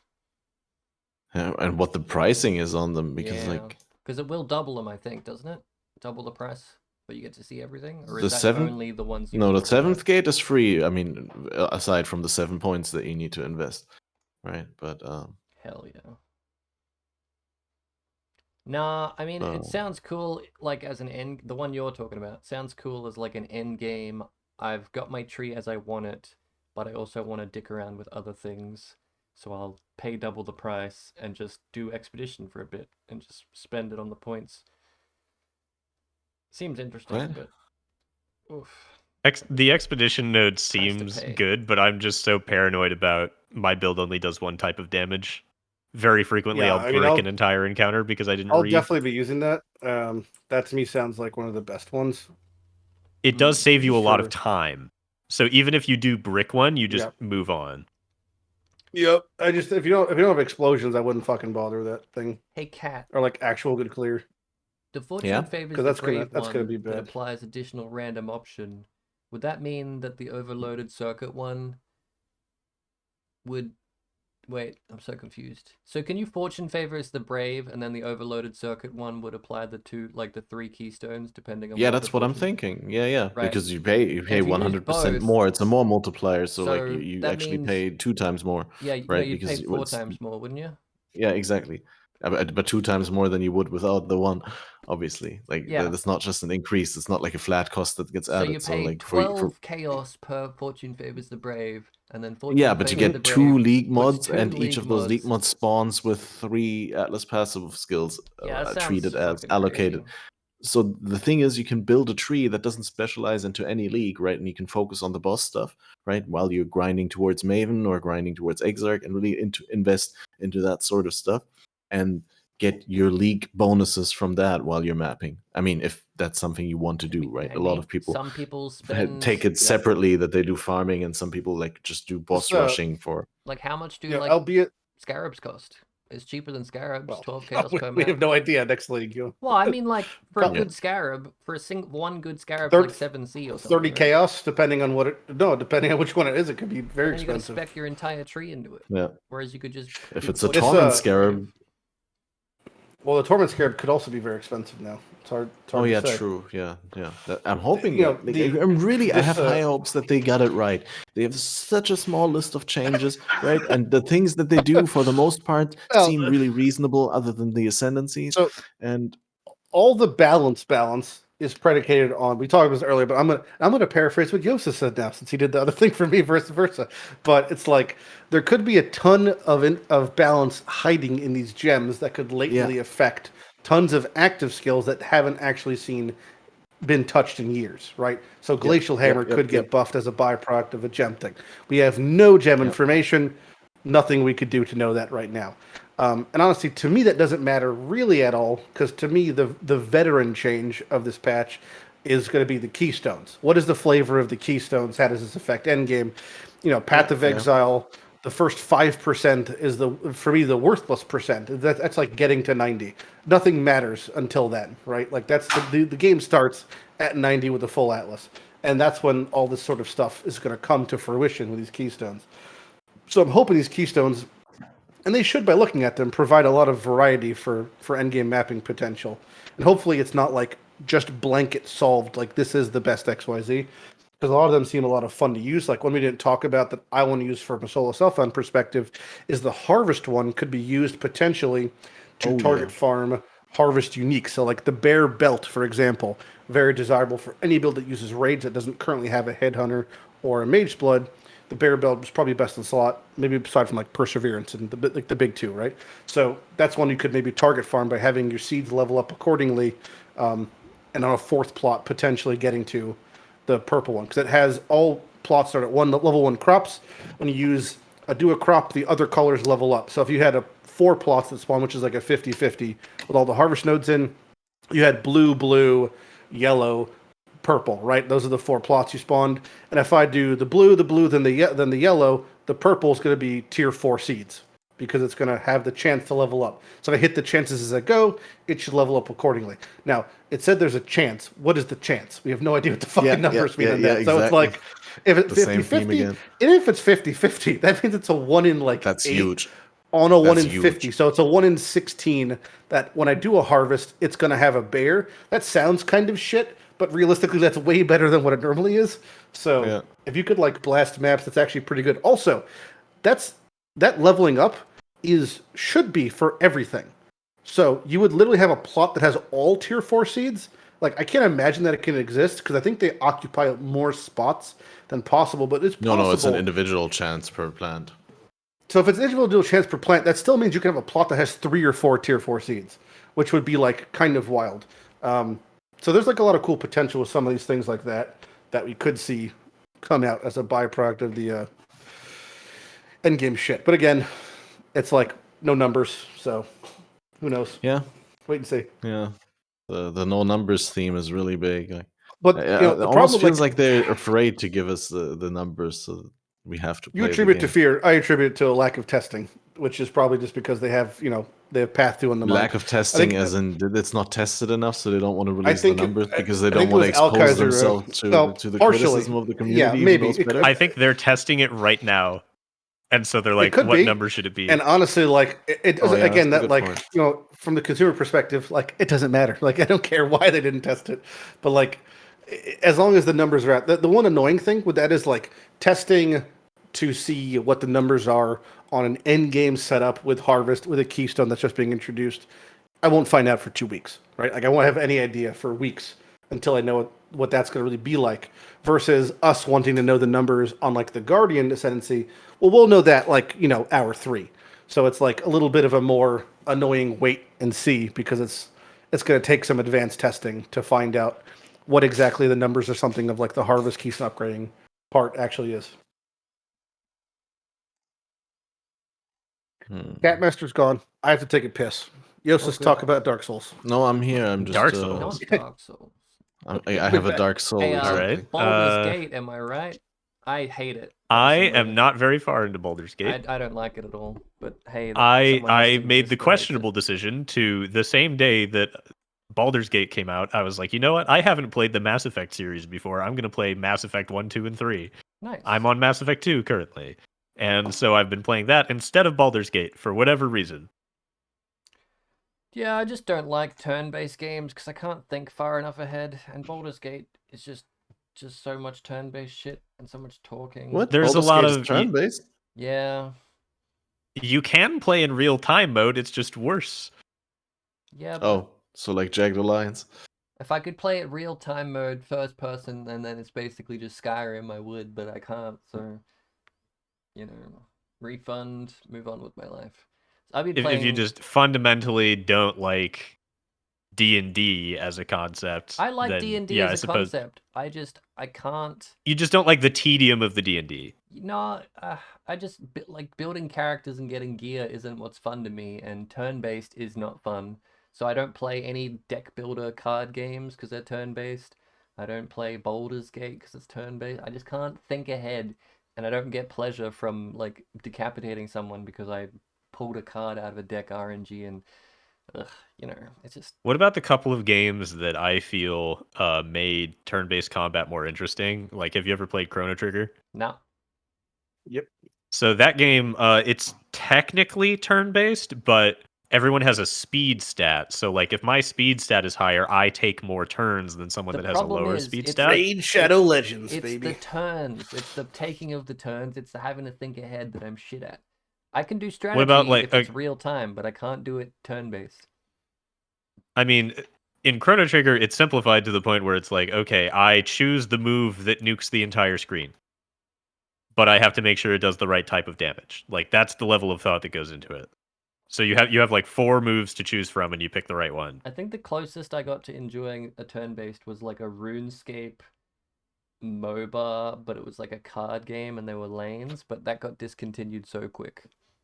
Jagex were like, nah, we tried for a year to make this, and it didn't work and didn't make money, so we're going to cancel it. Don't know what the other game that I think had fun turn-based combat was Undertale, because there was just so much more going on than the turn-based combat. Probably. I could give Undertale a go. I haven't played it. I know all the music. I don't know. I just don't. Listen, I gave Baldur's Gate a chance, and then I went to like refund it, but I was like, no, I will reinstall it. I didn't give it a good enough of a chance. Then I uninstalled it again, and the next day I'm like, I will install it again, and I just back and forth, and I'm like, I hate this. I truly hate this game. But that's fine. It's doing everything that like games are supposed to do, developers are supposed to do, good on you, all that shit. I hate the game. That's fine. Hey, Lighty, you like Baldur's Gate? I played 3 years ago when it first came out. It was shit because there was just an unreleased pile of just trash, pretty much.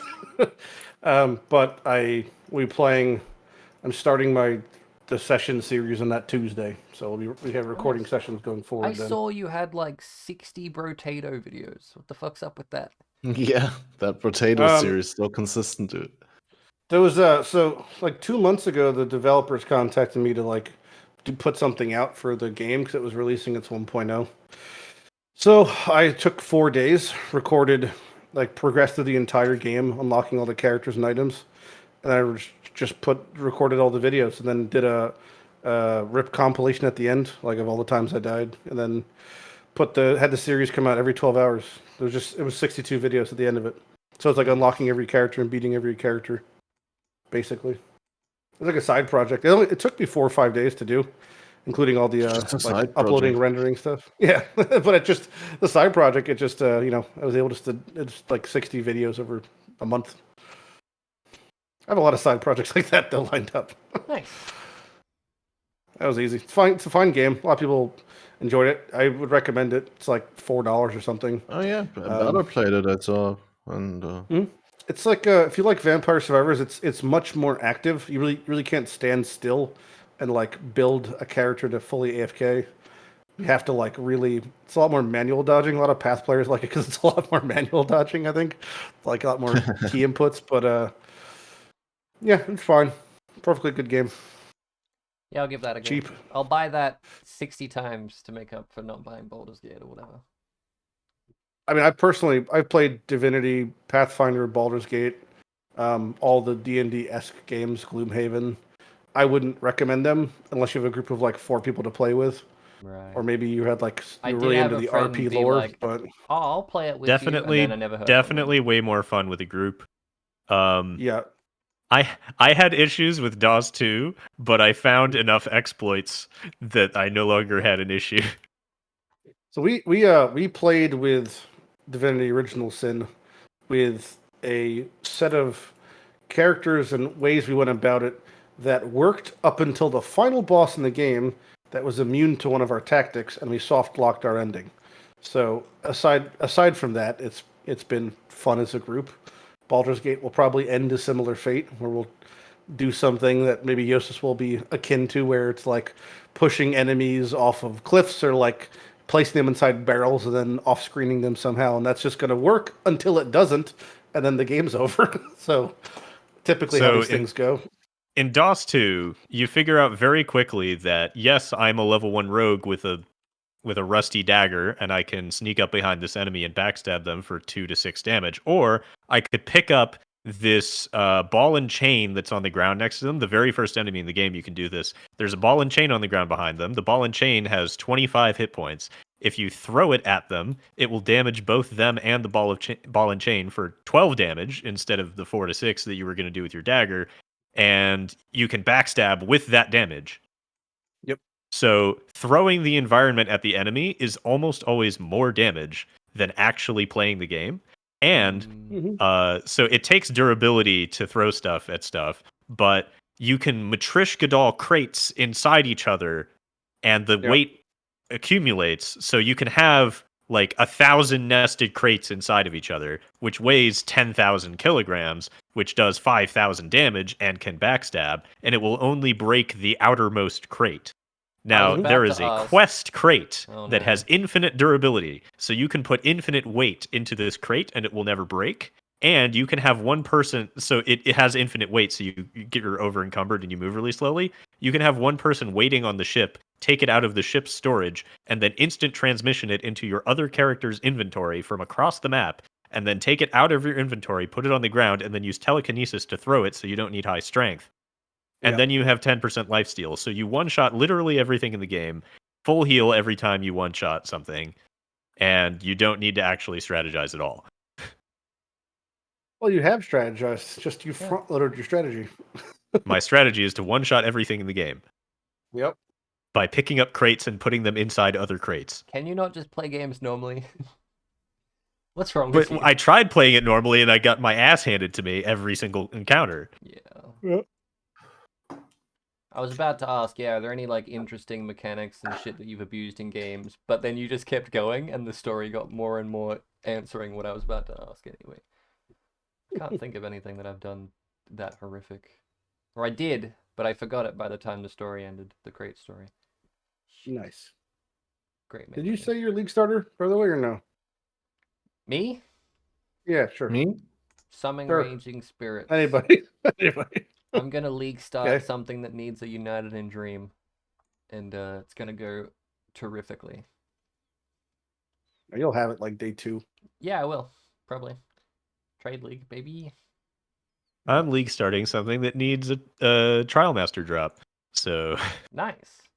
That's gonna League start. Thankfully, it transitions well. It starts out as just a regular Poison Prolif Pathfinder, and then once I acquire all the items, does it transform into something ridiculous. So this time I will not be suffering my usual dilemma of I refuse to build a League start character and I only build my meme character, which means that I'm suffering until I get all the required uniques. While you guys were talking about stuff that I wasn't listening to, I picked all my League starters like just now. So I've organized my POB. I haven't updated any of the all trees your League starters. Yeah. How many characters are you gonna League start? Well, last I think maybe last league, by the end of the first week, I had 7 characters or 9 characters at level 90, because I was just like getting them to the point where they're slightly viable, and I'm like, okay, time to stop playing this and find something new. It's a really good way to burn out, because I just hated Crucible, so I was ignoring the League content. I was basically playing Standard. I tried all these different characters, and I hated all of them. So the only one I liked was SRS, so I'm gonna League start that this time. And now I've got an RF build that I like, that I've played before, but I've got an EK build I've never played, an EK Ascendant. So that's really my, something new to try, to challenge myself, because everyone knows EK is terrible. Play Impending Doom. Impending Doom's going to be huge this league. I don't know anything about it. Got a massive buff. Do you know that? Okay. Okay. I didn't think that was anyone who did get to play Doom Blaster and Impending Doom got a massive buff this league because of Sanctum being back. I think someone I know is playing Flame Blast Ignite. Yeah, it sounds shit. Yeah. But God bless him. It's only good if you have enough damage for the 1-tick Flame Blast Ignite proliferation to clear maps. I don't even think that applies anymore, to be honest. They want it for Sanctum, but I don't think they're doing maps or anything. Oh, that's even more cooked. It sounds awful for Sanctum. You have to stand still channeling for too long. Well, I put it on a totem or whatever. I don't know. I haven't asked them. I can go ask them right now. It never stops channeling, I don't think, for the totems. There's like totems, they really fuck totems with a lot of the channeling skills. They just freaked out now. Like from almost all of them. They don't do what you'd want them to do. Like channel until perpetuity or channel until they target enemy. Most of the times they just freak out and fail. Happened with like Winter Orb with the whole Fat Man gloves. They were supposed to be working a certain way, they just like stopped. I think they worked for 2 days and then they patched them. So any way you'd want them to work. The craziest thing to me from all this stuff, especially with channeling, is like the fact that they're pushing link skills. Like they've, like the CIA pushed crack in the 80s. Like it's crazy how they're just pushing link skills. But channeling, which is occupied by a lot of the largest use case skills in the game, had its tree support totally removed and hasn't been added back since. But like link skills somehow have multiple spots on the tree. But channeling is just something like I agree with. As far as I'm concerned, link skills don't exist, and those nodes on the passive tree don't exist. It's wild. Like the push for channeling is like they're getting kickbacks from like big channeling or something. I don't even know what's happening. Or sorry, link channeling. Big channeling. I wish they were getting kickbacks. Just so many channeling skills are like COC, one of the most used, like Cyclone, one of the most used skills, like Winter Orb. There's so many channel skills that are used. No support on the tree anymore after it was removed. But fucking link skills, things that are introduced just to make clips of hardcore characters getting memed on in Bestiary. It's like, okay. Seems cool, man. Well, I kind of want to try the Essence Beast farming shit, but not low-level maps. So I have to make a decent enough build to do them in high-tier maps, red tier or whatever.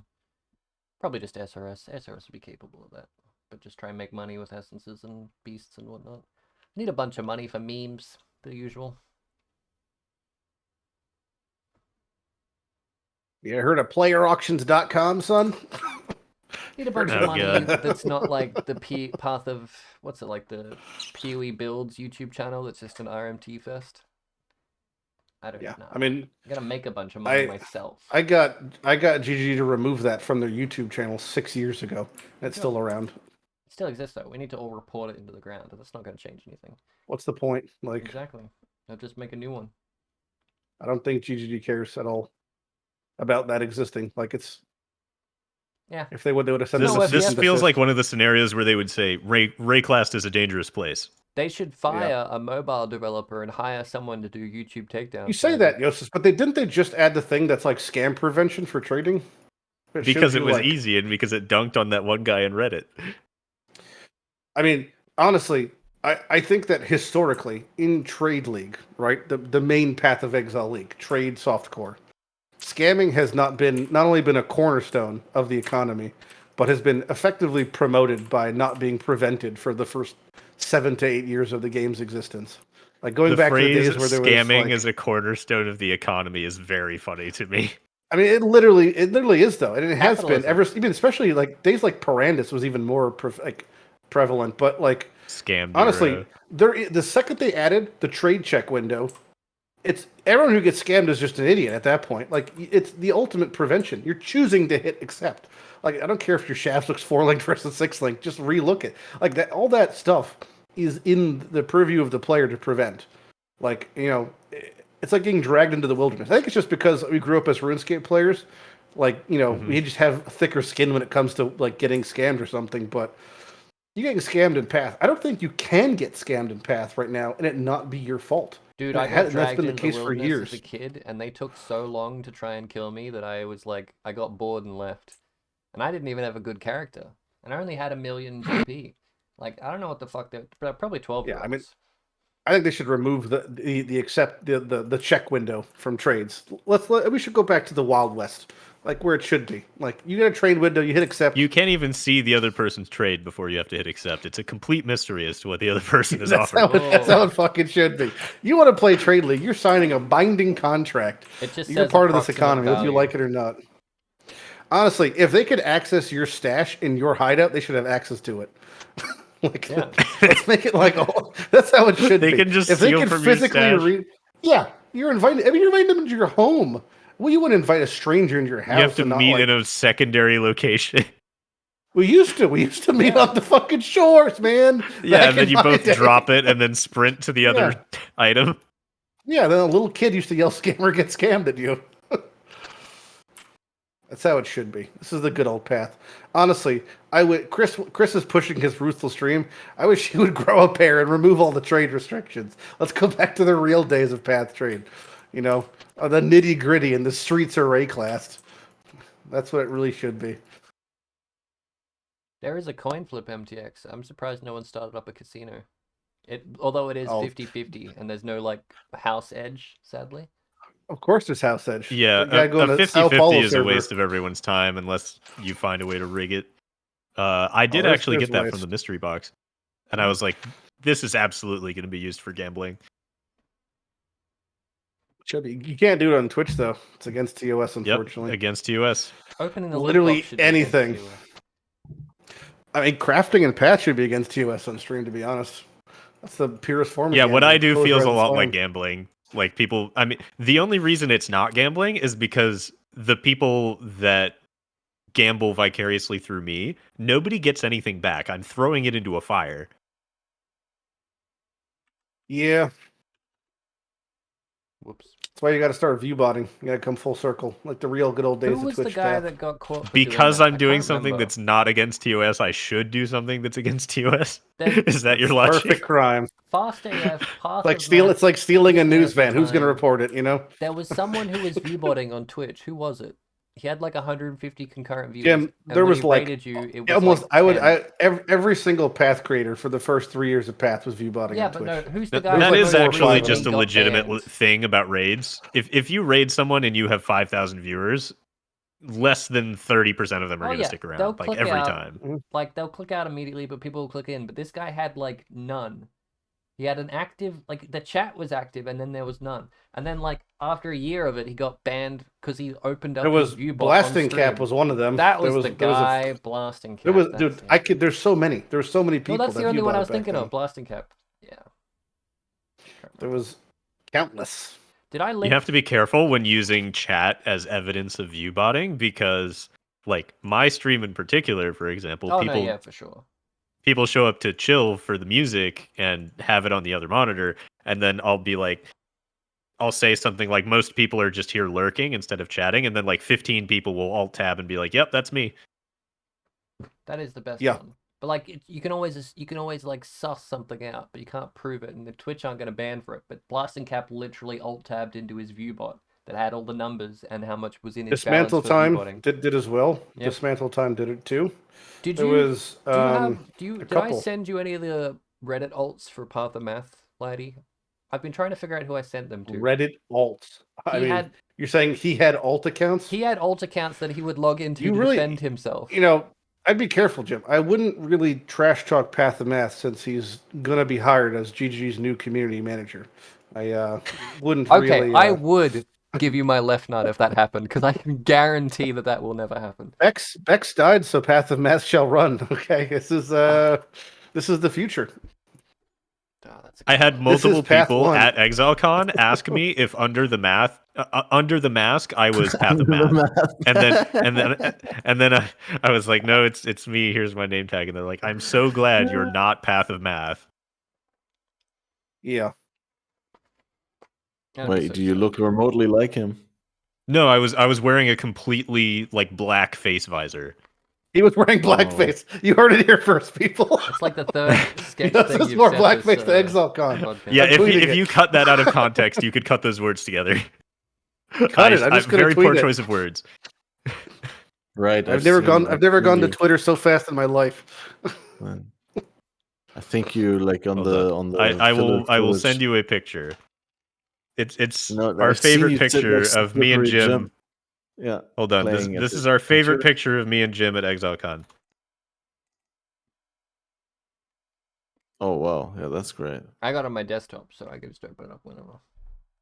I also have this one, which is the artistic one, but I suppose I can send that somehow. Both of us are commissioning art done I already got of mine this done. image. Yeah, yours is already done. Mine's amazing. Mine is going through revision. I will post in chat in a moment. I want you to know, Jousis, I did just tweet that.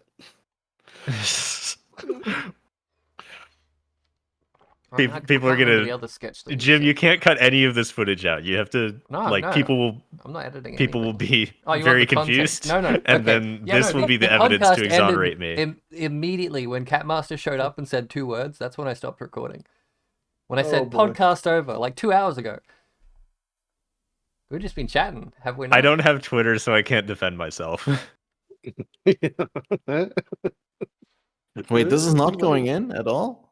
No, this is everything's. I have to now preface that all of this my is German going in humor can't just detect so a joke. Cat doesn't just go back to full blown racism. What? Are you German, Cat? I ask you every podcast. Well, yeah. Yeah. Dude, I met so many Germans. Well, no, I didn't. I met like 3 Germans at ExileCon, but they were all incredibly nice. Yeah, like, I'm surprised. Yeah, and there's Catmaster. I was surprised that Germans are nice because I know Catmaster. I'm like, what is he's this? a real piece of shit. Yeah. Thanks, guys. It was like overwhelming optimism and like just wholesomeness, and then there's Cat over Honestly, here bringing us as down. a Jewish man, Cat keeps inviting me to camp, and I'm really scared. I don't know what to do.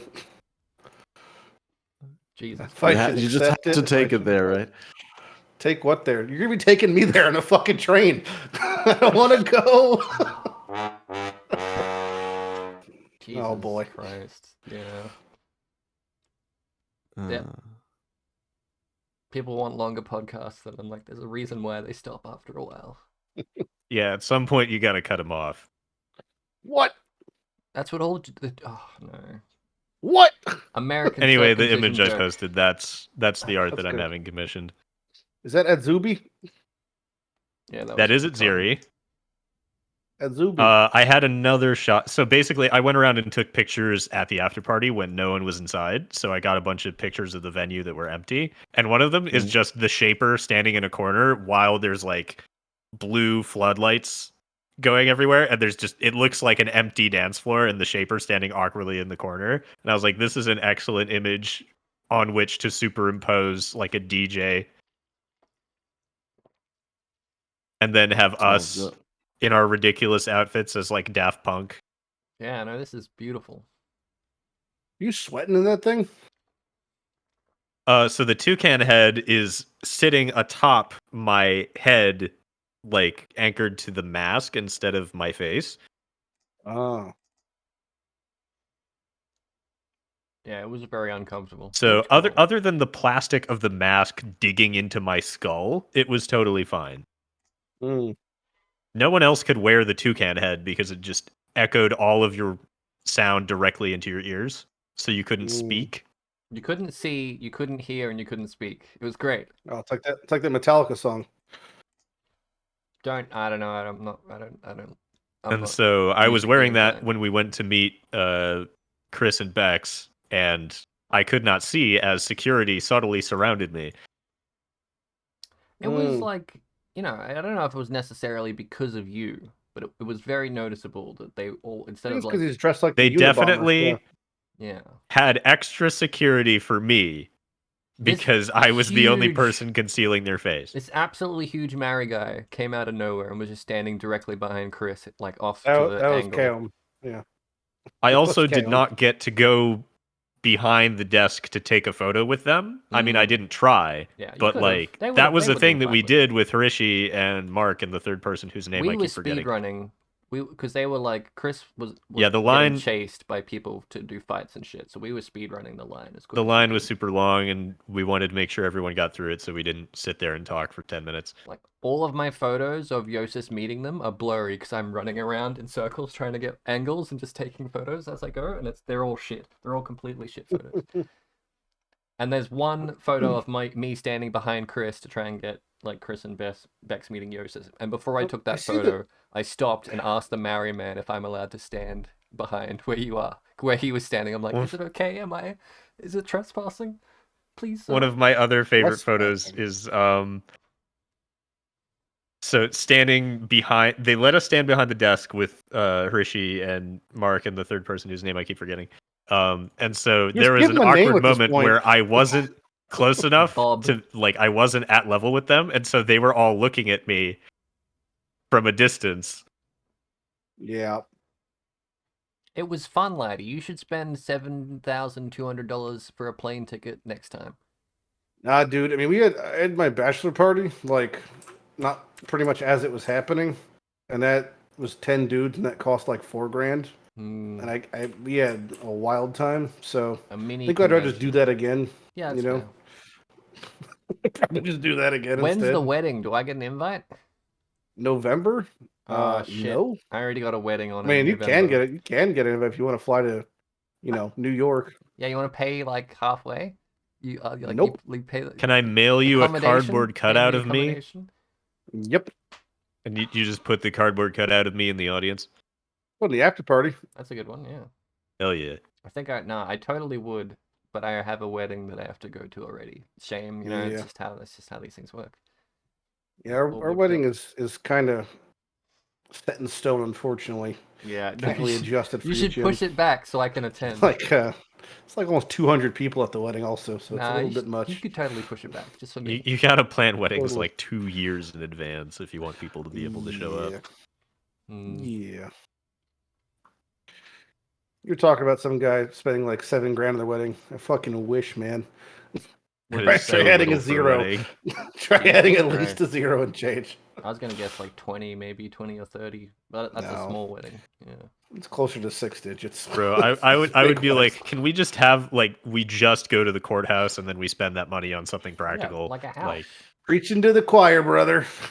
I'm actually getting major construction on my house that is happening probably the day before League starts.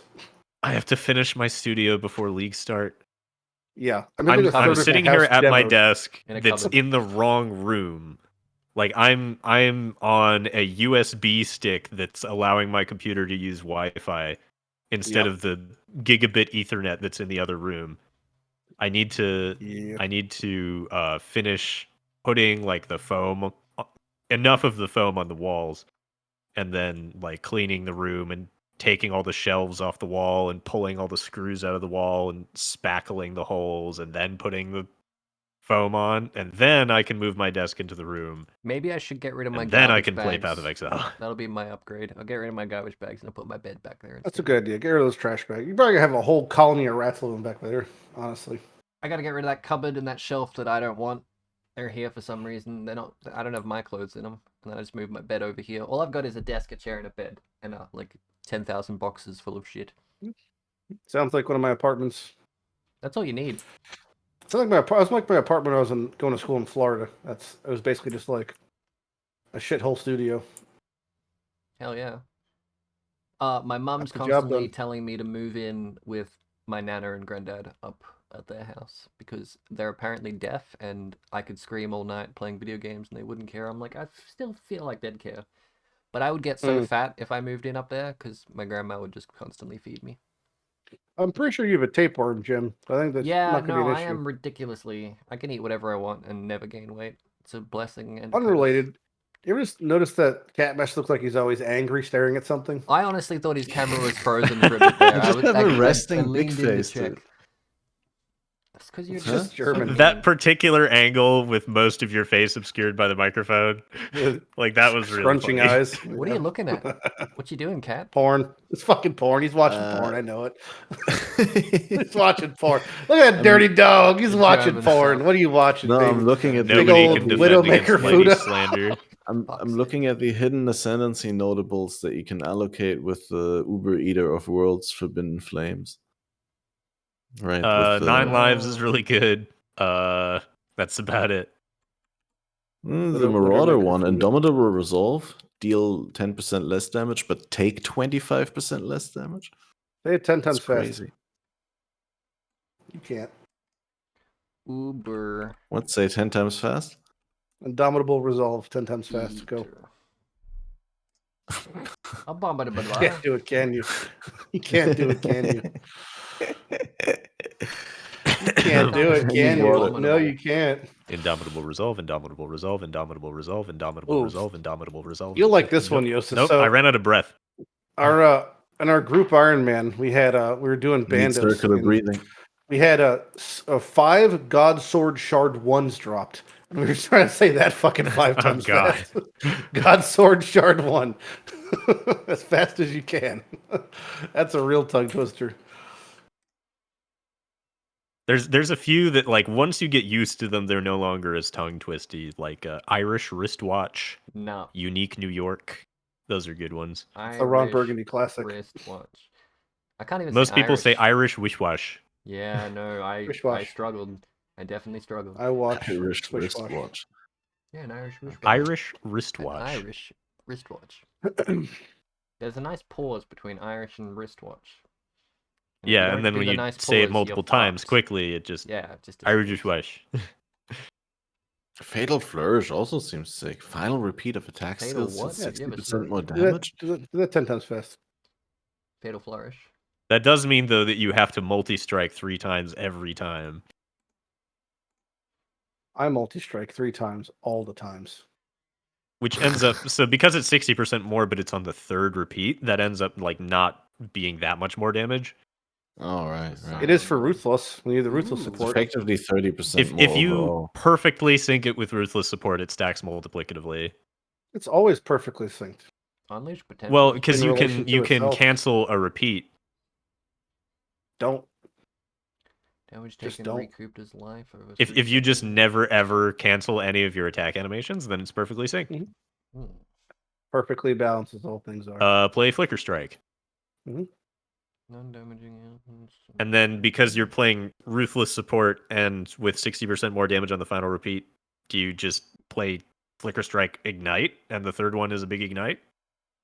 Or Poison or something? Yeah, man. It wouldn't matter much with Poison, it would even out. Jousis has the most even damage.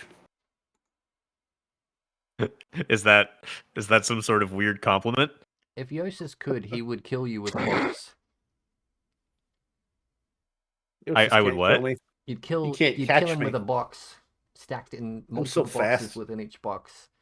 Jousis can't Oh catch yeah, me like a crate inside of leprechaun. a crate inside of A a crate. collection of all collections. I'm a leprechaun. I can't be caught. Eh,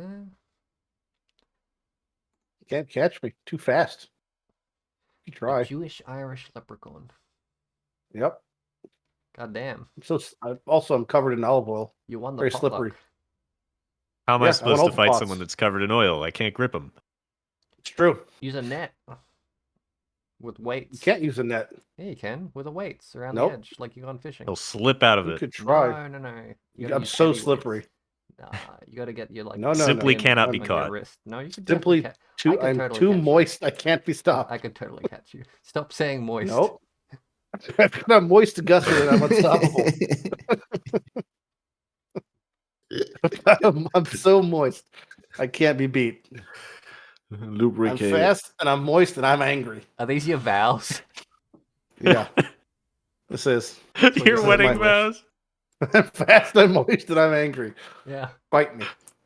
Why does The bride Whose has camera also chosen to say her own You've vows. broken your camera Someone's- cap. does someone camera default to like the what's it called? What? Not There you go. Logitech, Nvidia settings. What Oh, is it's that? like 2 FPS. There you go, better. It's all good. You're probably just old tapping through shit. Yeah, I have no idea where I did that. No, like the light also on the camera switched off, and it was like And a not camera to use. It's reacting. very high quality. It's not quality. This is like a All right, super your old. camera looks like shit. I'm sorry. What do you want me to say? I just want to know what your camera was.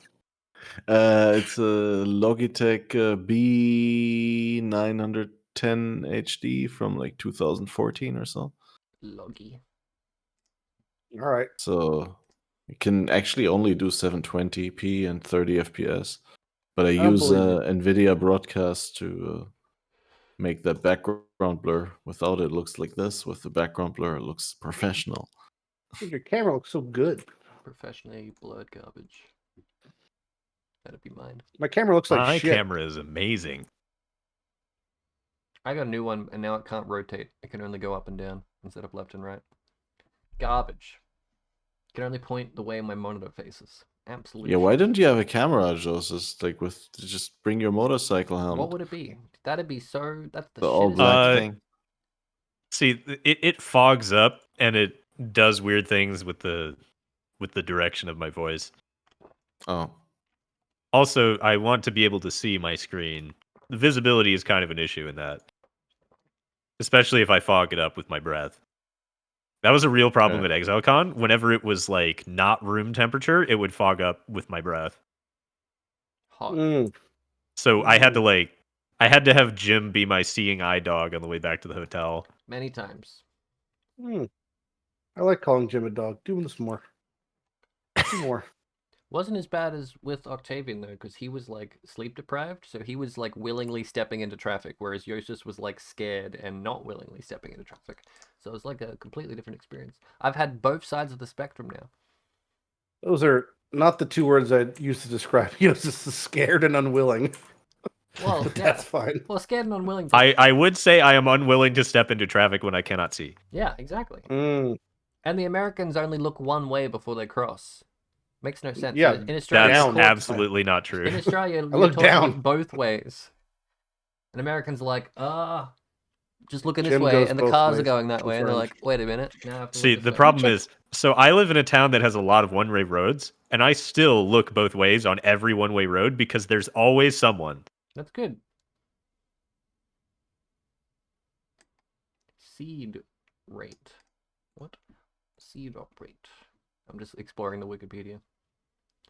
Then again, a lot of Americans are college students with student loan debt, and so they will actively try to get hit by cars.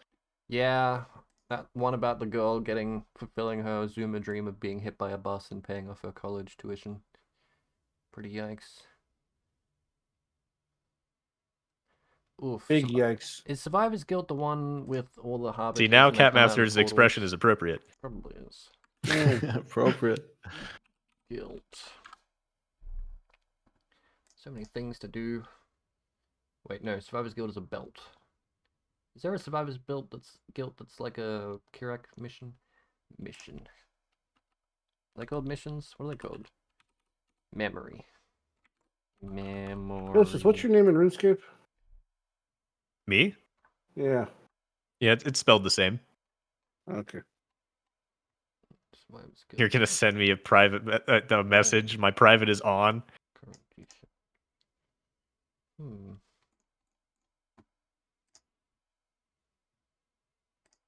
I did it. You should get like a microphone and like a little speaker on the outside of the helmet, so you like sound. You could do like this Mandalorian helmet voice. I did try that. I just basically put on the mask, like in the setup that I'm using right now, and it does do a sort of cool effect, but it also just makes me harder to understand. I liked some of the behind the scenes for how they recorded the sounds for The Witcher 3. There were characters that wore, metal helmets, and they wanted to capture that sound, so they just found an actual metal helmet and put it over the microphone, and that worked really well. Did you you tossed a coin? I love that song. Better have tossed a coin.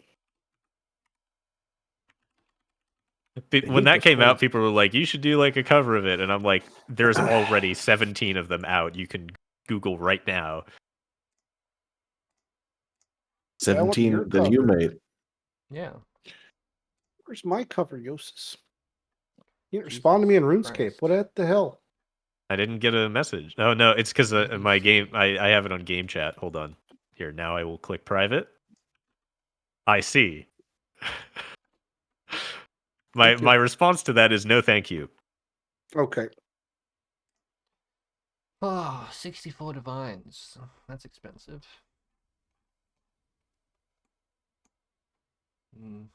I will, however, send a friend request. All right. Request denied. Of course. Access denied. Hey, Kat, what do you Put think of PoE 2? a note next to your name. What? What do I think of PoE? Yeah, PoE 2. What do you think of it? Based on what's been shown so far, you gonna play it?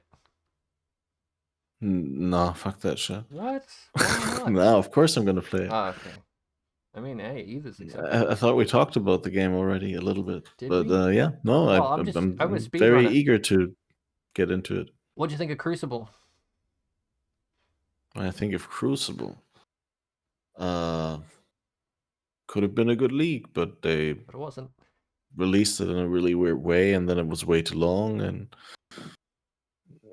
some things I didn't like about it, like the endgame maps being like super hard and super rippy, but then you not having to do the monsters because you could just run through and go to the crafting bench and use it. But it's like kind of weird to do that. Also, I mean, I don't know. It just feels so shit High if you scope, didn't poor run fast execution. enough, and then you, yeah, exactly. Do you think Ancestors Classic are the same That's way? my way of describing So it. I hope that because this patch seems to be a little bit smaller and like had more time, I hope that this one's really a bomb. Actual rewards, kinda. Roll one. I mean, it's the league after ExileCon. I'm actually kind of surprised that that it's not something bigger, like a big expansion, but they're probably keeping the next big expansion for Christmas. Last one I think was they're keeping the next big expansion for Path of Exile too, sir. last one was Metamorph, right? And that Yeah, was I know amazing. Yeah, exactly. Conquerors of the Atlas right after ExileCon, and that's why I'm like, I don't understand. Like, on the whole, I'm actually kind of, underwhelmed by what they've shown at ExileCon. I'm kind of surprised. I really thought, I don't know. Looking Like, forward to Sanctum. There he goes again. Doom casting. Always doom casting. That's you, Lighty. Says the right one. All right. Nope. He likes the game. He's a shill. That's it. You're ever a Those are the shill. only two. Listen, those are the only two ways we're allowed to act in this world. At the eyes of the average PoE goer, either you're a shill or you're doom casting on the fucking sidewalk. That's it. There is no middle ground. You can't have an informed opinion. You just are either a doomsayer or a shill. My opinion is the opposite of whatever Lighty's is. Oh, if you he's say a shill. so. Confirmed. Yep. Man, I wish I could shill. Love to be shill. Shills get paid. That's always my favorite response to, like, if I ever say something good about GGG, that's kind of like what you said. It's like, aren't shills supposed to be getting paid somewhere Yeah, on the line? Why am I shilling if I'm not getting paid? Like during I was streaming the ExileCon live stream, and I was like, hey, the boss health bars being centralized and very visible is very good. I love that change. And like 10 people in chat are like, shill. I'm like, Shill. what? It's like, it's crazy. I like the sneaky lizard in Ancestors. He looks cool. Sneaky lizard. Yeah, the I sneaky don't even lizard. know what you're talking about. There's a sneaky lizard. Wizard or lizard? What are you saying? Lizard. I'm not gonna try to pronounce it. It's like a tua or something, but it's a lizard, sneaky ghost lizard. Like, is it like one of the turtle things? Yeah, but a lizard. One of like the chess pieces you use. Yeah. Okay. Like a teammate lizard. There's a turtle that's really slow, and then there's a sneaky invisible lizard who like runs behind people and stabs towers and stuff. You know what I mean? I do. Yep. Sorry, I got distracted by RuneScape. That's fine. Oh, fuck it. You want to wrap this bitch up? Anything else you want to say, Kat? You're frozen in like a side profile. Like, oh, hello. That's just his face. That's just how he looks. How many monitors do you have? 3? 2 actually only. Damn, that's pretty good. Can't go back once I you've need had 2. 3. You've got 3. You No, need I, more. I would definitely like to not. report that over the course of this call, I have gotten from 78 to 83 smithing. What the hell? Nice. How many characters do you have? Didn't you do that last This time? is my only one. Okay. Oh, it was strength. I too have last made time. And runes. the only reason I'm training smithing is because I got a master clue step that I have to smith a rune medhelm. Yeah. I during the course of this call, I've killed the alchemical hydra 75 times. Jesus. I don't even know what that is. Highest good? level It means Slayer he boss. has to Oh, he cool. has to have been moving around a lot. Damn, paying attention. What have you done, Kat? What's your productivity? in RuneScape. I've listened to you guys and Oh, all like your recently, insightful yeah? commentary about the That's not a good idea. upcoming Chill. game. Chill. Boo. Extended Boo. discussion shit. How much are you getting paid? Lift your shirt up. No, don't do that. Coward. Can't Fuck you. No, I actually did successfully procrastinate on making video content, Oh, hell. and I've been researching my league start a little bit. Nice. Why don't you pick your league start like a man? Spin the wheel, coward. Spin the wheel. Spin I'm the not man wheel. enough. Spin the wheel. Show us your screen right now. What are you looking No. at? Coward. I knew it. I was wearing the wrong pants for this entire time. I was not wearing full graceful. Oh, God. What's I was the trying to right figure out- pants? The I graceful was pants. trying to figure Oh, out in real why life. this build didn't work. Oh, yeah, POB. Nice. Jousis can help you. He's a Yeah. POB boy. All right, hold on. POB I actually boy. have I have something to say. It's for real. Oh, no. Did it upset anybody else that the guy in charge of lore was calling PoE PoE for 20 minutes straight? Because that pissed me off to no end to hear the man saying PoE 1, PoE 2. That was I was a lot going of If he people gets doing that. to say more Both are words in his valid. presentation by saving that amount of time, then I'm fine with it. No, he didn't. if at all he gets to say any other words but PoE 1 But and the PoE guy 2, in charge then of I'm fine. lore is saying PoE 1, PoE 2. The only person I heard even say it from the company up there. I was I found pulling it my much more non-existent hilarious hair that out. the YouTube auto subtitles always, when they said PoE, it always said Pee-wee or Puree. Yeah. In Puree 1, Puree 2. That was true. I had a I couple of hate people call acronyms what and PoE, abbreviations. and I fucking hated them every time, so. That's Jousis okay. says PoE. Do you?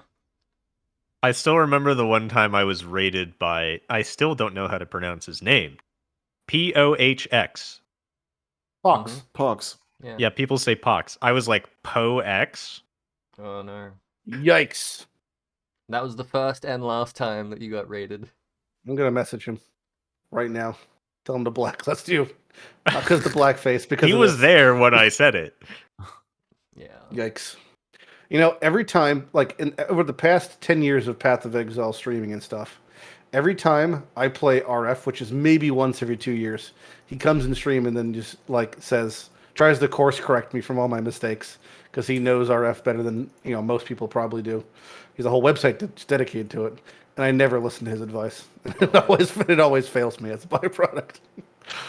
But he's Why is the it RF always man. orange spice for spicy stew? It's never a different spice. Pox is cool. It's like the Yeah. first PoE streamer ever that I watched. Oh. I've known him for a long time now, and my favorite part about him isn't the fact he's extremely knowledgeable and kind about Path of Exile. It's the fact he looks like the Pittsburgh Steelers safety Troy Polamalu. If you know American football, that means something to you. He looks just like the NFL player Troy Polamalu. Isn't that if very that reductive does- to if say you- that is if your you know- favorite thing? That's my favorite thing about it. If you know who he is, that's amazing to you. That's like a great inside joke. Also, he's like the best safety in NFL history. So That's a clearly, compliment. it's definitely a good It compliment. translates into RF. Clearly. It does. He is the Troy Polamalu of Righteous Fire. Yeah. He's in the NFL Hall of Fame, I'm pretty sure. Pox Not is? Pox, Troy Okay, Polamalu. okay, No. yeah. I had to clarify because I know Jim's got He could be. fucking brain and he can't think straight. Yeah, no, thank you for specifying.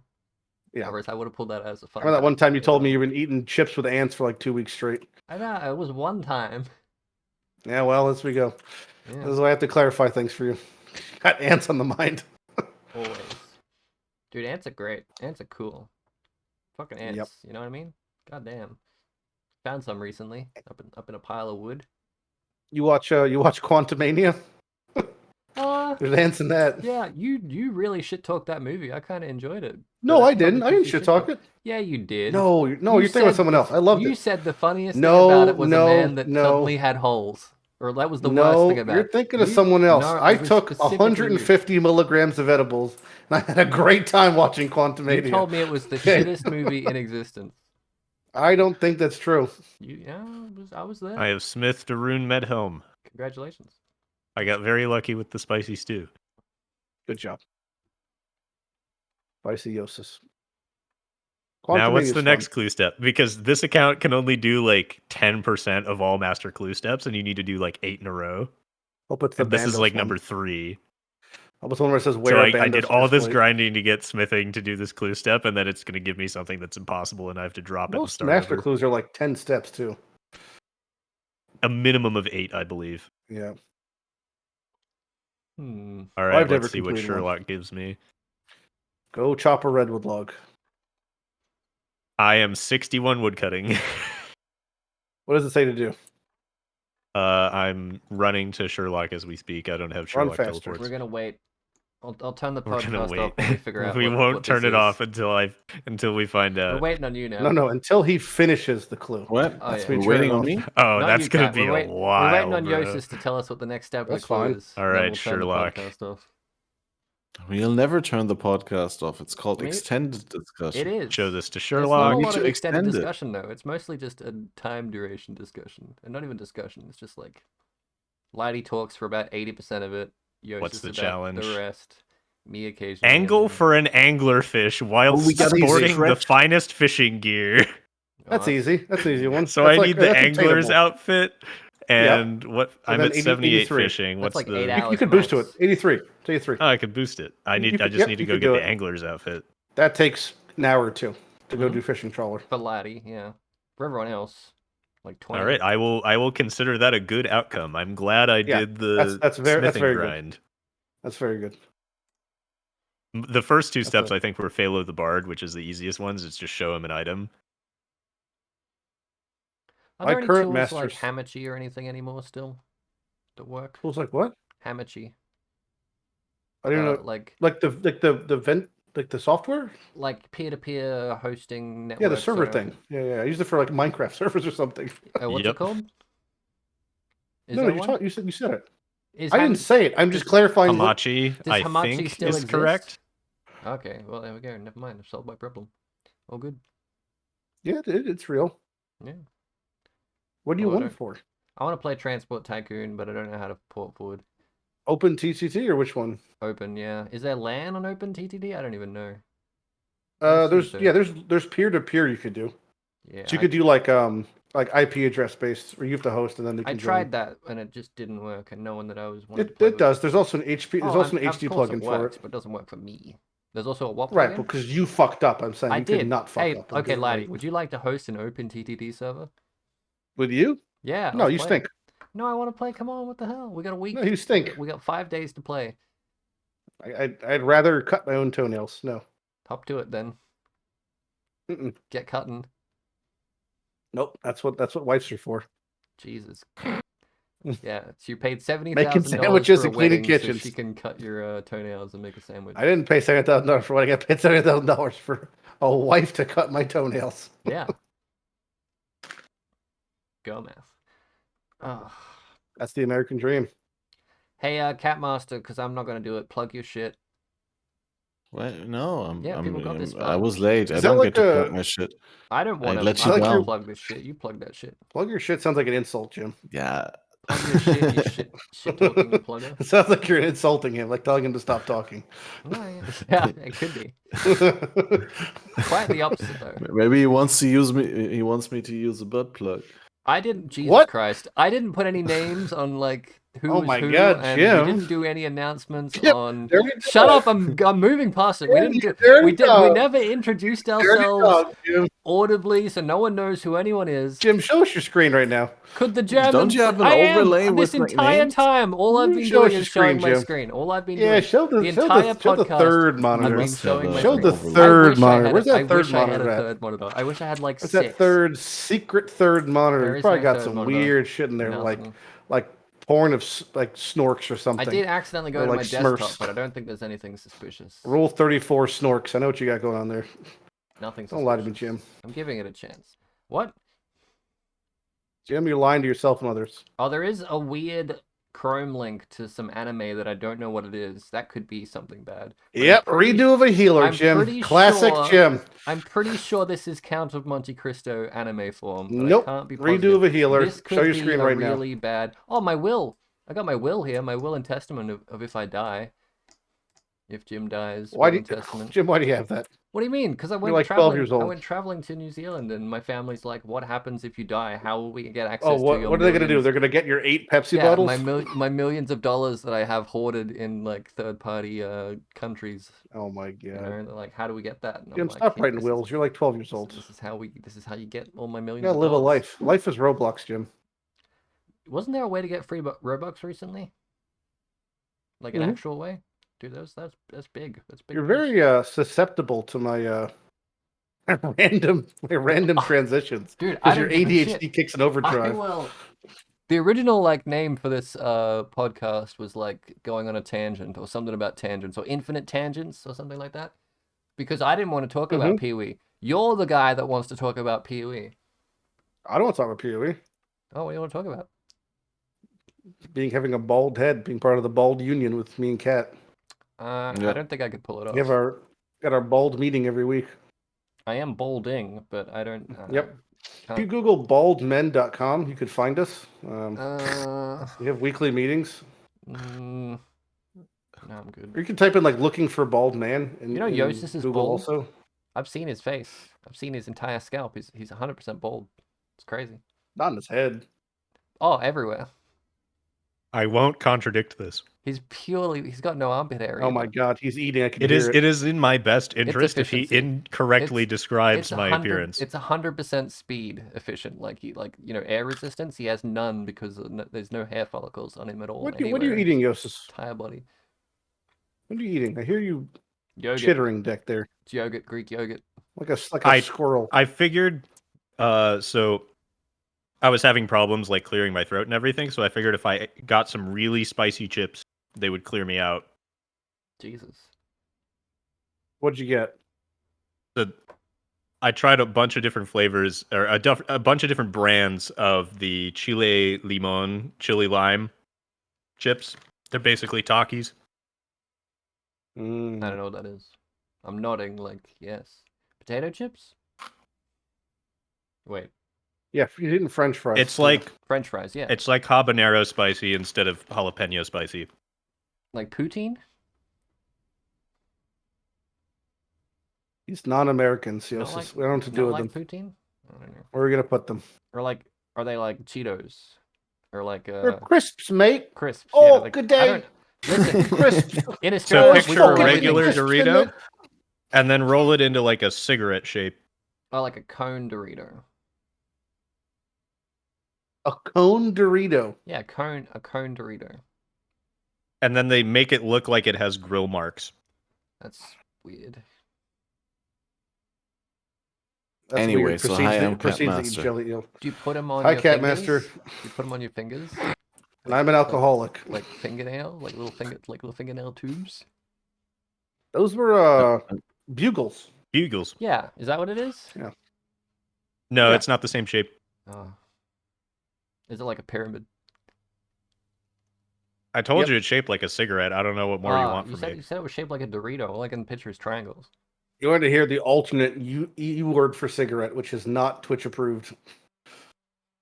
Yeah, no. Yeah, that's no good. thanks. We're good.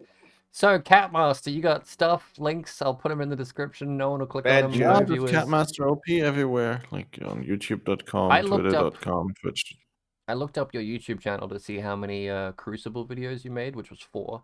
But the top 5 results for CatmasterOP YouTube is just 5 YouTube links to each of your channels. Like, you have one channel, but the top result for CatmasterOP YouTube is just your channel 5 times, and I have no idea how Google's done that.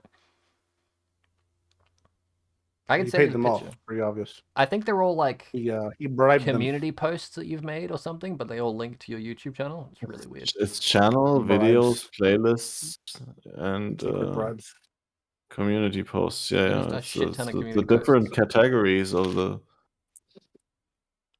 different categories of Categories. the New channel. favorite word. That's a good word. Fuck you. Categories. Cat themed categories. I'm tired, okay? Categories. It's like What time 5 is it? a.m. here. I That's heard all you 5 were 2 p.m. hours late. You took a nap. Get 'em. Piece of shit. What was that nap all about then, huh? It was about passing out on the couch. I had 4 hours sleep Oh for my this, God. and you slept in. How much sleep did you get? I don't know. Apparently, not enough. Yeah. I got out of bed 4 hours before we started. Hell yeah. Mm. Hey, Lighty, plug your shit. No. Oh, how dare you? Okay, No. fine. Oh yeah, Go. I finally released a video. It took like a year. Congrats. I released it before ExileCon, so like the same one that I've been saying I've been working on for the past 2 podcasts is finally out. How Wow. long? Nice. I'm gonna watch it on stream How long is it going and to take you to make another react song? to it, but the not next add Okay, any so this next transformative one value. should not take as long because I chose an easier song. Hell yeah. If what song is it? I've already said what song it is. I've Some already people will be forgotten. like, "That's an easy song." It's a Sad Statue by System of a Down. So some people will be like, "That's not a particularly easy song," and I'm like, "It's a lot easier because it's not as complicated." He can't do Happy Birthday because he'd get sued by the Birthday Corp. But System of a Down, The Birthday notably Corp. don't go after people. Not Big Birthday. Yeah, I Big think Birthday, every year. actually the Happy Birthday song has been made public domain relatively recently. I don't think so. Happy birthday. There's the It's Your Birthday, that one's public, but the Happy, don't Hold you on. fucking dare, lad. You could Happy take out this goddamn, birthday this entire Happy thing is being birthday demonetized because song you sung Happy copyright. Birthday for like Happy 4 seconds. birthday, I'm talking over it. dear Is that a No, copyrighted song can't or hear what? it. Happy birthday. Nope. You know that time that you to talked about a you. shitty anime The song that had, is like... in the public domain in the United States and European Union. Yeah, but that's just someone can just I make a see cover of that and fields then of claim... green. Don't shut the fuck up. Red roses too. Okay, that's not public Happy domain. birthday, Jim. I love Rudolph the you. red-nosed So nice, reindeer. thank you. I think to myself, you stink like shit. Jesus Christ, come on, you don't have to be mean. Happy birthday, Jim. Got any other bangers? It's not my birthday yet. Your mum. Oh, That's the other banger. Jesus. Oh no. Fucking... Oh boy.